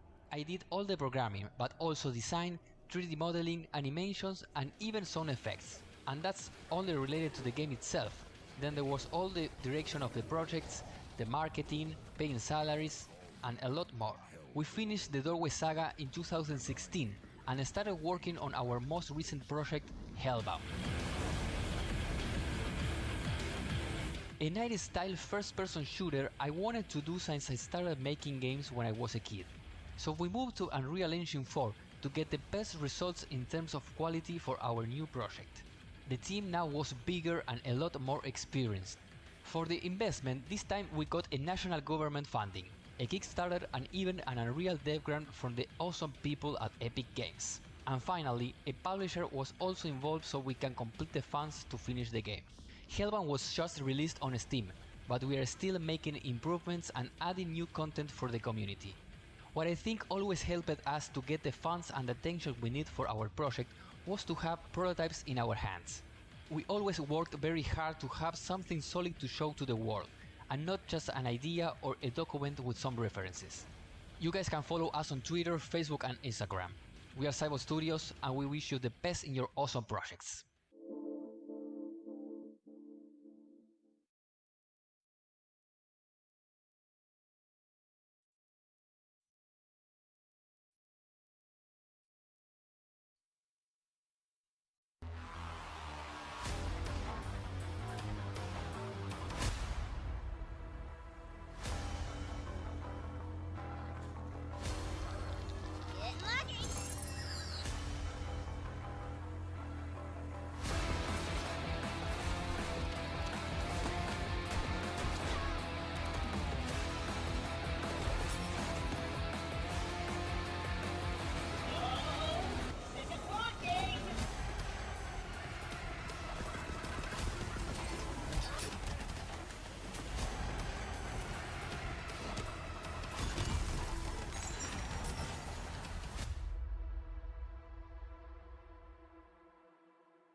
Industrial assets make up a diverse and large portion of the Megascans library. From filling up our gas tanks to shipping and logistics centers, these assets drive movement in our urban environments in more ways than we are aware of. It's with these assets that can provide the building blocks of your scene or be used to sprinkle in granular details to glue everything together. Quixel is dedicated to producing high-quality assets, and some of these assets to help get you started on your industrial projects are collections such as the Rubble Collection, where you can fill any environment such as aged industrial sites with highly detailed debris, broken bricks, and a plethora of clutter options. Want to build an organized logistics setup to store your supplies? The Warehouse Collection is full of boxes, barrels, crates, and racks, and is surely the right place to start your industrial project. Industrial assets and environments can be obvious, but they can also be subtle details that drive more realism and ultimately help fill your scene with extra fidelity. For example, here within Unreal Engine 5, I have the basis of a barrel house pieced together by using some of our modular assets, which you can find here within the built-in bridge user interface. Finding the right Megascans industrial asset from within the engine is quick and easy. Plus, dragging and dropping the asset directly into your scene helps speed up your design workflow and keeps you focused on your environment while it finishes importing in the background. These optimized assets helped me focus on this scene's design, composition, and details without the worry of any technical hurdles. Setting up a mega assembly to quickly form the barrel racks, adding conduit for lighting or even a fire suppression system, and all the little minute details along the way was a breeze to design this scene. We can use industrial assets to shape any number of environments, such as a storage facility, a construction site, a textile factory, or even a warehouse in ruins. With the plethora of industrial assets in the library, there are plenty of avenues you can take to address your scene, reshape your scene, or enhance your scene further by adding the extra details to help your designs shine. Industrial assets are just the tip of what is possible. Take your projects even further by checking out some other new assets such as the updated Zurich Shrubland collection, now with vast arid landscapes to go along with huge sandstone cliffs to give you all you need for a desolate environment. Create popular city centers with the 4th volume of the Neoclassical Modular Buildings collection with new, intricate details for walls, windows, and roofs. Lastly, we'd like to again thank you so much for your continuing support. With your help, we are able to direct our focus to the content you desire and ensure as much of that content is provided on a daily basis. Thank you for joining me in this update. I'll see you soon in the next one.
Hey, hello everyone. I'm Raffaele. I'm the Senior Technical Product Manager for MetaHuman. Now, that's the top half. Before we begin, this is a 2-part talk. So after I'll be done with my half an hour, I do recommend you stay around because Matt's presentation is amazing. Now, it will be my privilege to take you through a tour of the MetaHuman framework. And let's get right into it. The mission statement for us is democratizing the creation of engine-ready, high-quality digital humans. Now, there's one bit that isn't obvious in that statement, which is that MetaHuman isn't a single piece of software or technology. Now, to communicate that, sometimes we refer to it as a framework. If you like the word better, you can also think of it as a content platform. Now, the point is that we do consider MetaHuman one product, but it is made of multiple collaborating parts, and many of them can be used independently or optionally. Now, the point of the talk is what is actually in this framework.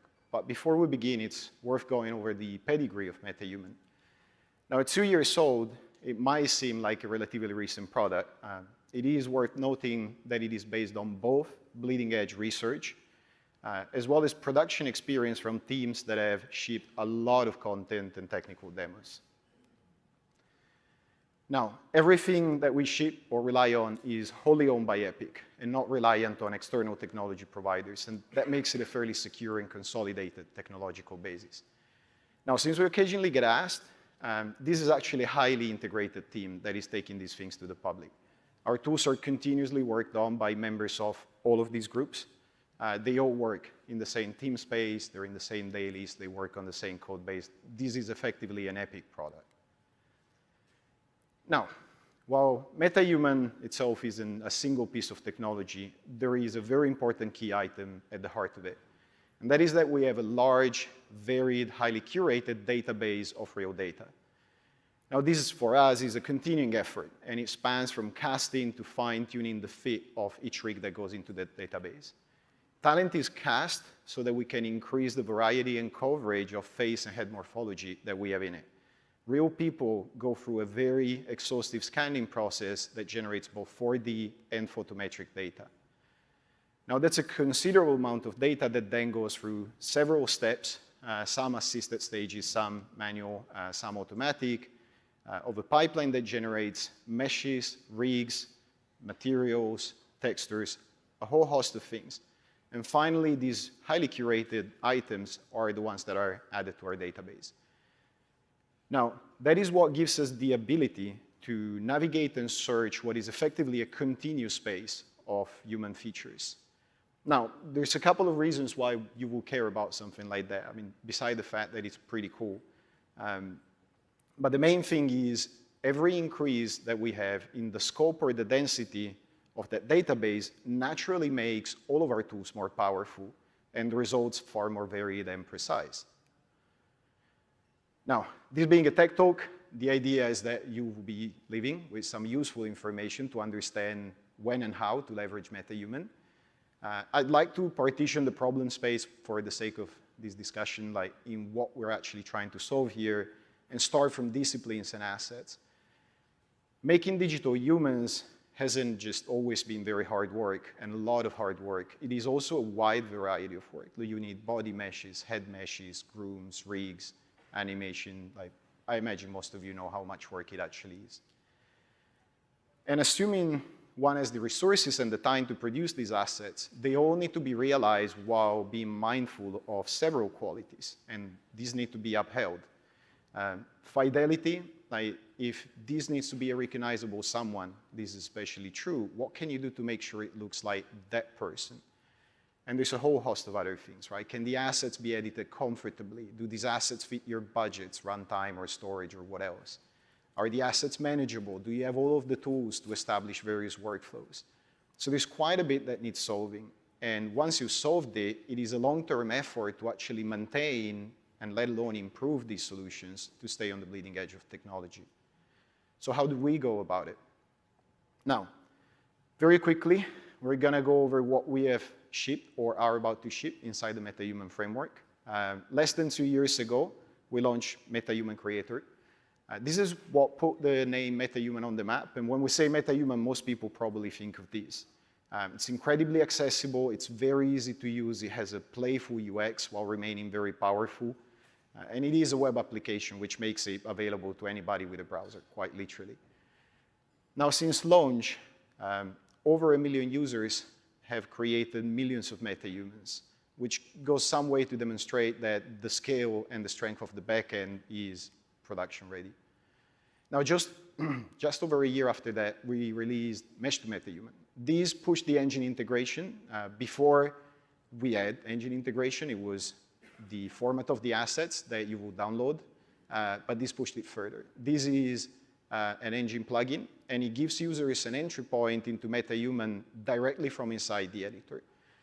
It requires that you run the editor because of that, obviously, but the workflow and the robustness mean that just about anybody can go from a scan or a sculpt to a great rig mesh in minutes.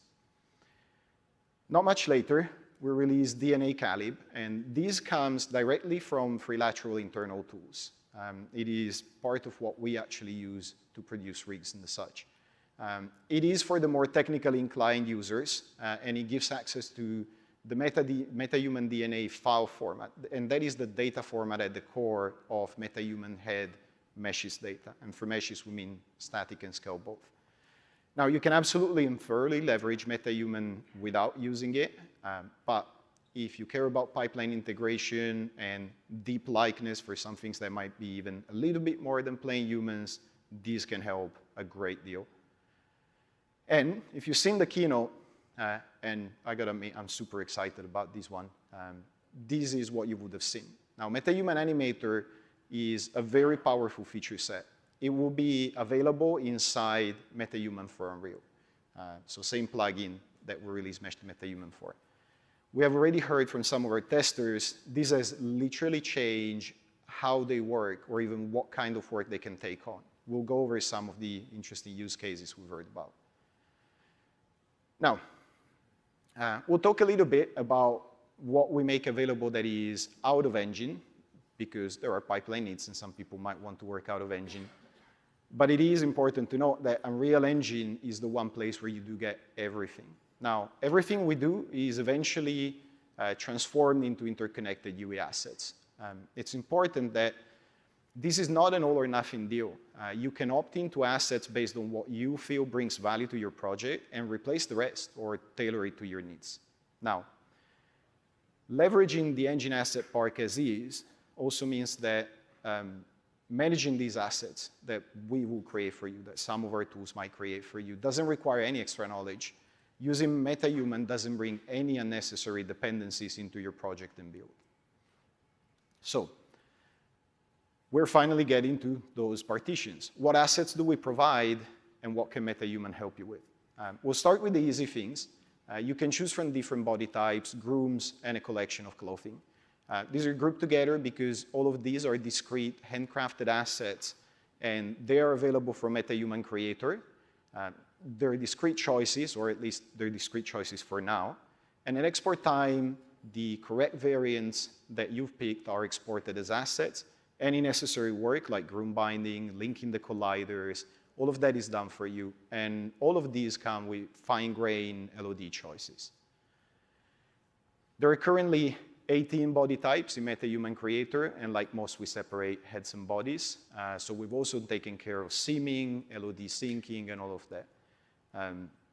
Now, MetaHuman bodies were made mannequin compatible some time ago. They weren't at the very, very first time of release, but they are now, which gives you access to a whole host of animation from our samples as well as from third parties. Now, quick tip, if you wish to use MetaHuman only for the heads, which is fairly common, you will have to take care of seaming yourself. We strongly recommend that you pick a body type. Don't ignore this choice. Pick a body type that is close to what you think you will need, because that will actually save you quite a bit of time when it comes to seaming. For clothing, there is a curated selection of handcrafted items. We have tops and trousers and shoes. These are contemporary designs, so if you're doing a period or a sci-fi piece, the look might not work for you. I will still suggest you don't completely sleep on these. At a minimum, they can be a very good starting point for you to get skinning and LODing templates transferred to your cuts. We also make sure that all of these fit all of our body types. And because MetaHuman has become pretty popular as an asset platform, you can find a lot more from third parties. If you get something from a third party, to remember to check what body types they support, because it might not be all 18. Now, MetaHumans also come with several grooms, and that goes from the subtle pitch fuzz on skin to full hairdos. If there is one you like, great. If not, they're actually very good sample content, to be perfectly honest. It's definitely worth getting at least a few, inspect them, look at how the groom binding works, look at how the LOD sync works, because that is functionality that if you bring your own grooms into it, you almost certainly will want to support. And it's also worth noting, like, not all, but most of these grooms also have been carded across all LODs, so they're pretty performance sensitive. Now, materials and textures have a little bit more nuance than just discrete choices. Our texture creation is also data-driven. The images and the assets come from something that we call texture synthesis. And some choices are currently discrete. That's a very small amount of choices that are discrete. But even those, like wrinkle maps and blemishes, actually come from our scan data. And when we generate the textures that you get, the maps that you get, they respond to the other parameters. So they do change based on other things that you set. But other parameters like the iris or the skin color actually originate from data and measurements, and they are in a continuum, and they are based on a statistical approach. So this isn't a plain color that is hooked there in the shader. Now, at export time, texture synthesis does all of the prepping, asset generation, does so at multiple resolutions. It's all the things that you would expect. It's very solid. All of the linking is done before the assets are packaged. And once they come into your project, which is what we were talking about before, they are straightforward to understand. They come in as normal textures attached to normal materials. So you can modify if and as you need it. There are maps for quite a few channels, and this is the bit where they are a little bit more than just simple group binding assets. Linkage can be more involved. Some of the maps, like the wrinkles, are actually connected to animation channels so that you have the right triggering when your character expresses something. Now, head meshes, and with that we mean static and skeletal meshes here. This is where things start becoming pretty special. Like all of our parts, you do get battle-tested topology, you get consistent assets, fine-grained LODs for everything. But authoring is entirely in a continuous space, and things open up here quite a bit. UX, this is creator, and UX is very playful and intuitive. And we feel that this is where that notion of having a continuous, seamless space of human features actually starts shining through. And it enables like very unique manipulation tools. This isn't just linearly or bilinearly interpolating between a bunch of meshes. This is literally exploring your database. You can start from 1 to 3 presets and blend into that space quickly. And that will get you a good starting point. It gets you the first course approximation of what you might want. You can then move on to details, and these are more localized controls. Now, this bit has a very plastic, proportional modeling kind of feel. But again, in actuality, what you're doing here is exploring your database. And these manipulators like fundamentally move you into this n-dimensional space of human features. So if you've ever used it, most of the time it feels great. Some other times it feels like it's quite not getting there exactly where you want it. As we expand our database, that will start zeroing in more and more and more towards exactly where you place something. Okay, so by design, this process in MetaHuman Creator is meant to be in a bound space. Every possible result from it is well-behaved and plausible. Now, what's worth noting here is that skinning, joint shapes, displacement shapes, they don't come from discrete presets. If they did, you would have some overly safe and boring deformation. Each head in our database comes with highly polished rigs. So when you generate a MetaHuman, the rigs and the shapes that go with it are also generated appropriately from that continuous space. So you're guaranteed that every single MetaHuman coming from there is individually fully expressive as well as well-behaved. Sometimes, though, you need to push the boundaries a little bit or zero in on some specific likeness. And this is Mesh to MetaHuman, which was what we put in the first release of the Unreal Engine plugin. And it introduced a very powerful tool, Mesh to MetaHuman. Now, we designed this to be very, very easy to use, but it adds considerably to how far you can push a MetaHuman head. Now, as it stands right now, you can start from any mesh, choose a few views. Those are turned into frames, track the frames, feed our topology to that mesh, and then you can send that to our backend, which will do all of the rigging and everything.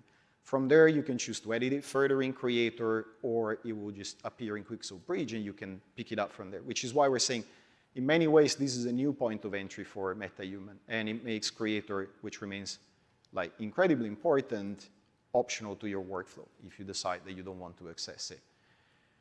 It's worth noting that when I say things like you need to track the frames or feed out topology, what I really mean is that you push a button and it usually just automatically works. Now, one way to think of this specific set of functionalities is it's as if it was a fine-grained search to look up your mesh in our semantic space and get the closest approximation possible of that volume that we can provide together with the full rig. Now, if Creator lets you explore within defined boundaries, Mesh to MetaHuman lets you push those boundaries by introducing a volume delta.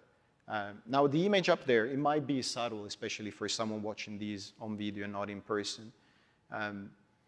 But that subtlety makes a huge difference when you're trying to get really close to someone's specific appearance. So what happens here is that when you use Mesh to MetaHuman, first we take the mesh that was provided, then we look up a first approximation of that mesh in our semantic space. We record the difference between the volume of the mesh you provided and our find, and that is sent to the backend for rigging, and then the delta between the two is preserved, which is what you can see here.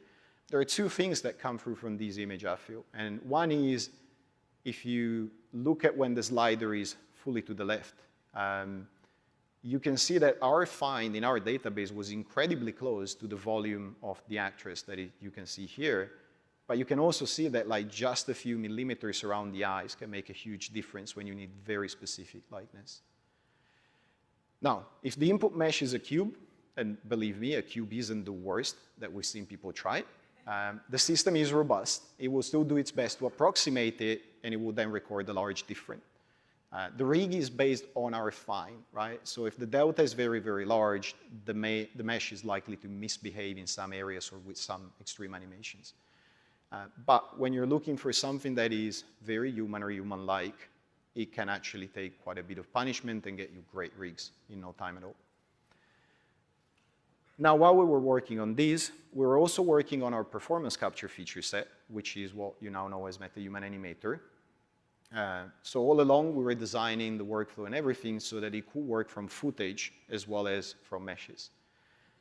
If you use Mesh to MetaHuman, there is no need to learn absolutely anything new.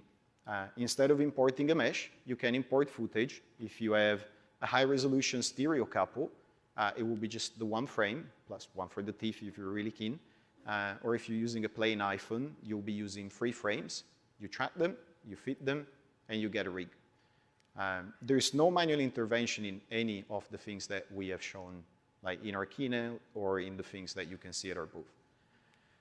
Now, these head meshes are in large part encoded as what we call MetaHuman DNA, and this is an asset that's about to come, as well as data and files. It is the core data format for MetaHumans, and it contains all of the parameters for meshes, rigs, and their attributes. Now, that data, as a file, comes bundled with any MetaHuman you download, and it has some pretty useful engine integration as is, like literally drag and drop it and you get a rig, which is pretty cool. But it's also, now that we released DNA Calib, something that you can open and modify. Now, DNA Calib is part of that toolkit that Freelateral used to deliver assets at the highest level for years. It is definitely on the technical end of the spectrum, but it is not so far that way that a TA or a TD that's comfortable with Python wouldn't be able to fully leverage it. It's a C++ library that gives some degree of access to the contents of the MetaHuman DNA file. But it comes with both the source code as well as the precompiled binaries, which makes it pretty easy to deploy. It has Python bindings, which makes it very, very accessible. And it has a very extensive reference implementation in Maya. So this is a library that you can use from anywhere. You can use it from a command line if you want. But if you want to see an integration in a DCC pipeline that is not directly inside UE, we provide that reference implementation for you. Now, beside the obvious benefit of inspection, right? You open a file, like you get a file, you open it, you see what's in it. The DNA viewer part of this, you can see the plugin as you receive it if you want to download it there, allows you to look at our DNA file, and it gives you some first glimpse about what we normally encode in there, which is you can choose what LODs you assemble, LODs you assemble, like what properties do you want in them. So this effectively allows you to build up inside Maya or elsewhere, like just the assets that you want to work on. Probably more importantly, though, is the MetaHuman DNA editing tools. Like, this is what allows you to take these things and synchronously, through our commands, edit things such as the global scale or the global position of the head, remove joints, rename joints if you have specific pipeline needs and you don't like how we name things. It's a perfectly valid reason to start using these, even if it's just to rename things. Now, once you're done with that, in your DCC app or from a command line, if you're adventurous, whatever works for you, you can export FBX files. You can export that DNA file that will get bundled with the FBX. And for all intents and purposes, inside UE, that will behave like if it was a MetaHuman. The only thing you're losing when you're using something like this is that you started deviating from what you get straight out of Creator, but you do still get all of the functionality. OK, so last and possibly the most significant part of our assets are our rigs. Now, rig logic is effectively the rig. Now, it's the core of our facial animation. It is parameterized in semantic space. And that means things like brow up and down, jaw up, down, left and right, and so on. It is responsible to blend, interpolate, and trigger all of the joint animations from expressions, displacement maps, map parameters connected to your material, all of that. It is all done from this one place. It is a single central node. It is thread safe, and it can animate as many faces as you need it to. This has been shipped with a very large number of titles. So this is one of those things that comes from that long production heritage. Now, it's also worth noting about this that this is probably the only thing that we would recommend that you actually include in your build. If you're doing linear content, you don't have the problem. But if you're doing interactive experiences or games, this comes as an actual thing that you will want to include in your build because it is very, very good for both performance and the footprint of how you manage animation. Now, we know that not everybody animates everything in engine just yet, which is why we also have a Maya version of this node so that you can have full facial rig parity between Maya and Unreal Engine. Now, animating a flat list of hundreds of parameters might not be everybody's cup of tea. So we also have a faceboard style control rig, and that is far more animator friendly. Now, this rig too is available in Maya and Unreal Engine, and it's connected to rig logic the same way, guaranteeing that you have full data parity when animating faces outside of UE. There's also a lot of work that we constantly put into this, which is part of the backward solving. If you use control rig, you might know it for a fairly powerful feature, which is it has forwards and backward solve. It allows for a lot of neat tricks. When you look at the row curves on our rig logic node and you look at how they map to the faceboard, that is a non-trivial mapping. So we constantly maintain and improve that backward solving for you. You can seamlessly bake things from the faceboard to the row curves on rig logic or backward solve them the other way losslessly. Like you can do this many, many times and your curves don't start deteriorating. Like as you look at the character, it's still emoting and expressing exactly the same way. All right, so the whole point of a rig is that you want to put animation on it. At least normally that's how I think of it. We really should be closing with more details on what revealed today in the keynote. MetaHuman Animator is a huge update to our Unreal Engine plugin. It is a true end-to-end system for performance capture, and it goes from your footage through the ingest, all of the steps, to final animation. It comes with everything. We provide camera calibration tools if you use stereo couples. iPhones are calibrated by factory. We take that into account. New assets that represent your devices inside the project, ingest through a convenient window. Creating a full rig from just the footage, which is what I was talking about before, tracking and solving the actor's delivery from footage in the new performance asset, generating animation directly on rig logic or on the faceboard. And finally, taking that animation and applying it to the control rig faceboard, if you wish, through the backward solve. Now, that is literally everything that you need for facial performance capture. We think so, at least. And you never leave the editor. You do all of these with a handful of assets in the editor, nothing else. So we're almost done. I think these are some of the most salient points. Now, why rigs in semantic space pay off? Our rig parameters are in that space. That is to say, it is what is activating and where is that activation at in a normalized range, right? So you have like Joe up and down, 0 to 1, or things from 1 to -1. That is opposed to things like geometric or volumetric approaches, where someone might directly describe the position or the rotation or of the joints or of the solver points. The fact that this is in semantic space means that in practice, every animation will always work the same on any rig logic or faceboard-based rig, which of course is all of the metahumans or anything that you do that you're okay rigging in that space. There's no crumpling faces, no poor lip or eyelid seals or interpenetration or anything like that. Now, your animation might resemble the actor or actress the most when it is on their performer rig, the one that we create in MetaHuman Animator for the solving, but it just doesn't break when you move it on to something else that might be their actual character. Okay, so performance capture requires real-world devices. We'll talk very quickly about that. If you're interested in high-end devices, we support stereo couples.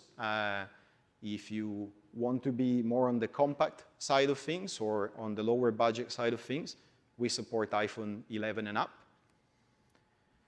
Everything in between, basically, workflow-wise, becomes possible. You can have some actors with stereo couples for your highest quality shots, or you can have actors with iPhones for ready pickups or things like that. You can set up audio booths with performance capture on a tripod. Like what you're seeing there is literally, the picture on the desk is literally what we use to test things. It's a tripod with an iPhone on top. You can have your performers work remotely by just sending them a small device, or they probably already own it, to be perfectly honest. And all you need to get back is some files, or they'll send you the device back. If you're head mounting, it will only provide you with a facial animation, and you're likely to get the neck from your suit. You don't want this to interfere. But if it's on a static mount, like a desk tripod, it will provide a very accurate estimation of the upper neck. Now, last few things. It's important to know this is a device-agnostic solution.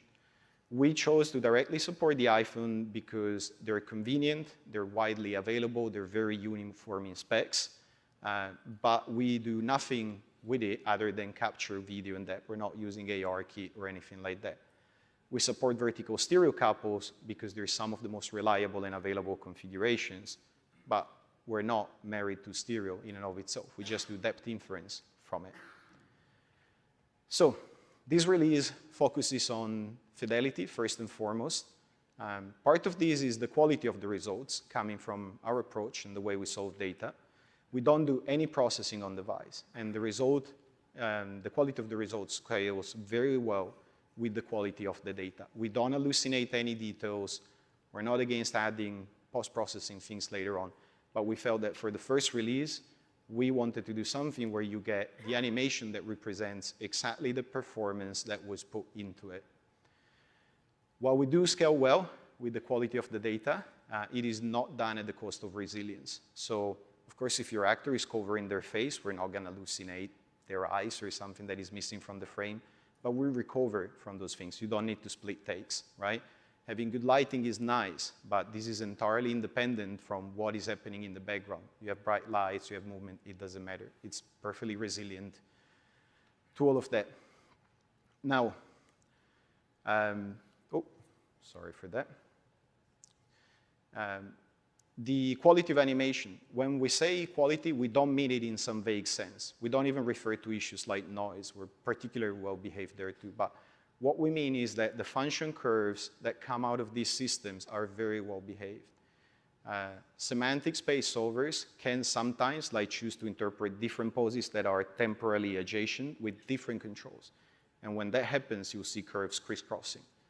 We don't have that problem, just don't. The animation that comes out of these is always very good. It's always highly editable. Okay, so last feature, audio to tongue, is what it sounds like. We solve basically solely based on video and depth streams, which makes it resilient to things like audio slips or missing audio and so on. Chances are in your shoot, you do have audio, so we should be making good use of it. Part of the solution is audio to tongue animation. It will reliably produce tongue animation from just the audio track in the capture if one is present. And last but not least, our output is a plain animation sequence. MetaHuman Animator for now is closer to content creation than it is to runtime. And we know that you want unencumbered projects and builds.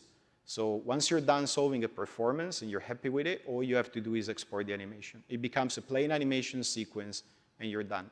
It's readily available, easy to be moved between projects. There's no need to do anything to it. All right, so that was a lot for half an hour, and I promise I just scratched the surface. We're on the expo area where you can see these live if you're interested.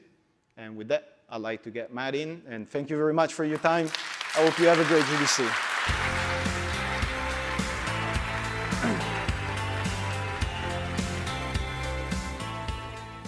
Hi, how's it going? My name is Matt. I'm part of the advanced character team here at Epic.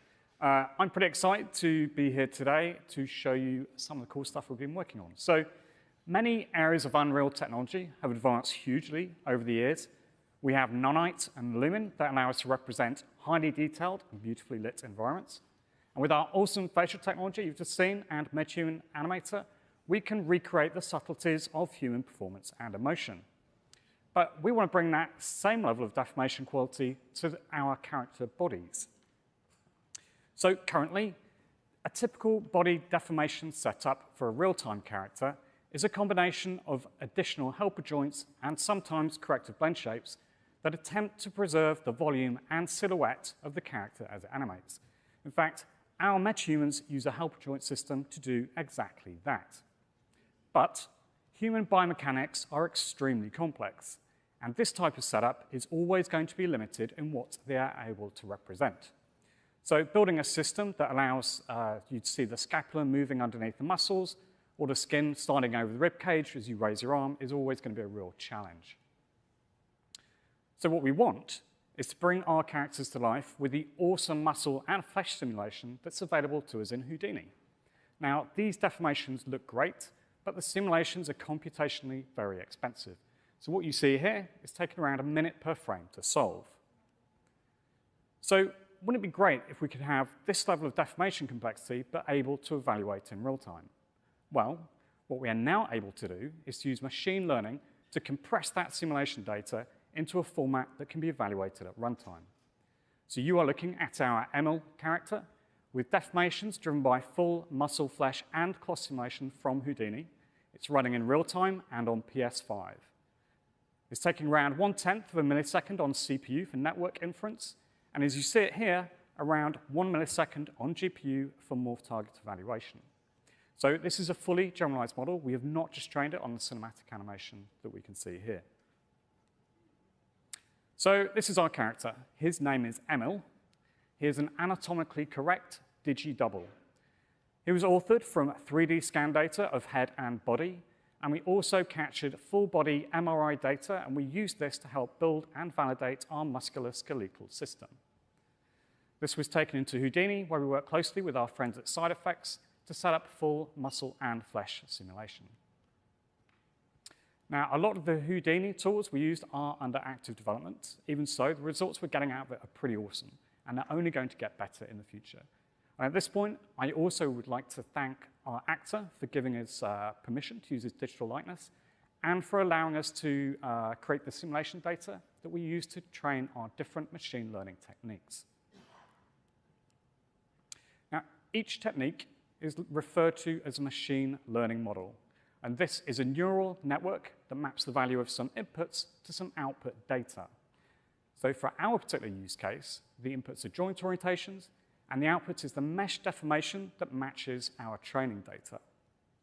For efficiency, we encode this deformation as a series of learned morph target shapes, and our network outputs the weights for these.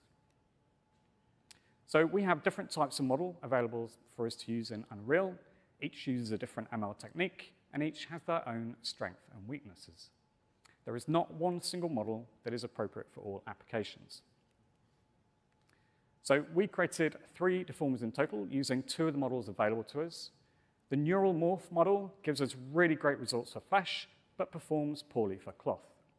So for these areas, we used the nearest neighbor model, and this is able to better reconstruct the complex folds and wrinkles that we want to see forming as the character animates.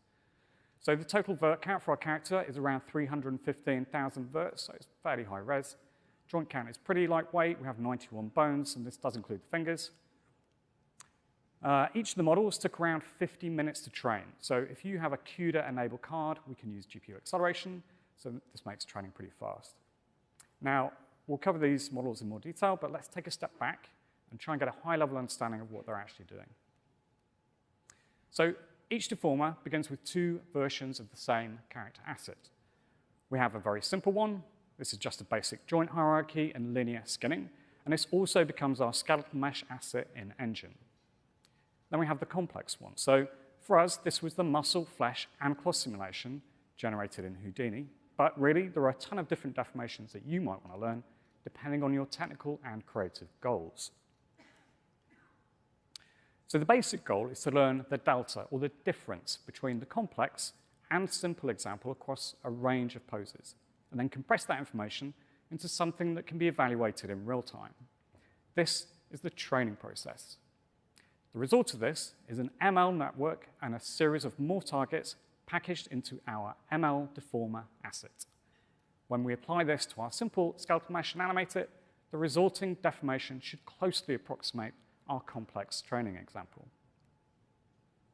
Now, we need to give the models lots of examples of the character in lots of different poses so it can learn what the deformation should look like across a wide range of animations. This is the training range of motion, or ROM, and it's perhaps the most critical element of the process. Now, it's important to note that these models can only learn static deformations. They are not able to learn dynamic properties. But the muscle, flesh, and cloth simulation in Houdini are dynamic in nature. Muscles are affected by gravity and inertia, and folds in clothing will form differently depending on how you got into that pose. Now, this presents a problem because it means we're potentially trying to learn conflicting deltas for poses that have shared characteristics. And what will happen is that these will get averaged out, and sometimes the ML result can lack a lot of the clarity and the detail that we want to see coming through from our source data. So how do we work around this? So firstly, in Houdini, simulation parameters that look good for a continuous test animation are not necessarily the optimal setup for generating ML training data. So the goal here isn't necessarily for the simulation to look good in motion, but to minimize the differences in result for poses with shared characteristics. So we want to encourage folds and wrinkles to form in the same way, for example, when the character raises the leg. We want to simulate muscles relaxing and contracting, and we want muscle-to-muscle collision, but we don't want the effects of gravity or inertia to be present in our training data. There is an additional complication here too, and that is that the random poses in our training ROM mean that the pose difference from one frame to the next is pretty substantial. Now, we can't simulate this sequentially because the resulting velocities are too high for the simulation. So to work around this, we implemented a 10-frame warm-up and settle into each pose. So for each pose in our training ROM, we animate into position over 7 frames, and then we let the simulation settle for 3 before saving out the frame. So these additional frames were generated procedurally in Houdini. So let's look in detail at the models. So firstly, the neural morph model, the local neural morph model, tries to generate morph targets while looking at each individual input. And this results in many small localized networks. The global model, on the other hand, generates a single, fully connected network. Now, there are some big advantages to choosing local over global, and this should be considered the default approach. First of these is performance. If you look at the network diagrams on the right, each line between neurons represents a computational cost. So you should be able to see that as we add more inputs, outputs, or layers, the cost increases rapidly for the global model, whereas the local model scales much better to increased network dimensions. Global mode, however, can potentially look further than just around the bone. So in some cases, it can be better at learning deformations that are the result of multiple inputs. To improve local model reconstruction in these sorts of cases, we implemented bone associations. And this allows the model to consider multiple inputs in specific user-defined cases. So for the upper body, we created associations between the clavicle and the humerus, and this significantly improved reconstruction in the shoulder area while retaining almost all of the performance characteristics of the local model. The other key advantage of the local mode is that it will converge to a well-generalized model much faster and with less training data than global. So for the upper body flesh, we trained on around 7,000 frames, but I estimate we'd need around 50% more to get a similar result using the global model. The nearest neighbor model specifically targets cloth reconstruction. So cloth in particular, it's a real challenge because it's highly chaotic and very connected in nature. Even with a careful simulation setup, more complex garments, the nearest neighbor model is going to outperform the neural morph model every time.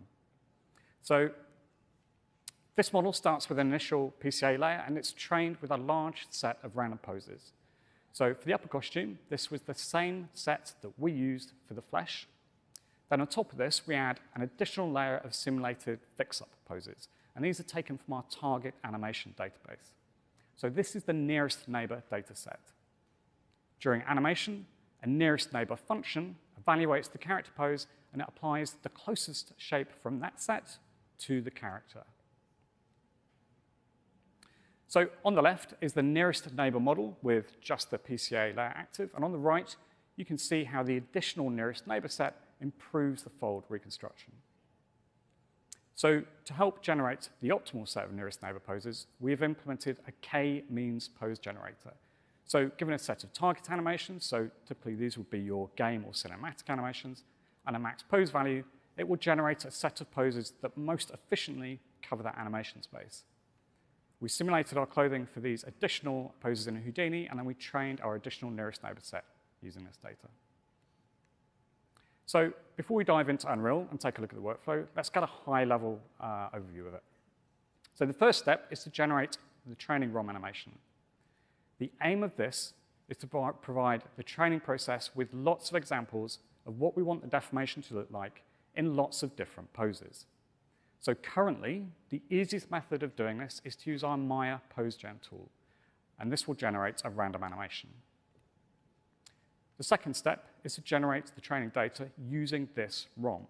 So we're going to use this in two places. First, we're going to apply it to our simple linearly skinned character, and we'll export an FBX of this. Secondly, we're going to apply this to our complex offline character. So for us, this was the muscle and cloth simulation in Houdini. We're going to run a simulation for each frame, and we're going to output the result as an alembic. The FBX and alembic are imported into the engine. We set our training parameters, and then we train. And once completed, we're going to test the results using novel animation. So we should always test using different animation to that which we trained on. And this allows us to understand if a model has generalized properly and is going to be able to perform well with any animation applied. If at this point there are particular poses that are not reconstructing well, we can go back to the ROM, we can add poses to give additional coverage, and we can run through the training process again. So getting to a good result is an iterative process. All right, so let's take a look at this in Editor.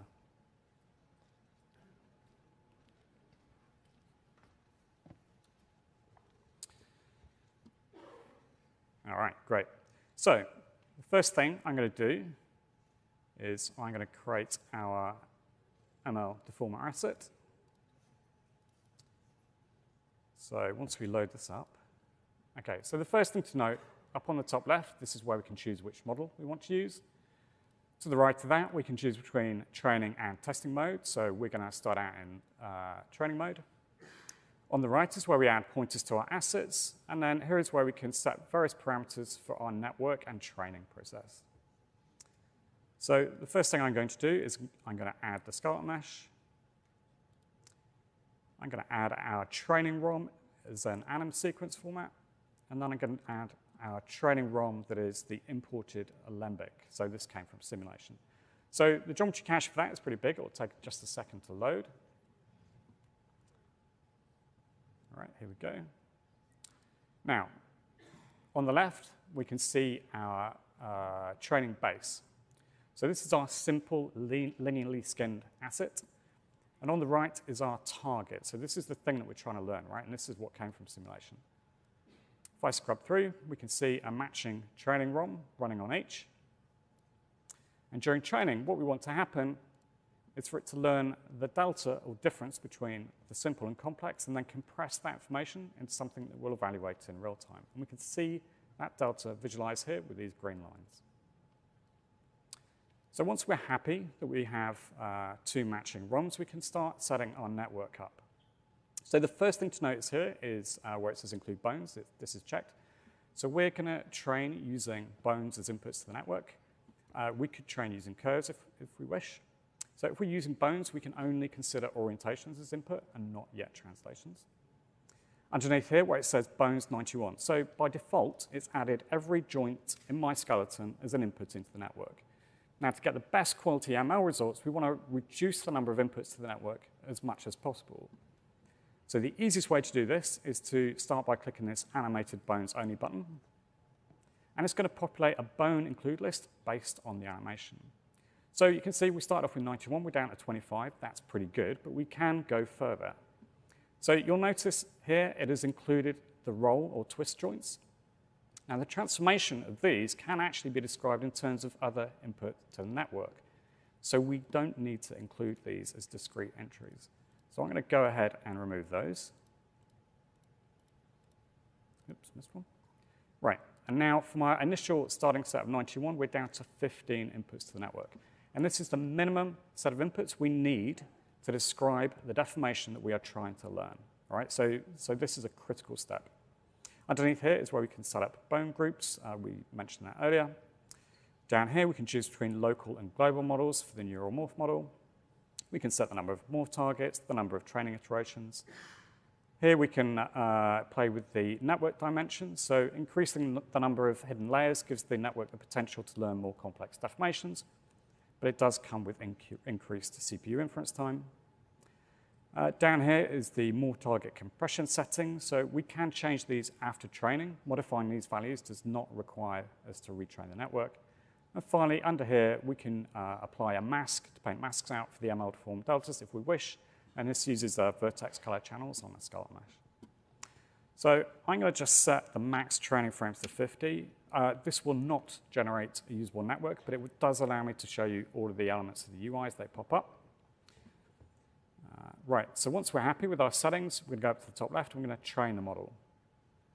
Now what's going to happen to start with is we're going to cache a bunch of information for those frames. Once that's completed, it's going to go into the training iteration loop. So on the left, we can see this training iteration number increasing. And on the right, there's this average loss number. So this number represents the error between the current state of the network and the target deformation we're trying to learn. Right? So a smaller number basically means you're getting a better reconstruction result. So what we want is, as the iterations go up, for this number to come down. Now, initially, it'll start dropping really fast, and eventually it'll flatten off altogether. Now, we don't have to wait for all of the iterations to complete. We can actually click cancel. It will extract our morph targets for us. Because I canceled it earlier, it asks me if I want to save the partially trained network, so I'm going to go ahead and click yes. Right. Now, as I said, 50 training frames is not going to generate a great result, so let's take a look at our actual flesh deformer. So once we've trained, we want to go into testing mode. Over on the left is where we add our testing animation sequence, so we just have the cinematic animation applied here. Underneath is where we apply the deformer graph. This is what's driving the skinning, the morph targets, and it's recomputing normals for us. And I can scrub through, and we can see the animation playing on our ML deformed asset here. We can modify the weight and see the contribution that the ML deformer is giving to our character. All right, so the next step, we want to set up a blueprint for this. I have a partially set up skeletal mesh actor blueprint. I've assigned my skeletal mesh to the component. Down here, I've assigned the control rig and our deformer. So adding an ML deformer to this is super easy. All we have to do is add an ML deformer component and then find our ML deformer asset and apply it here. Now, if your blueprint has multiple skeletal mesh components, the way you create an association to a specific one of those is by using this component tag here. We would add an entry and then simply type the variable name of your skeletal mesh component in here. We can also stack multiple deformers on a single skeletal mesh component. But I'm happy with this, so I'm going to click compile. I'm going to close this down. So I have this blueprint dragged into the scene here. If I open up the sequence and enable the control rig, if I very simply, oops, why is that not working? Okay, I'm just going to switch. This is a live demo.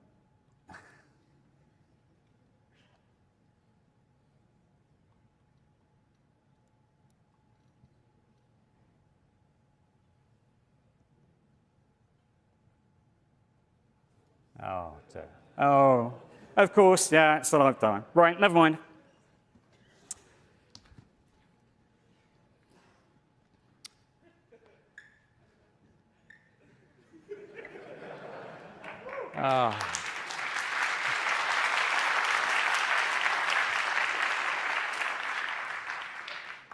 what I really want to show you was we can manipulate the control rig. I can drag up the clavicle control. We can see the skin sliding over the abs. It's a fully generalized network. You can animate that. You can keyframe it in Unreal, and it looks great.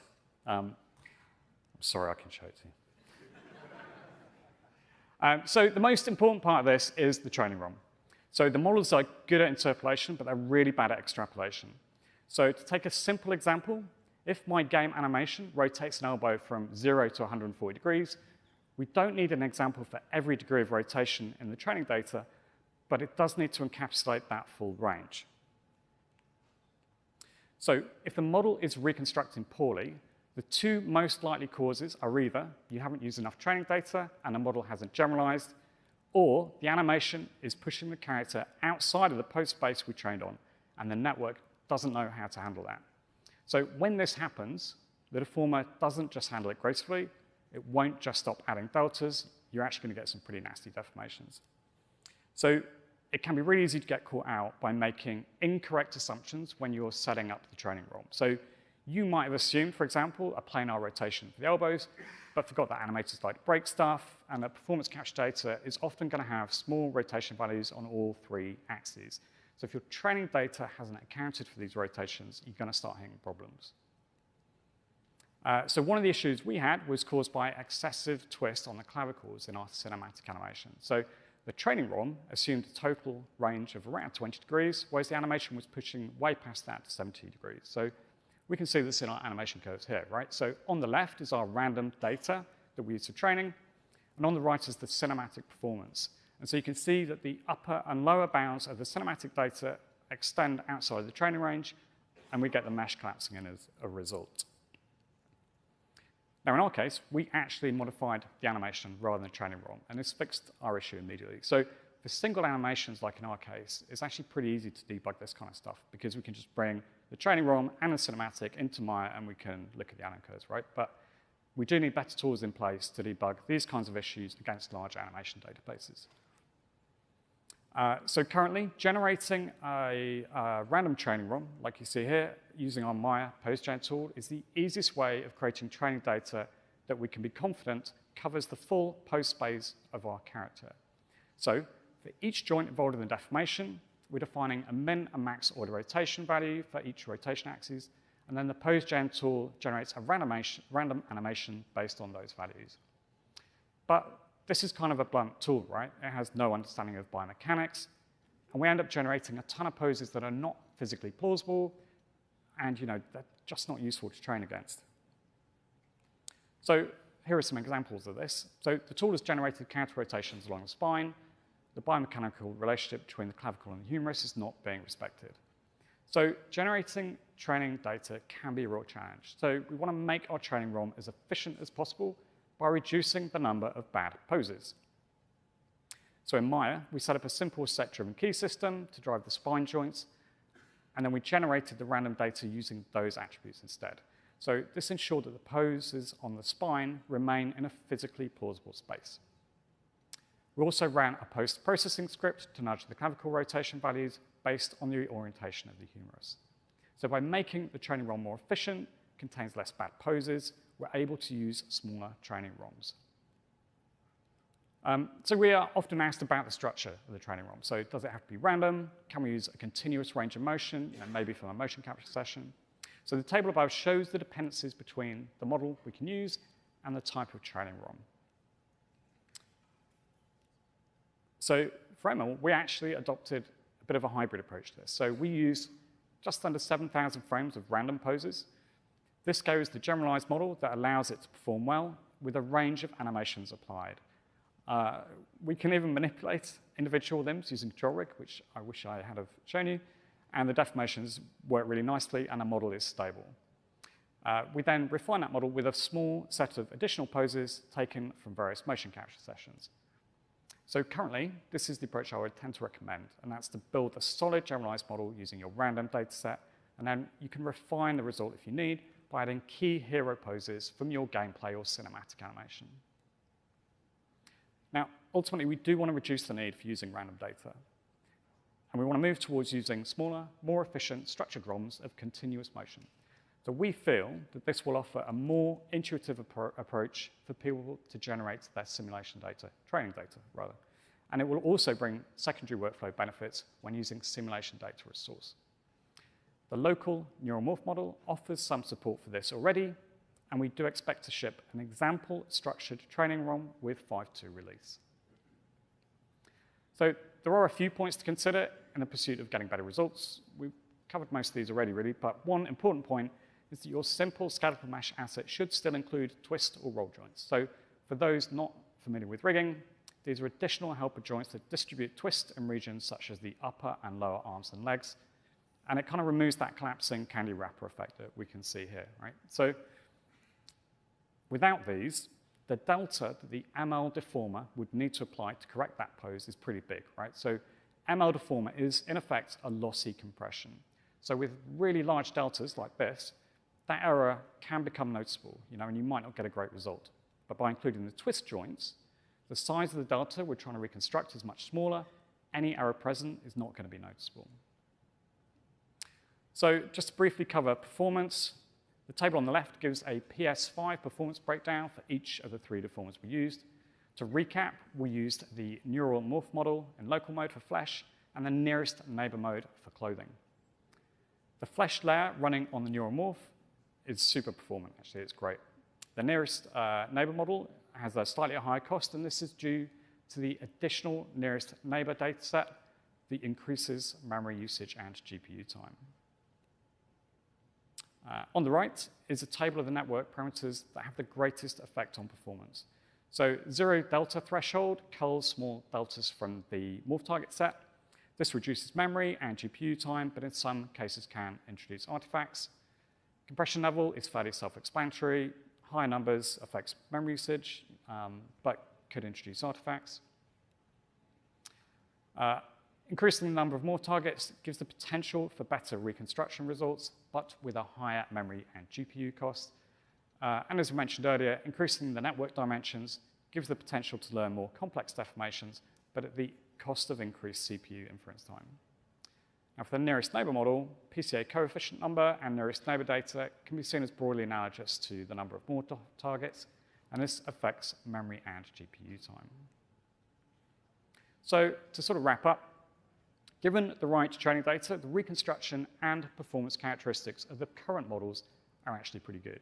So the main challenges right now are around workflow and generating the training data.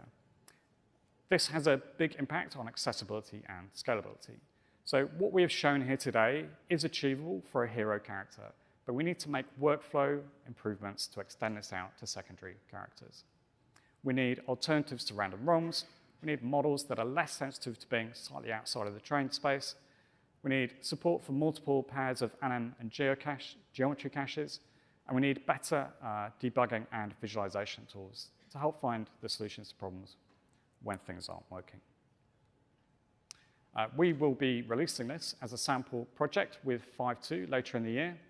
We will also be including all the geometry caches and all the source data. That includes the full musculoskeletal model that you guys can learn from, take apart, and hopefully repurpose for your own ML deformer projects. We would love for you to come and chat to us at a booth. You can get hands-on with this demo. You can change cameras, switch between musculoskeletal, flesh, and clothing layers. You can pause the action, and you can see the deformation result both with and without ML deformer running. And finally, I just want to thank everybody that worked on the project. I want to thank Side Effects for their help and support. You guys are rock stars. And thank you to you guys for your attention. Thank you.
Over the course of my journey, it's nice to see that there's a new generation of Mozambican filmmakers that are kind of looking up to me, and this to me is very satisfying because I'm hoping to inspire the local community to be able to tell their own stories the way they want to tell it.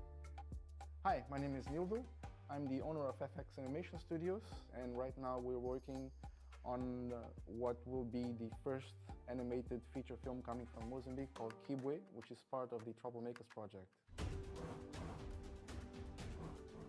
Kibwe is an animated movie about this young girl who grew up not knowing about her parents, and most of the things about her past were hidden from her. So now she's going on this amazing adventure to find out about herself. Kibwe is a project that's being done mostly by me and my wife. She is in charge of set modeling, and she also co-wrote the script with me, and I'm directing, movie editing, animating.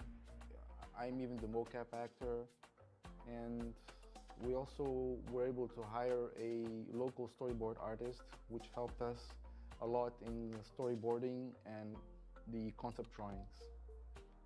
One of the main struggles that we've been having over the years is that whenever we talk about our projects with potential investors, they don't take the project very seriously. No one would believe that a Mozambican company, especially made by young people, would do this. So we struggled a lot with funding.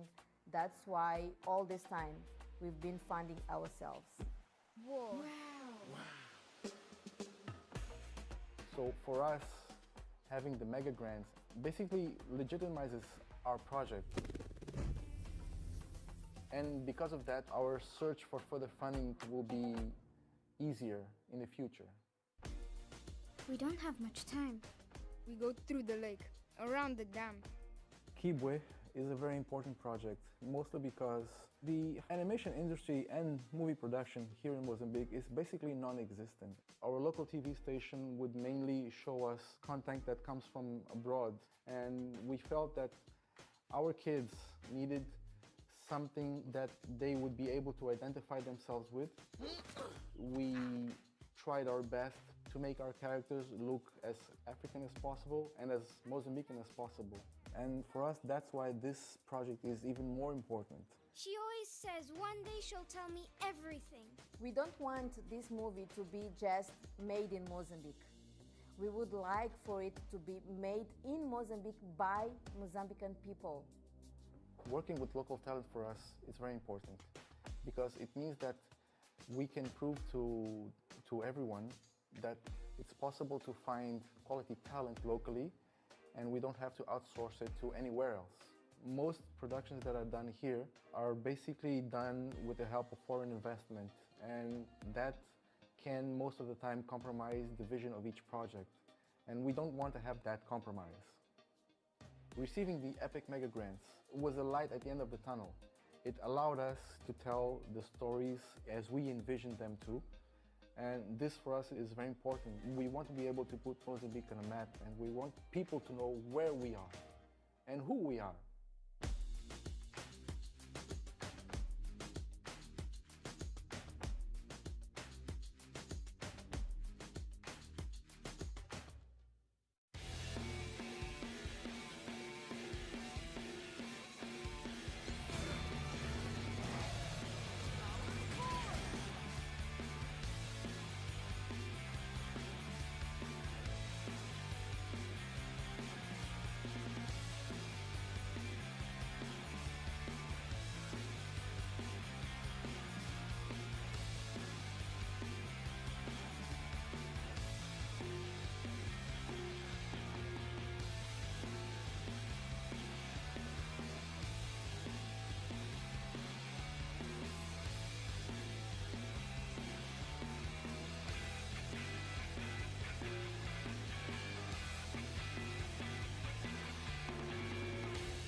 Isles of Japan. Located in the Sea of Japan, these mountainous islands are bursting with tales that are as fascinating as they are ancient. This remote area is not only entrenched in stunning environmental beauty, but also relics spanning across thousands of years of civilization. From lush green forests to small villages and even large gold mines, the Isles of Japan were an ideal location for our scanning team to explore. So whether you're looking for a variety of surfaces or stunning works of art sculpted throughout history, this impressive collection is ready for you to drop into your project right now.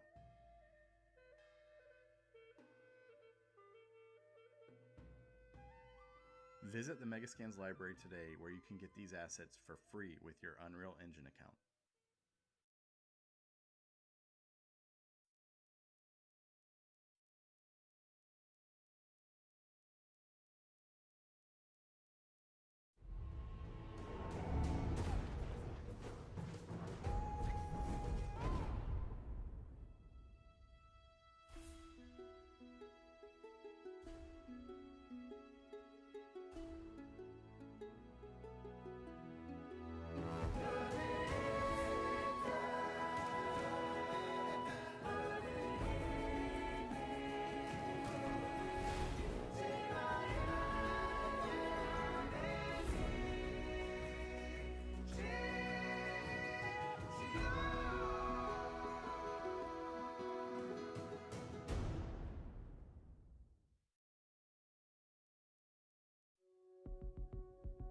Earlier this year, we released Unreal Engine 5, making the next generation of real-time technology available to the public.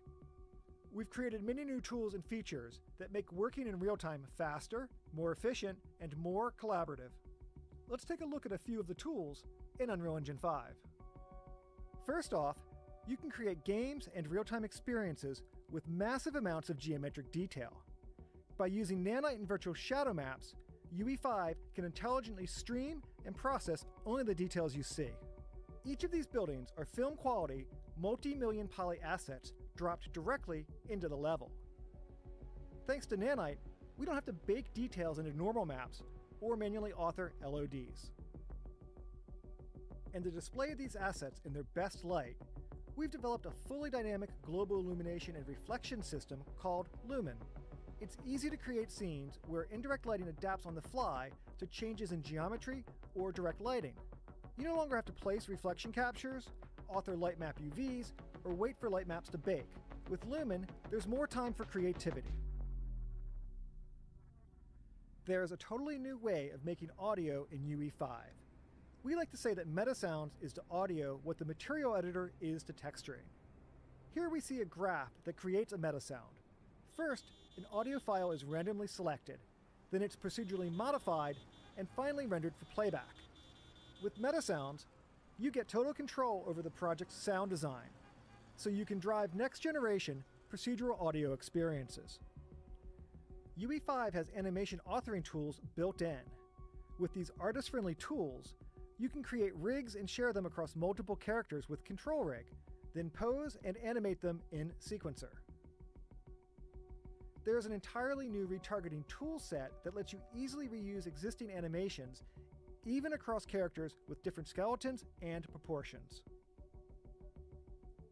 Next-gen consoles have demanding rendering requirements.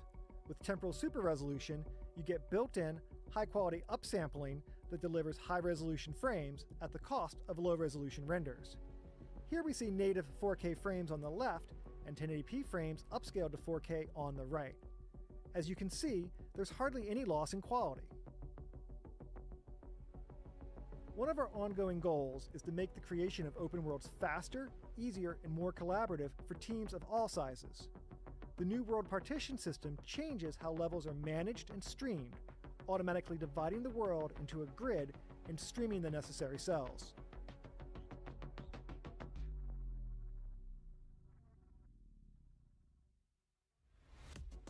And lastly, UE5 has a significantly extended modeling toolset, so you can perform many modeling tasks directly in the editor.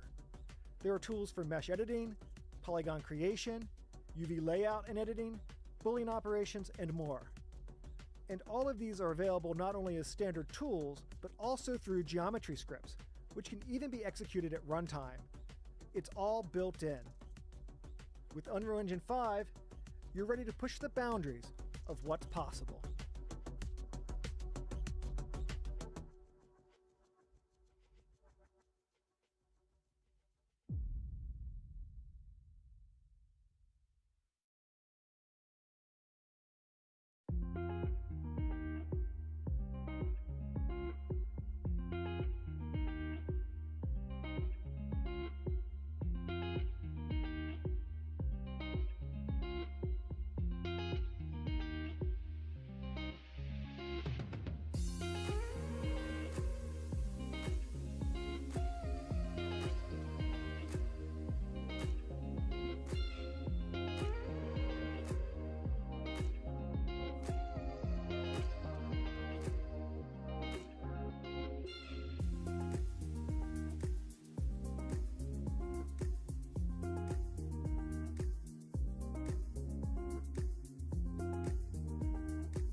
At Gameloft Brisbane, the culture is everything for our studio.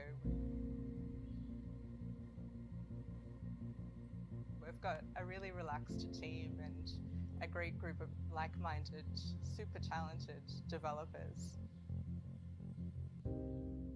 Gameloft made Oregon Trail games before. Specifically, the Brisbane studio hasn't. So this was our first experience with the Oregon Trail. How we kept the heart and soul of the original Oregon Trail was, really just at the start, going back and playing it and breaking the game down screen by screen. We took that and then, dove into researching what those actual locations were on the trail. Really just understanding where the original developers, what they were trying to get at. Trying to keep as much real history in the game as we could was really key. So we really wanted to base everything in reality. And it kind of naturally lines up, right? Because the original did the same thing. It was just simpler. We basically tried to look at it as if we were making it for the first time, following the same guidelines as the 1985 version. We noticed in the original there wasn't a lot of Native American representation. It's funny, the original developer in a Reddit, he actually called it out as well and said that if there was one thing that he could add back into it, it would be to tell more of those stories.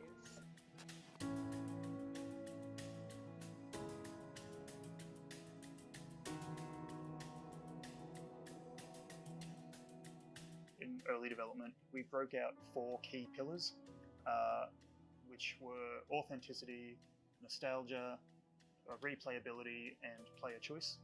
We took those 4 elements and sort of based all of our decisions around those and made sure that if we were including a mechanic or making a design decision, it matched to one or more of those pillars and sort of didn't damage or go against any of them. We wanted to keep this very based in reality and make it very convincing. So I would look up what types of foliage turned up in certain areas of the environment, and I would go on Google Maps trips to make sure that I was following the terrain very accurately. We're reading these travelers' journals, and they would describe these massive landscapes where you've got these huge prairies that just go for days. And then when we added the sky system and the little bumblebees and things like that, it really just brought it all to life. The 3D environments, while we wanted to make them really beautiful and lush, didn't look too realistic compared to the 2D characters that we had moving around the environment. So we chose a very flat graphical art style for the texturing to keep the background in the background and let the characters kind of shine.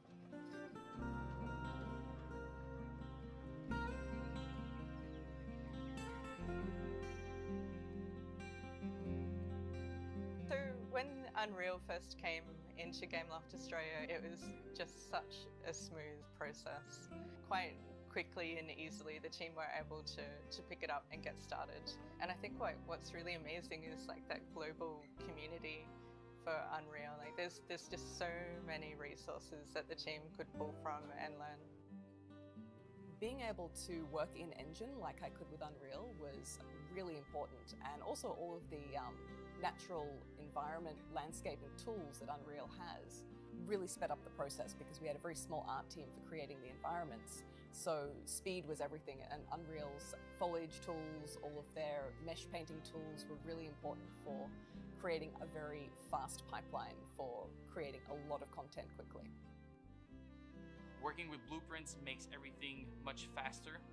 Development and iteration process, iteration time between what you want to create and what you see is much quicker. So to create visuals, to create materials, to create post processes, anything that needs a lot of iteration is much easier to do through blueprints than, let's say, in C++ or other languages.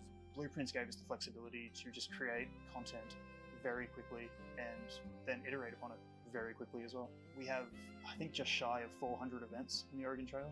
We wouldn't have had even half that with any kind of lesser system. When we started using Unreal, it just made such a huge difference for our art team.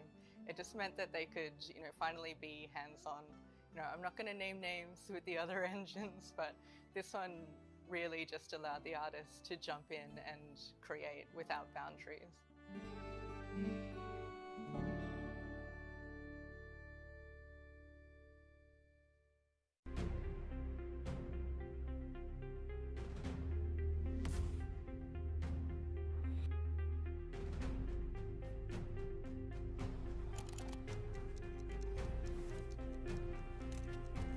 That bomb suit he wears, I've seen bullets just bounce right off.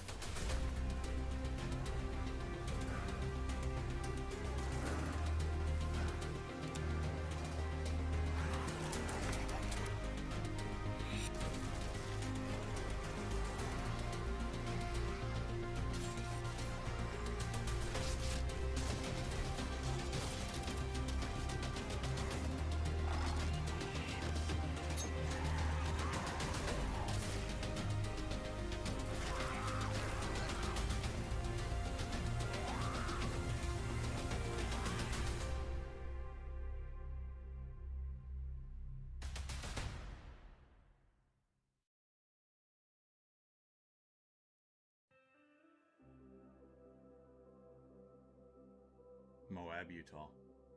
Located near the border of Colorado, Moab is home to not one but two of America's national parks. Filled with magnificent plateaus, breathtaking arches, and stratorocks that vanish into the horizon, Moab, Utah became an obvious choice for our scanning team to capture. The Canyons of Utah collection contains over 100 assets ranging from massive rock formations, small boulders, and arid vegetation. These assets were heavily used in the groundbreaking demo Valley of the Ancients to reconstruct the surreal and majestic beauty of the Moab Desert.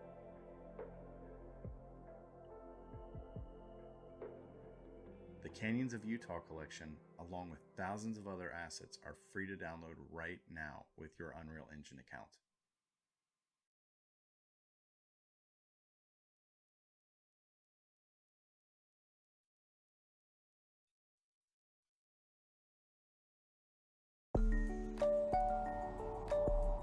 Growing up with fantasy stories and fairy tales and mythology, I'd always been wanting to tell stories. So my background's in filmmaking. I started off as an art director, and I would make storyboards as well, and I really love anything visual. So mainly my interest in New Zealand was about building fantasy worlds, and I just found inspiration everywhere, from the forests to the mountains, some really picturesque places. I look at street lamps, traffic lights, and all sorts of like glowing things around us. And I'm like, what if there's like a tiny little fairy living inside there? Could that be a good story? I asked myself, what's a good format to tell this story and find the right medium for that? And so I set out on a quest to do that.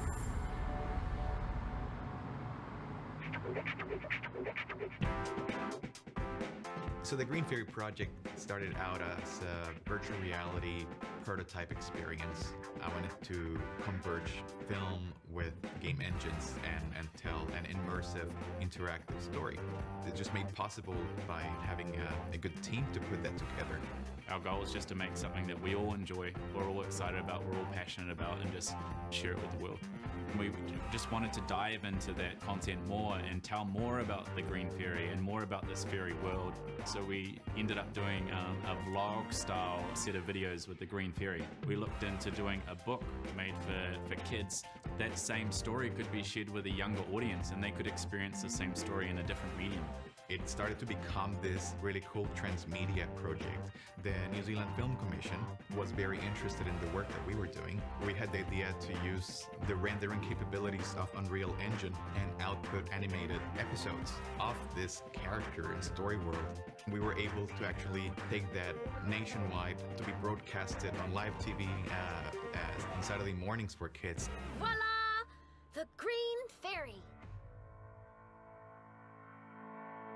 We applied for more funding for a second series of the Green Fairy, and that one got declined. So we first heard about Mega Grant from a local company here in New Zealand, and they said it's awesome, you just apply, and if you're lucky enough you'll get an opportunity to get some cash and it will really help you towards your project. We were in a bit of a slum, and we were also just not getting enough opportunities to work on more of our creative work. So just taking a stab in the dark, I just applied on the application. We were losing a little bit of our magic, and somehow out of the blue, Brad gets this email. Hey, you've got a grant. Do you want to accept it? We were like, yeah, we do.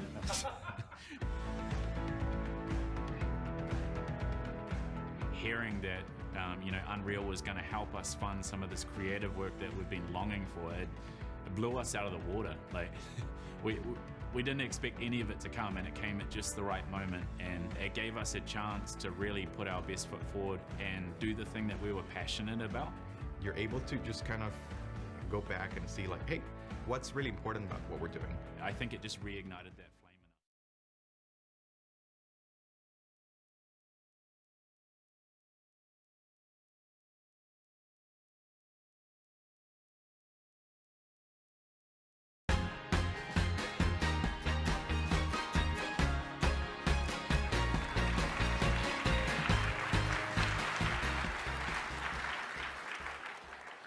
Hey everyone, we're back to talk about Verse, the new programming language that we've been designing for the metaverse. So Verse is about solving the larger problem of the metaverse. Verse is launching an Unreal editor for Fortnite, but we have much longer term and bigger plans for it. But essentially it's aiming to provide a programming language solution supporting development of many kinds of games and other real-time 3D simulations, supporting a full development cycle of tools and content creation for the metaverse. I'd like to say a little bit about what we see this as ultimately, because the metaverse is more than Unreal Engine is today, and it's more than Unreal Editor for Fortnite is today. But it's about social interaction and a shared real-time 3D simulation, right? The metaverse is about the experiences people are playing today in Fortnite and Roblox and a whole lot more, and what this becomes as it evolves into a medium for billions of people. And we're talking about the metaverse as a long-term open economy.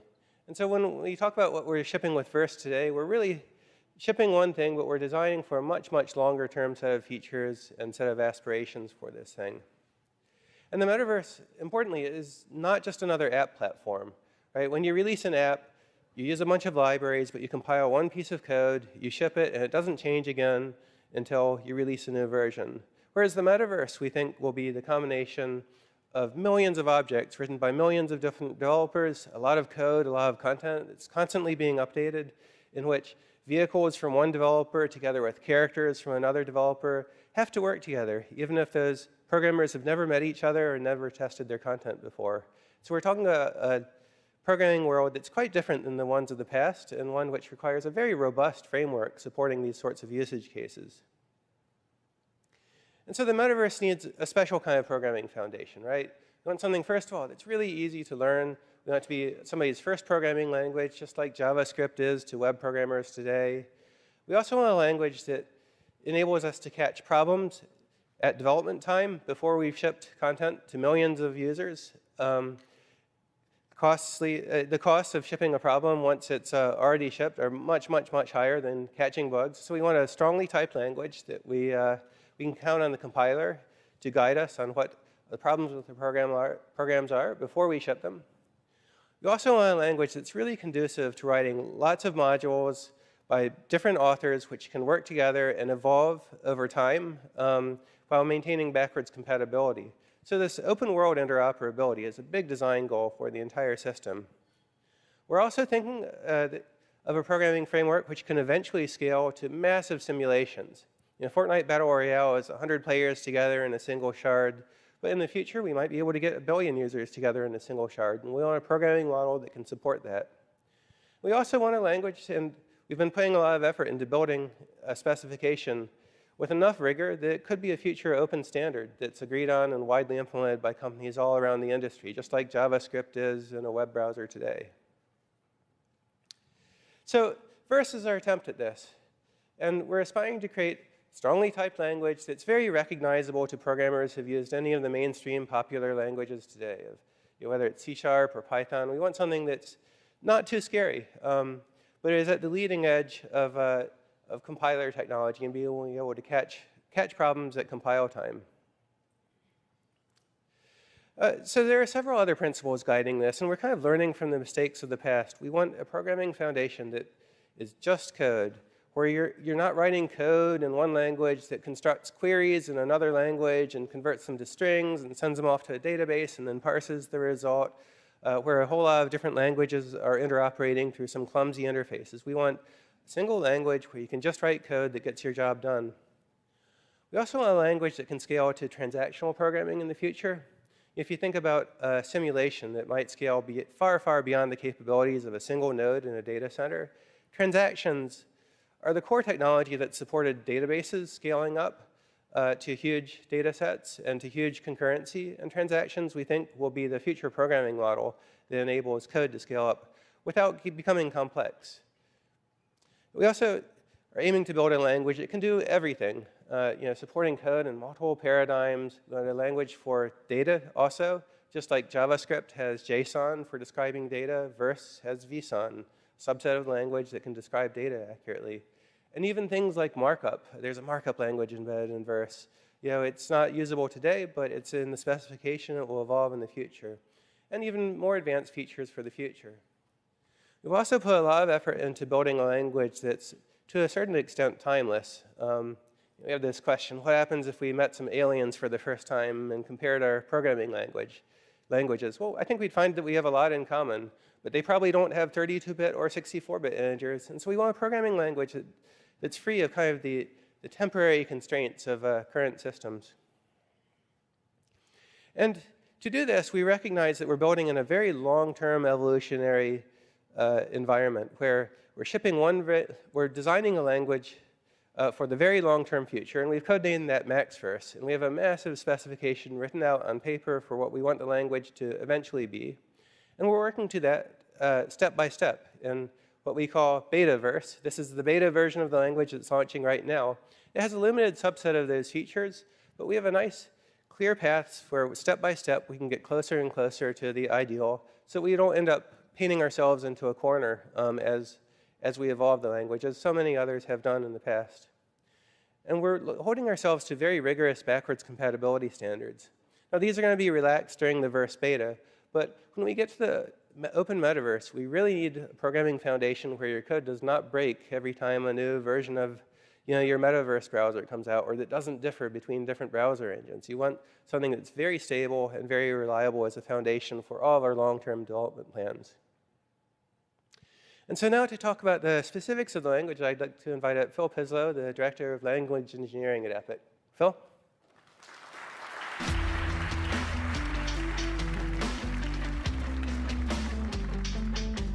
Hey, everybody. So I'm super excited to show you verse by example. So let's just jump right in. Let's say that you want to define a value, constant value called x, and set it to the value 42. This is what it would look like. And here we've given it the type int. Although it is also possible to write this without the type. If you just say x colon equals 42, the compiler will figure it out that this is an integer. And here we're defining a constant value. Later on, I'll show you how to define values that are mutable, like mutable variables in most other languages. Here's an example of an array. Again, here I've given the type. So the type is square bracket int, which means an array of int. And the value is the three integers 1, 2, and 3. Of course, I can also do that without specifying the type, and the compiler will just figure it out. So let's get into something a little bit more complicated, functions. Verse supports a function syntax that is very similar to mathematics. So here's just a one-liner function. It'll take an x and return x plus 1. You could also put the x plus 1 on the next line. Verse supports syntactically significant indentation like Python and Haskell. So if you have an indented function body below the function signature, everything that's indented stays part of the function body. And the same is true for other block scoping constructs in the language. The language does also support squiggly braces, so you could put the function in squiggly braces if you don't like syntactically significant indentation. Verse functions can be overloaded. Here's an example of a function foo that takes either an int or a logic. Doesn't even have the same return type in both cases, could be a completely different function body. If you call foo with 0, it calls the first foo and returns a string. If you call foo with true, it calls the second one and returns nothing. Next up, modules. Modules are a great feature for encapsulation. The easiest way to make a module in verse is using the directory structure. Within your project, if you have verse files in a subdirectory, that subdirectory becomes a module. But you can also use modules directly in your code, and this is how you would do it. You use the module macro. Again, syntactically significant indentation means that the A and F members are part of that module. So here I've defined both members public, which allows code outside of the module to reference them. Verse also has structs. Structs are great for just passing around clusters of values with named properties. So here I have a struct that just has one member A of type integer. There's a couple of things going on here that I want to point out. First of all, our naming convention, which is not enforced by the compiler, is that we use capital case for values and lowercase for types. For multiple words, we use snake case for types. So maybe it would be foo underscore bar instead of just foo. And we use camel case, uppercase camel case for values. It's not enforced by the compiler, so you can do whatever you feel like, but this is what we recommend. Another thing happening here is that I have given the A member a default value of 42. So if I instantiated foo without specifying the value of A would be 42. But here, as you can see on the second to last line, I'm instantiating foo with A being overridden with the value 43. So then later when I say x.a, I get 43 instead of 42. Verse also supports classes. Classes are more powerful than structs. You can have subtyping. You can have functions. Classes also have, class instances also have identity, kind of like they do in Java and other object-oriented languages. Here I've just created a class that has no supertype called bar. I've given a field A with default value 42 and a function. And I've instantiated bar and again overridden the default value of A with 43. This is what it would look like if you did subtyping. Subtyping is the syntax for subtyping is you say class with a parenthesized clause. Whatever is inside of those parentheses is the supertype. So here bar is the subtype, foo is the supertype. Functions are virtual by member functions and classes are virtual by default in verse, and we require that you use the override specifier when you are intentionally overriding a virtual function. So here we've overridden f in bar to do something different than it would have done in foo, and in order to placate the compiler, we've placed the override specifier on f. Now let's talk about mutability. So far I've shown you a bunch of features where there's immutable variables, and that's not appropriate for all use cases. So Verse also supports mutable variables, and the mutable variable support is really awesome. Here's a really simple example. All I have to do is say var, and x is now a mutable variable. This means that I can change its value whenever I like. The way that I change its value is using the set keyword. Var and set, very simple. So here, var x starts out with the value 42, then I set it to 43. Later, when I say y colon equals x plus 1, the x value that it's reading there is 43, not 42. So y will have the value 44. The mutability features allow for something we call deep mutability. So here I've created a var map. So it's a mutable map that maps int to int. X starts out being the empty map. The way that I insert elements into the map is using set. So I set x subscript 42 equals 100. That makes it so that x now has a mapping from 42 to 100.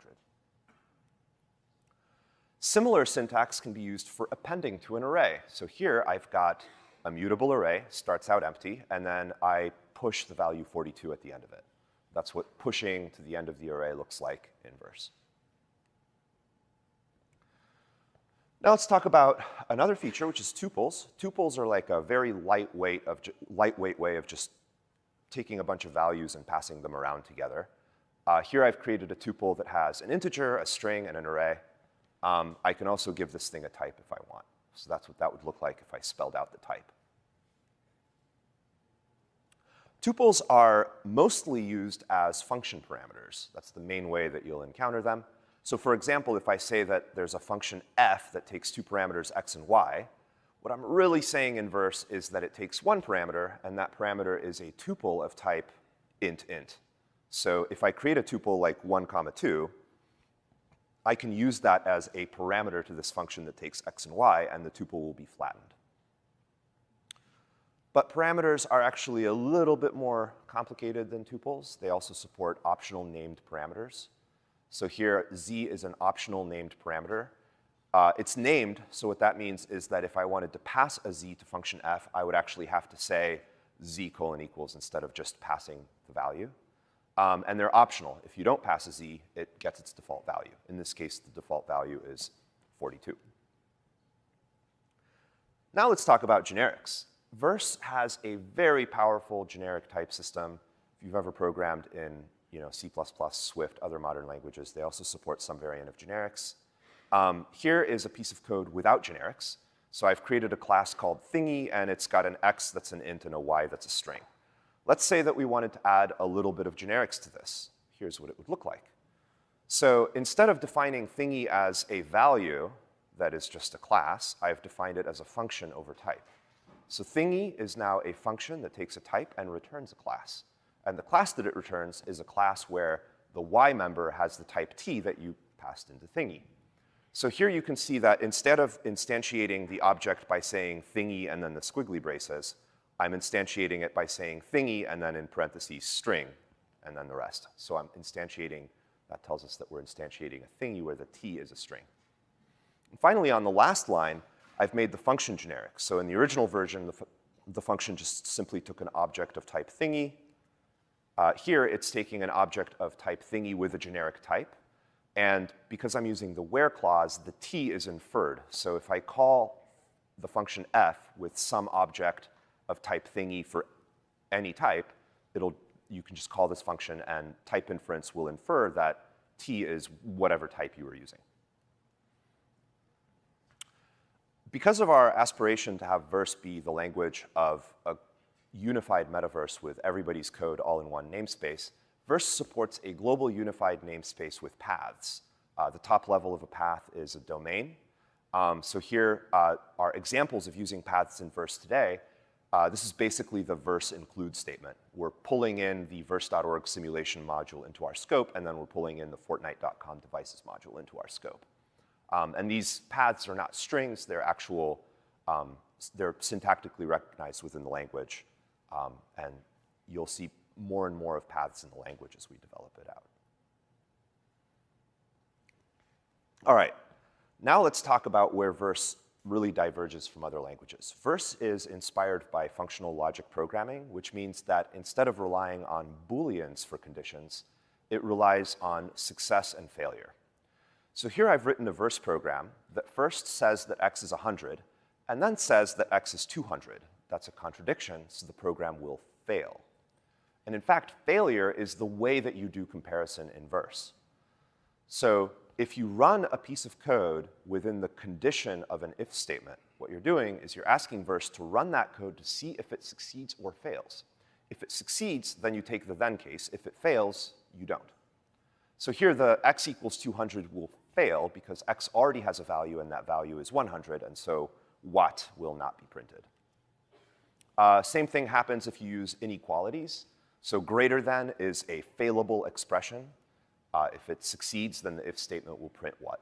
In this case, it'll fail. You can also abstract failure out using the decides effect. So here I've defined a function f with the decides effect, and it decides if x is greater than 100. I can call this function f with the square bracket call syntax. Square bracket call syntax in verse means I want to call this function to see if it will succeed or fail. If it succeeds, you'll get the value. If it fails, well, you have to be in a failure context. And in this case, I'm calling f from within the condition of an if, which is a failure context. So this is the same thing as if I had said x greater than 100 inside of the if condition. And again, this will fail because I'm calling f with 0, and 0 is not greater than 100. This decides thing is an example of effect specifications in verse. In verse, you can specify for any function what kinds of effects it's capable of. By default, functions have a certain set of effects that you'll find useful for most cases, but sometimes you will use effects like decides to broaden the power of the function. In this case, I'm giving the function the additional power to fail if it wants to. And in a little bit later, I'll show you another effect that is popular in verse.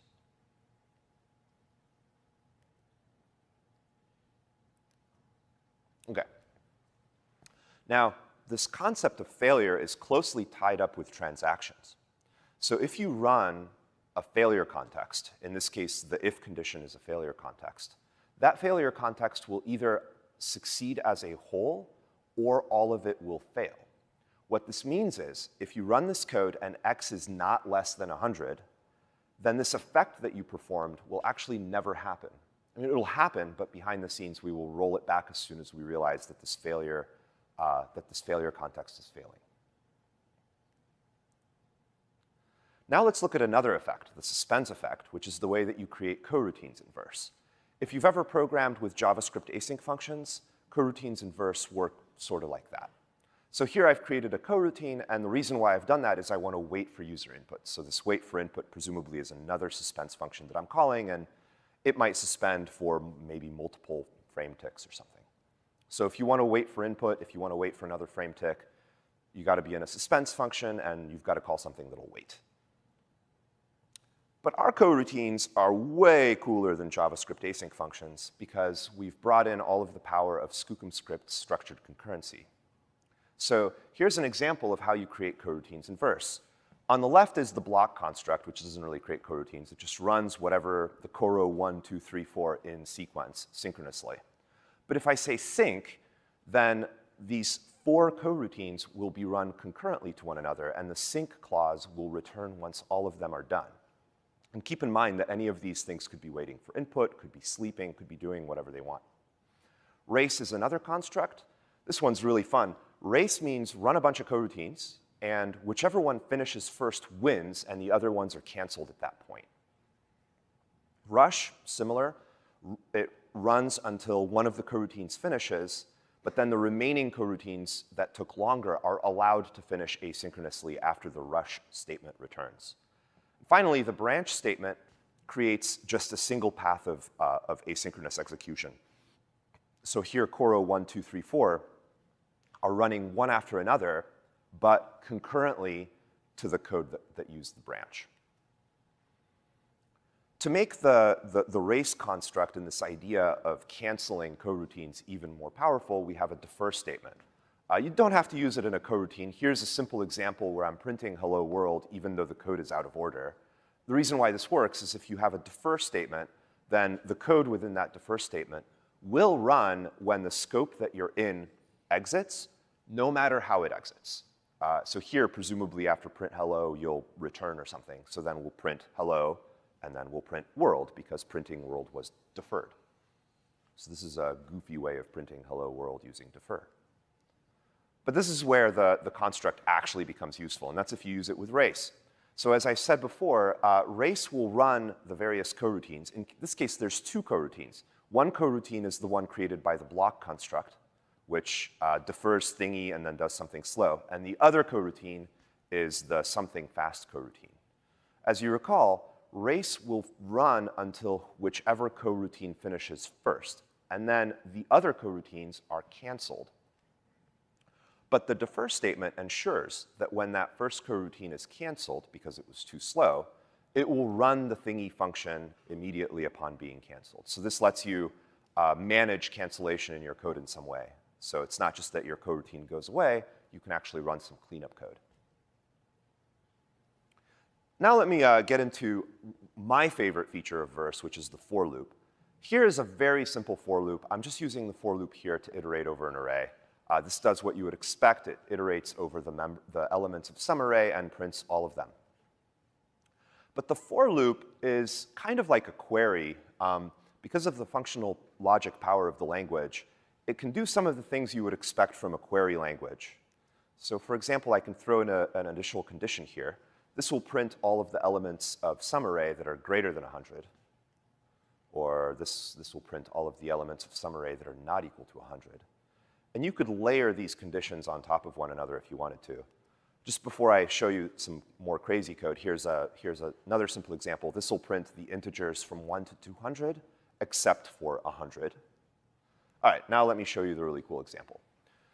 So this example is taken from a Minesweeper game that we wrote during one of our that one of us wrote during one of our Verse game jams.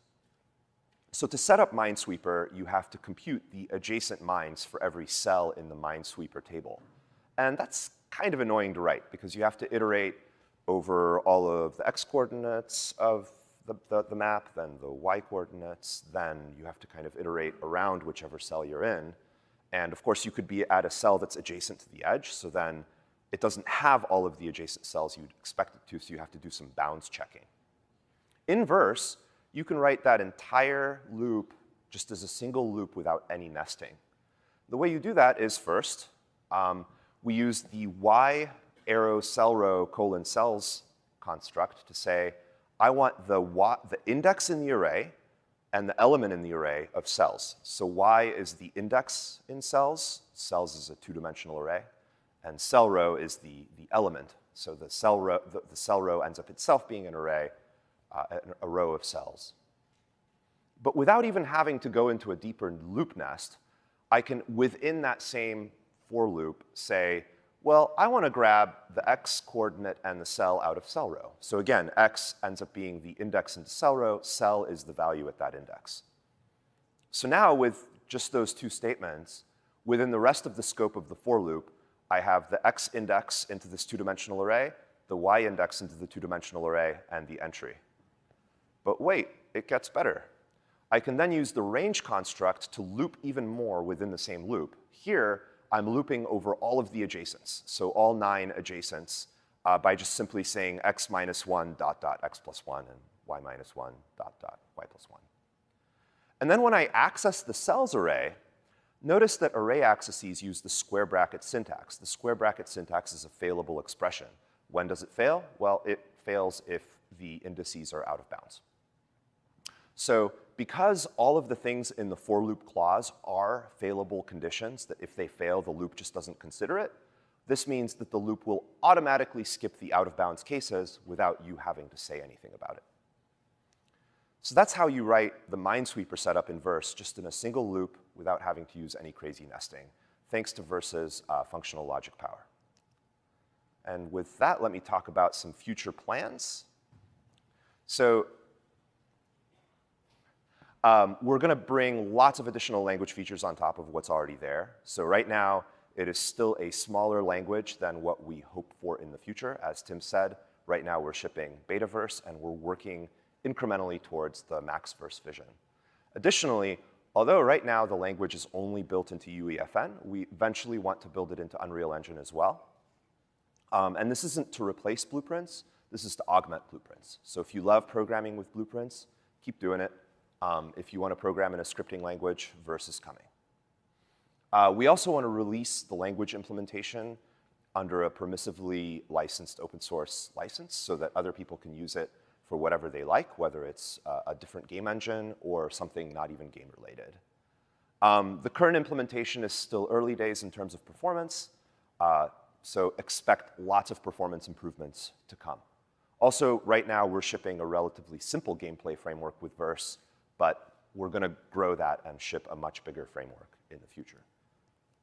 And on that note, let me turn it over to Tim Tillotson, our gameplay engineer director.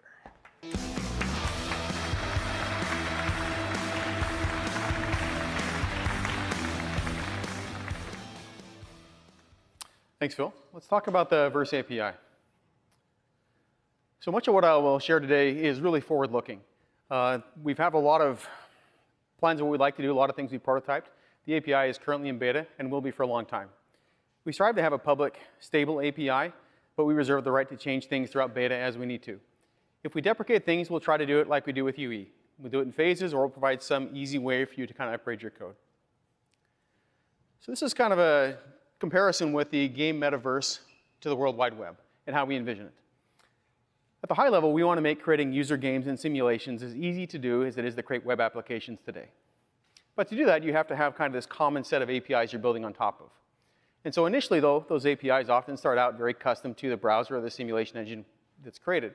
So we saw a lot of things with web browsers. You would find kind of very custom APIs, but eventually you find an open spec that many of them implement, so it's easier for people to write applications against.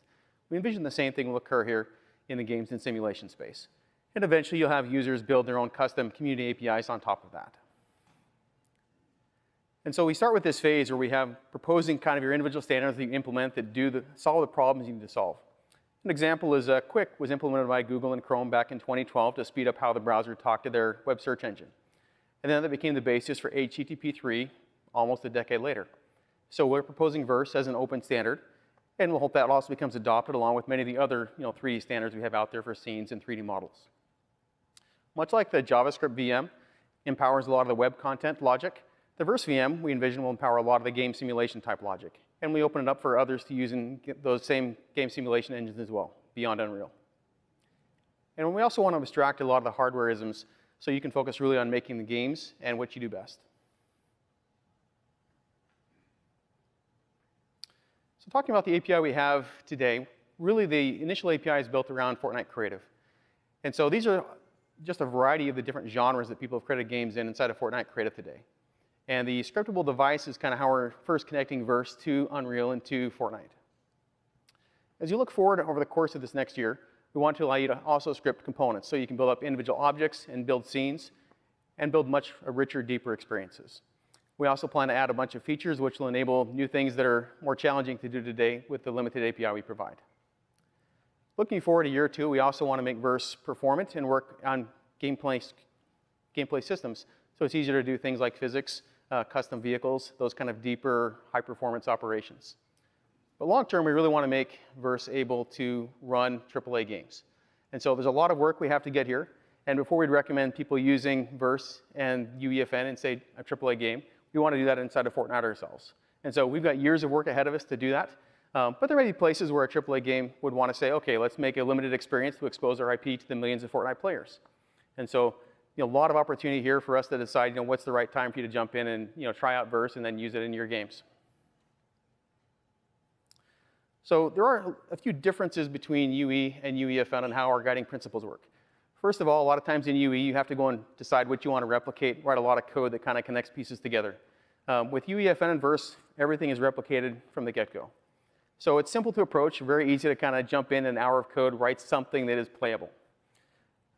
We want to be able to constantly evolve. So Fortnite, we update every 2 weeks. We want to be able to update games very quickly and let people kind of iterate in that space with their players.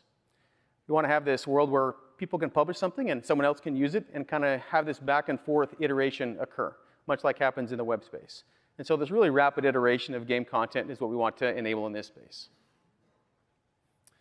So at a high level, we divided the Verse API into 3 namespaces. There's verse.org, which contains kind of the game-agnostic APIs that we will submit as part of open specs. There's unrealengine.com, which contains kind of the spatial math UI, those types of things which are very specific to the Unreal Engine. And then there's Fortnite.com, which is the APIs that are largely specific to how Fortnite wants to do certain things like vehicles or characters. And those will largely always be kind of contained inside of Fortnite and UEFN. So this represents roughly the high-level overview of where the APIs exist today. So if you download the Unreal Engine for Fortnite, this is where you'll see kind of the APIs exist. Inside of verse.org, you'll see math, containers, colors, and things that are agnostic for a game engine, but are generally in use in simulations like player and team. UnrealEngine.com, we have things like diagnostics. Most of our diagnostics today and debugging really is kind of this printf-based diagnostic debugging. We pipe that from the servers down to the editor, so you can at least see it in real time what's going on in your game simulation. Long term, though, we have other plans to improve that quite a bit. The Fortnite API right now is really around these creative devices. We have a few things we've exposed with characters and vehicles, but there's a lot more we want to express in the future here. And in the very near future, we plan to expose the ability to script AI. So I want to look a little bit further out what we plan on doing this year as well as in the future. And so I went to one of the indie showcases last night where you get to play a lot of games. And I would say there's only a small percentage of those you could build in UEFN today. And that's because a lot of them want things like persistence. They want things like basic input and camera control. And so these are the type of features we want to add over the remainder of the coming year. But the majority of our internal tech focus is going to be around this scene graph. We want to let people build prefabs. We want to let people customize weapons and abilities. We want to let people put scripts on objects, build out scenes. And so enabling this really rich environment for people to kind of share and build content. And then adding things like debuggers, performance profiling, and also analytics so you can see what players are doing with your game. So a little bit detail into what we're looking at on the scene graph and some differences with maybe other scene graph implementations that are out there. The most important is we are looking at how we can have a public API that you basically say, here's the things I want other people to be able to query in the scene graph. And these are the things that I want to keep internal so we can iterate on internally and change it next version and not have to worry about breaking anybody who's using our API. On the research side, we're looking at things that you find in UE like level instances, layers, variants, other ways in which we're composing content today, and see if there's better ways we can merge and undo those operations, both in design time as well as at runtime. Ideally, so you can make changes to your scene dynamically, much as you have like web styling today on web pages. So I'm going to walk through kind of a demo of adding verse code to a Fortnite creative game, or in this case, a new UEFN game. So you create a new verse device by inheriting from creative device. In this case, I've created an escape sequence device. And the Fortnite creative devices today are just this bundle of logic that you kind of drag into the scene as an object. In this case, you'll see kind of this little console here that represents your script. Inside of the script, you can add editable properties. In this case, we have a player spawn that shows up as a property in the scene that you can then modify on a per instance basis. So once you've created that class, then you can override the onBegin method, or in this case, because it has a suspense effect, it's a coroutine, and then add your own custom logic. In this case, we'll spawn an escape sequence that the player will then run through. So in this case, a little bit into the race method that Phil talked about, I have the escape method we run, and then we're also waiting for the player to respawn. And so in this case, the escape sequence shows a message, and then if the player respawns, we run the defer block to hide that message. And so you'll see in the game later, little demo that I run through here, that pretty much any place in that, we should be able to have the player respawn, and the defer blocks will cause it to kind of reset and be ready for the player to start that sequence again. And so these defer blocks can be composed in nice ways so that you'll notice they actually go back up the stack. And so the last defer block that was run or placed on the stack will be the first one that's run. So little caveats about the scope of this demo. This is based on the Verse Parkour game template, which is in UEFN today. All the code and level edits are made entirely by me, so lots of programmer art. A lot of things aren't polished like an artist would do. I've imported a few small sounds and VFX. But I expect that the experience will show you here is roughly what an experienced developer who knows UE, knows the tool set inside of UEFN, and is familiar with verse code would be able to do in roughly a day or less. So here we tell the player to go grab the stolen files, give them a little indicator to show them where on level, and the way for them to enter that area. So once they've grabbed the files here, now we delete the file and then spawn some AI to harass the player, and then wait for them to enter the rooftop area. Once they've entered that rooftop area, we spawn some more AI to continue harassing the player. We start the building on fire, and then wait for them to trigger one of these other conditions. In this case, they've entered the safe area, and then prompt them to enter the getaway vehicle. This could be many branching conditions you have in gameplay code. I've only done a simple one right here. So once they jump on the car here, the getaway vehicle, I basically have a little scripted animation we play. I play a custom cinematic cutscene here as well. And then give them the option to jump in a helicopter. And if they do jump in this helicopter zone, we'll place them in the seat of the helicopter and wait for them to enter the level outro area.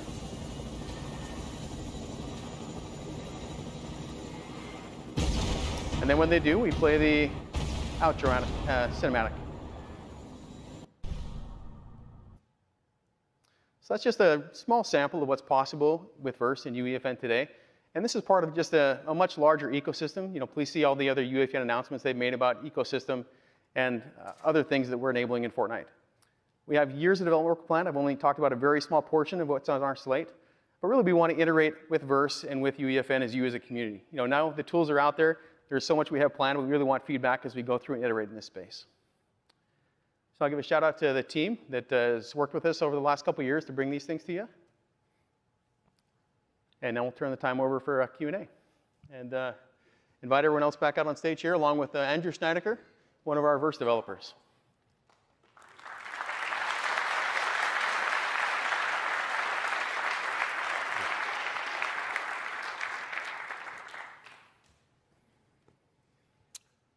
So let's see, yeah, go ahead. There's a mic. Where's the mic? There it is. All right. Could you go over to the mic? Just so everybody else can hear.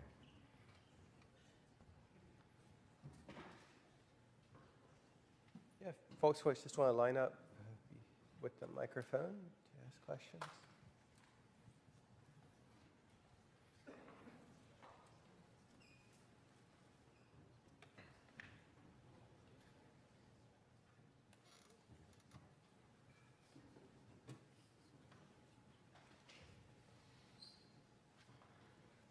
Hi there. I'm just curious to see where Verse fits in the current Blueprint C++ ecosystem, because you have. I've heard rumors that you're basically sort of pushing Verse as a third wheel to complement both of them rather than replace C++. Is that true? Yes. Yes. Okay. Yeah. A good example is in UEFN, we can't expose native code like C++ to the platform owners. And also, deploying C++ on servers is dangerous. There's a lot of security holes in C++. So Verse is a very we plan it to be a very high-performant language that we can run on our servers. And so it can do a lot of the things that today you can only do in C++ in UE. All right, thank you.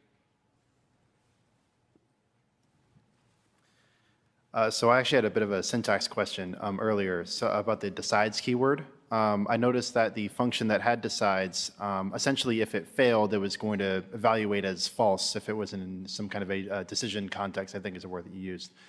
My question is, so what's the purpose then of the logic type? I saw that it sort of is like the replacement for a bool. Wouldn't a function that decides, why doesn't it just return a logic type instead of having the decides keyword?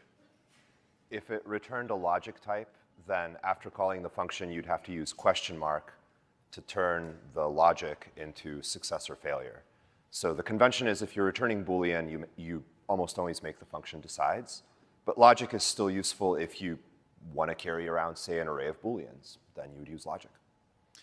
So then, so is there traditional Boolean types in Verse? Or because you were saying that in an if statement, it's essentially if it succeeds, then you do the code, and if it fails, then you don't. So is there a traditional Boolean type in Verse, or is it all just this failure and success? there's no Boolean type that feeds into control flow, right? So if you're doing an if, then the if is based on the success or failure of the expression in the condition.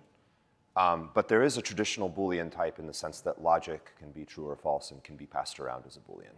And I just have one final follow-up question. So does this success and failure system sort of seems like it replaces the traditional like exception system present in languages like Java and C#. So in this case, we wouldn't really have try-catch blocks. It's that the whole language is built around success and failure. So if you have an exception, it just it acts the same way as if the expression failed. Is that correct? It's similar. The difference is that with exception handling in most languages, if you look at a function, the points in the function where an exception can happen are implicit, right? Like you call a function foo, could it throw an exception? But here in verse, if you call a function for the purpose of determining if it decides or fails, you have to call it with the square bracket syntax, you have to be in a failure context.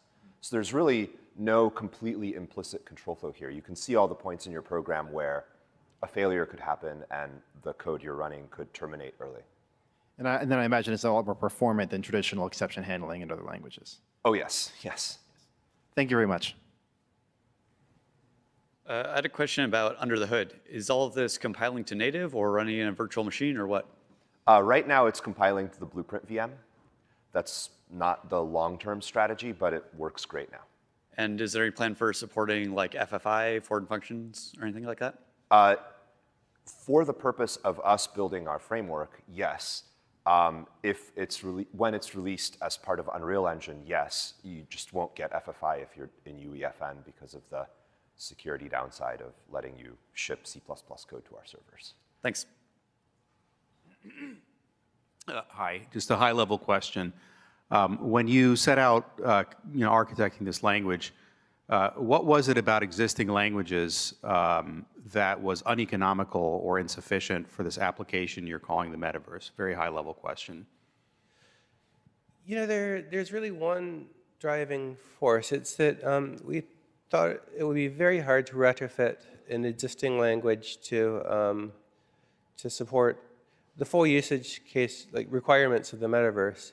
The two big constraints here are, number one, we need a language that can scale to massive open world programming where potentially millions of modules by different authors evolve over time, independent of each other while maintaining interface compatibility. To do that, well, you need an expressive type system that goes rather beyond what even C# and Java have done.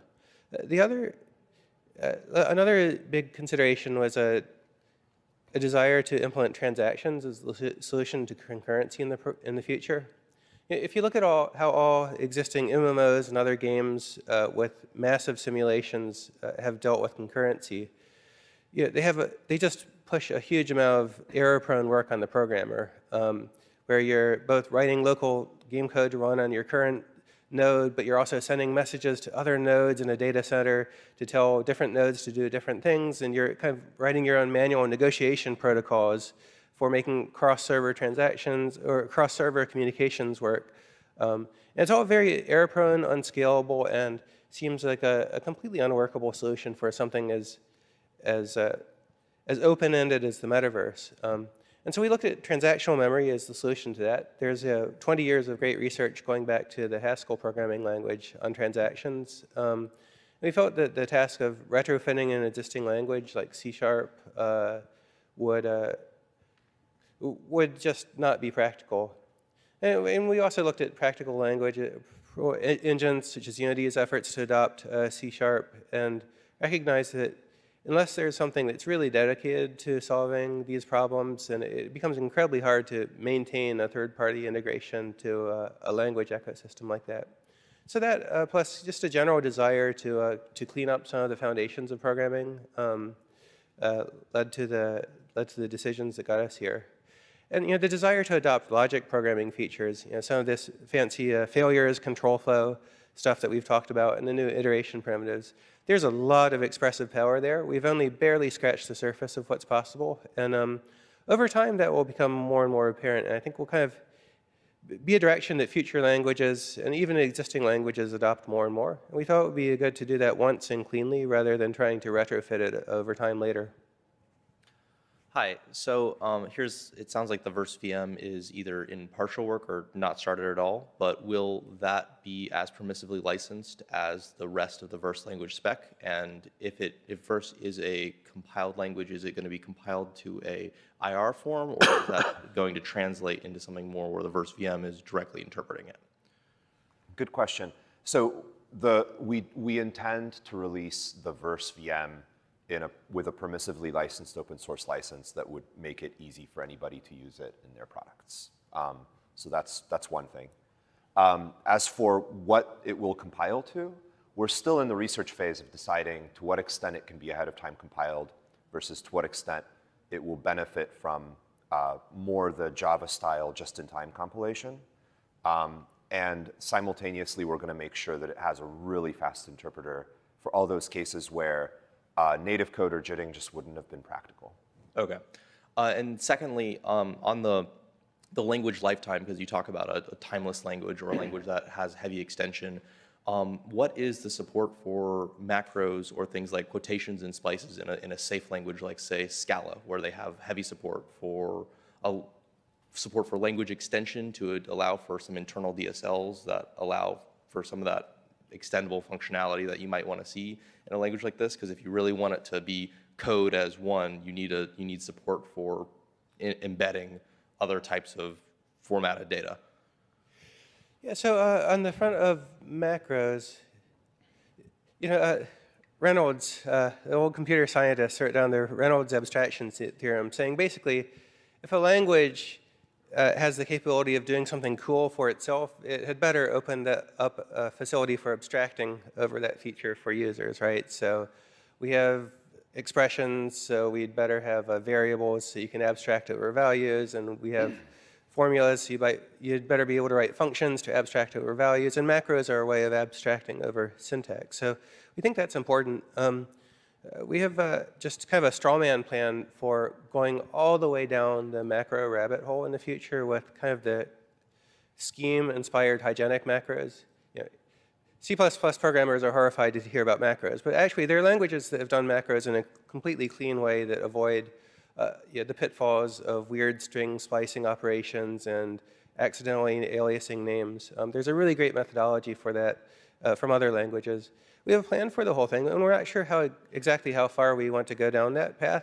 We want to at least get to the point where users, if you saw like the for loop here in Verse, well, that's a special construct we made on arrays, but like the for loop you saw in these slides is actually just using a native macro. There's a syntax for the macro. It's, some name, parentheses, some values, squiggly brackets, some expressions.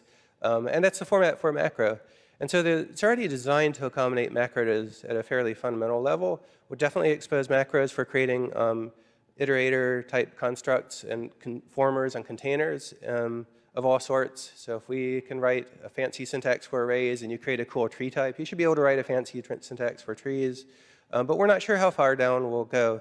It gets a little bit dicey to pick apart the abstract syntax tree of a language and casing over special cases in a macro. And when you get down into those domain-specific languages, they're just built from ad hoc syntax. You kind of have to ask, is this really a language, or have we just done crazy tricks to stick other languages in the language? So I'm not sure exactly how far we'll go, but we'll definitely go pretty far.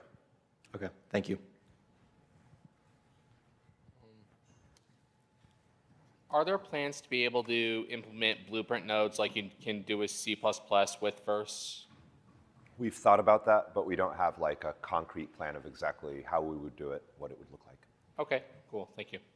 That's a great idea. Just one of the things we're thinking through as we're developing all of this is the long-term integration plan for Verse into Unreal Engine and how it coexists with blueprints. Right now everything's layered on top of the blueprint virtual machine, so you could theoretically make these things interop more so than we have. But one possibility is to, as we're building this new higher performance virtual machine, layer both blueprints and Verse on top of that, so blueprints become kind of a visual form of the same language that's verse and do more to align those.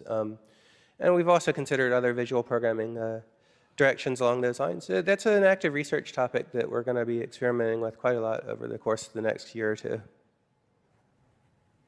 Thanks for the talk, really interesting. I like your transactional approach. It reminds me a lot of Clojure's implementation, if you've seen that one. One question I had was, you seem to be leaning pretty heavily into kind of pure values and pure functions, and I was wondering if that was aimed towards multi-threaded scalability in the future, because I know Haskell and languages like that have derived a lot of benefit from that kind of being their basis. So for us, the basis is that we're actually going to make transactions over mutable state fast, hopefully. So the language doesn't quite force you to write pure code the way that you would in Haskell. It invites you to write very traditional object-oriented imperative code.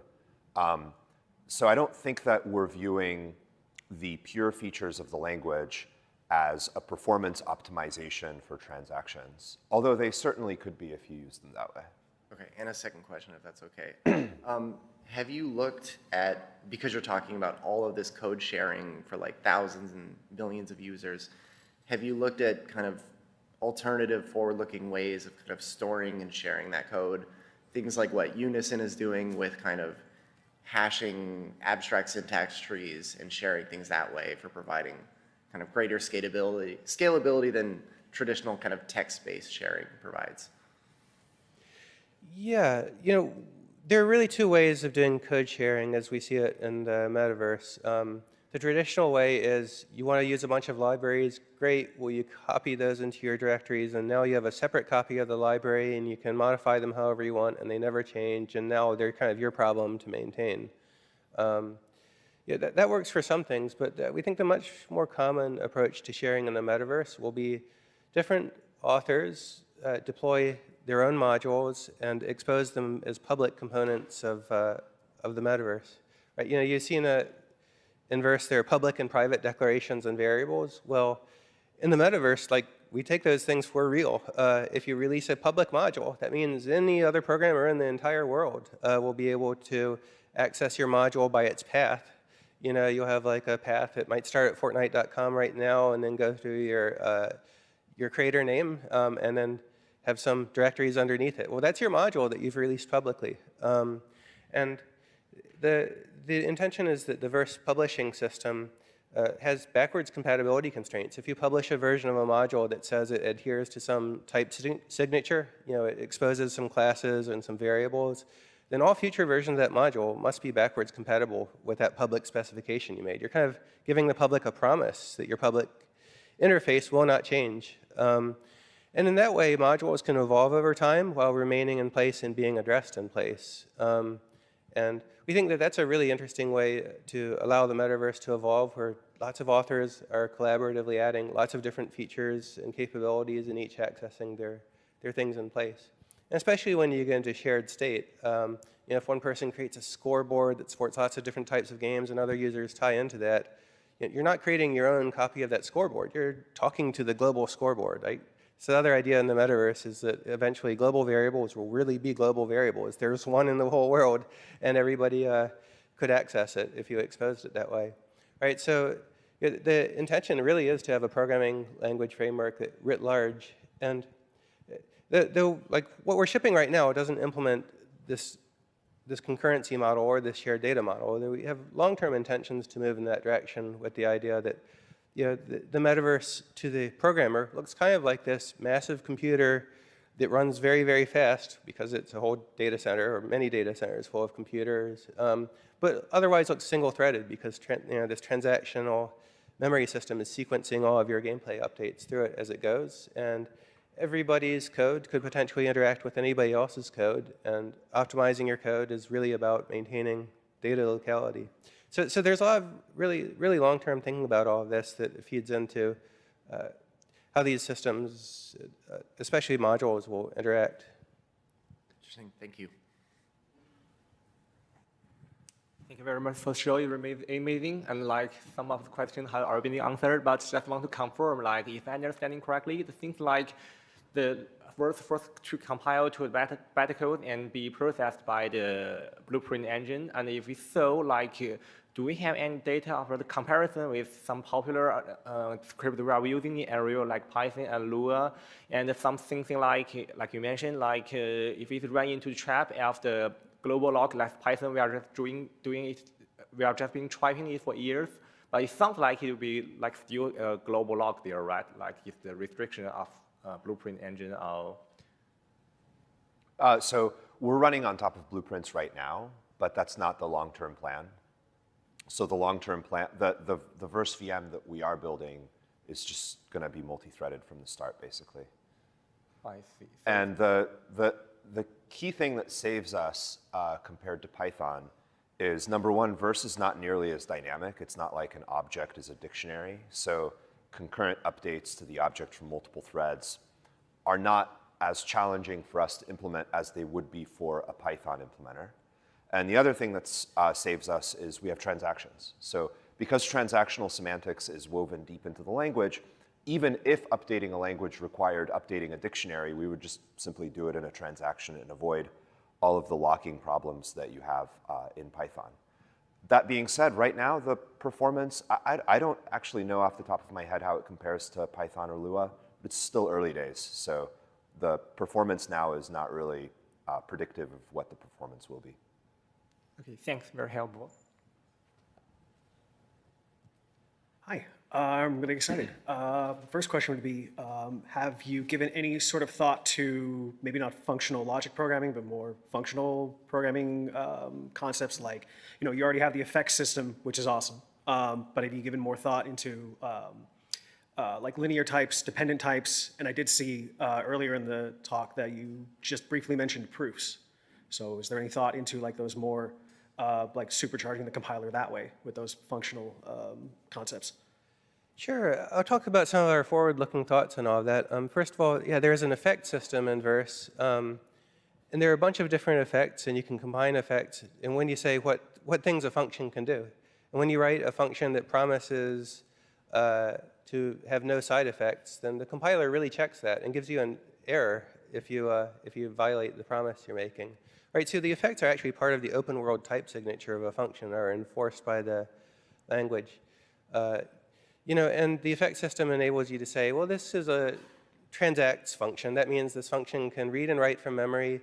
But all of that reading and writing can be done within a transaction because the transaction system under the hood can speculatively run this code and either commit it to the global heap, or it can abort it and have no changes made at all. There's different points in the effects lattice where there's pure functions, which have no side effects at all. And so you can write pure code like you can in Haskell. And then there's even total functions, functions which are guaranteed to produce a result in finite time given the right amount of memory. There's a lot of thinking and planning there around the type system, which is, well, it's a big topic that could be it could have its developers conference of itself. But we plan to go a very long way with the Verse type system in building a type system that is statically verifiable and is more powerful than typical type systems you see in languages today. One aspect of it, which you saw a little bit of already, is dependent types. Instead of templates and as in C++ or generics as in C#, you can just write a function that takes a type as a parameter and returns a class as a result. And a generic function like that, it's just a normal function, and types are just normal values. And the compiler over time will do more and more compile time reasoning about complex sets of value constraints. In C++, you have this idea of constext, where you can have a function that can run at compile time. If you give it a constant parameter, it will return a constant result. Well, Verse ultimately we've designed a much more thorough system for taking that idea even further. It extends to type checking, dependent types, and some very interesting other features. I guess I've only just given a little hint of it. I can't really go into a lot more detail there, but there's going to be some very interesting stuff happening. And I guess I should just mention, since you opened the door, Sorry. There's a, no, this is a really interesting topic. It's funny, very few practicing programmers know about that, but there's this idea of proofs as programs that's one of the big topics in type theory, if you have ever taken a type theory class, that if you have a type system that's designed in a very particular way, then what looks like normal types in C++ becomes actually a much more expressive and powerful thing at compile time. A type system that's designed in a very certain particular way can actually express proofs about what can happen in a program as it runs. And for example, you can write a sorting function whose return type is promising to return an array of sorted integers. Like that, you can represent that at the type level, and then a type checker can actually type check when you write the function. You weave in some proof code along with your function declaration. You can actually prove to the compiler that your function actually sorts integers. So if the compiler doesn't beep, then your sort function is guaranteed to be bug-free. That's kind of one of the really interesting topics of advanced computer science. And I think parts of this are on the verge of going into the mainstream. And this is an area that a lot of the Verse research team, we've some of the greatest programming language luminaries in the world have joined EPIC over the last few years, like Leonard Augustin and Saipan Payton-Jones, Ranjit Jala, and some other of the best, most incredible language folks in the world have just collaborated academically on the Verse paper in recent times, like Guy Steele from Scheme and JavaScript and other previous language efforts as a contributor to the Verse paper. We're putting a lot of thought into how to build a language and a type system that's not just some arbitrary programming language designer's fantasy, but is based on these really solid foundational underpinnings of proofs as programs and of type theory, so that what we're building is not just another arbitrary, funny programming language, but it's something that really has a direct relationship to mathematics and logic and proofs in a way that, as I talked about at the start of the talk, if we met up with aliens when you compared our programming languages, I think if the alien civilization is sufficiently advanced, then they'll have actually explored and filled out all of these kinds of language features. You don't find in C++ or Java or C#, but you do find in a lot of research languages. They'll have sorted that out, and hopefully Verse is one of the languages that will contribute to bringing these ideas into the mainstream. Thank you so much. Hopefully this one is a bit quicker, but I assume right now because it's, you gave me a lot of time. Let's so just, we're a little bit over time, but let's just get another 10 minutes of questions since it looks like there's a lot of questions. I'm sorry, I didn't mean to cut you off. I just wanted to call that audible. Go ahead. Hi, thanks. I'm wondering, I saw on one of your slides you talked about the idea of a metaverse browser, and I just wanted to understand a little better where you see Verse running. Is it on client devices or on the server or both, and how is that managed? Eventually both. Yeah, and magically so. So the idea, I think the core idea of what we look at as the metaverse should ultimately be not just a whole bunch of different servers running like the web servers do around the world, which have no relationship to each other, right? The metaverse should have the potential of being one continuous seamless environment in which everybody participates and any code and any object anywhere could potentially interact with any other object anywhere else.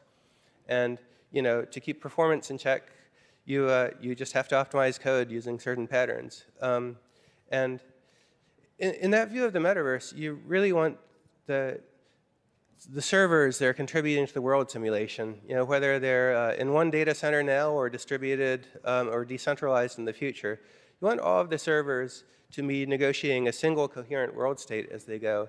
And that implies all of the game logic running on the servers to produce kind of a definitive world state. But now, of course, that actually sucks for practical gameplay because you have 80 to 100 milliseconds of lag from client to server in a lot of cases. And you really can't tolerate that amount of latency and character movement.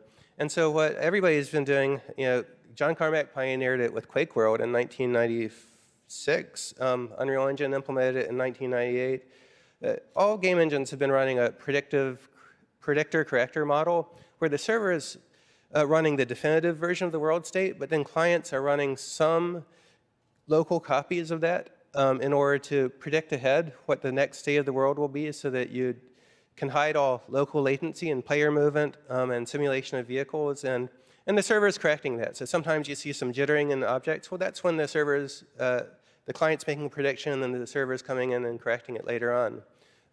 But the way this has been done in Unreal Engine 1 through 5 has been fairly ad hoc. We expose some functions with explicit declaration saying this code runs on the client, this code runs on the server, and you write your code very, very carefully to make sure all of those functions are running in the right place and are negotiating the world state. This is something we really want to automate in the future so that you have one definitive code base, and from the programmer's point of view, the programmer ought to be agnostic on where the code is running, but code that is contributing or receiving player input or other local things ought to be predicted locally on the client side, and then corrected by the server side. And rather than this being done manually by programmers writing specifications, the language runtime ought to handle this automatically.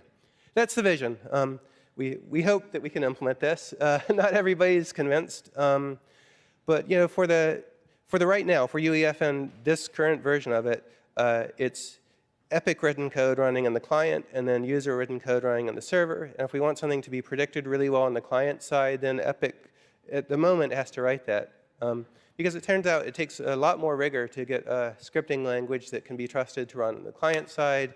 You have all of the security considerations of like JavaScript in a web browser, plus additional console considerations. So we want to get there, but we're at least a year away, perhaps quite a bit more. Thank you. Yeah, so I really like everything I've seen. One thing that hasn't really come up in conversations is memory. I assume that Verse is garbage collected, given that it runs on Blueprint VM now, et cetera. It's a functional logic programming language. Are there any concerns about space leaks or GC pauses being a performance issue in the future? And have you, no one's mentioned Rust, but I'm going to mention it now. Have you looked at other memory models that are maybe more inspired by a Rust ownership model or something else? Sure. So in terms of space leaks, even the ownership model wouldn't help you there. True. If you allocate too much stuff, that's on you. In terms of GC pauses, that's an engineering problem.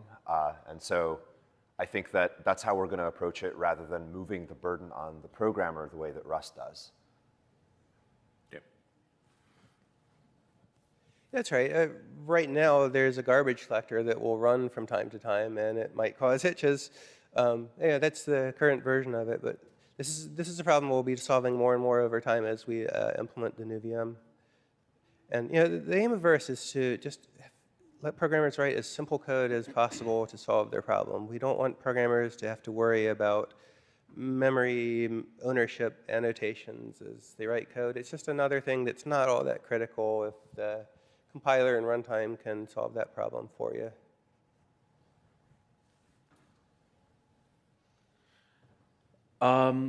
Okay, first off, this was really interesting. Really interesting project. Is set a transaction when you're setting a variable? Set itself is not a transaction. It's just one operation within a larger transaction. The way to think about the transaction scope in Verse is you're always in a transaction until you suspend. So like in the example where you called wait for input, if that thing actually waits for input, that's a transaction commit followed by a new transaction starting after the input comes in. But if you just write a bunch of code that doesn't have any suspensions in it, that's all within a single transaction and completely atomic. Oh, okay, so that makes sense. So that means that that transaction, all of the state changes within that transaction, when they propagate to all of the other people that are sharing the same state. Yeah. Okay. All or nothing. Every actor tech basically is its own transaction. So there's no concurrency yet, but in the future, every actor tick could try to run in parallel. And when a bunch of actor ticks don't have any read-write conflicts as detected dynamically, they could all commit. And when some have conflicts, then some would have to be aborted and retried. And that's the whole idea of transactions.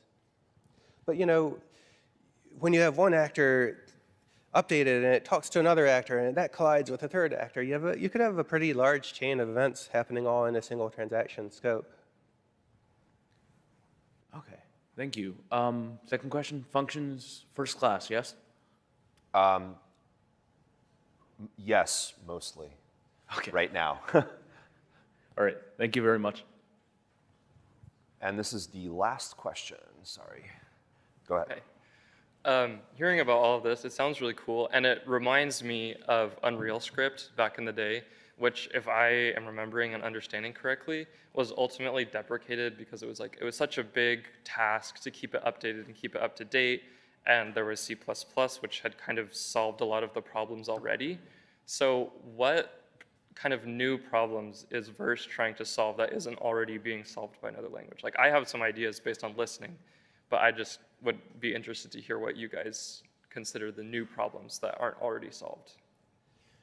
You know, when we moved from Unreal Engine 3 to UE4, we made a really hard decision to get rid of Unreal Script. We realized that in order to keep up with the expectations of modern languages, like generic types and all of these other features that were popular in C++ and growing into C#, you need a world-class language design and implementation and research team. And we had like one guy, and so that just wasn't a possibility.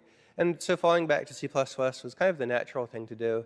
And it worked just fine for AAA developers, but it was not a great outcome for indie devs who found it just harder than writing in a scripting language. The solution in the Verse era is a language that really advances the state of the art in a number of areas, with logic programming, with this work on transactions, and with other aspects of a programming model that we think is more appropriate for the metaverse.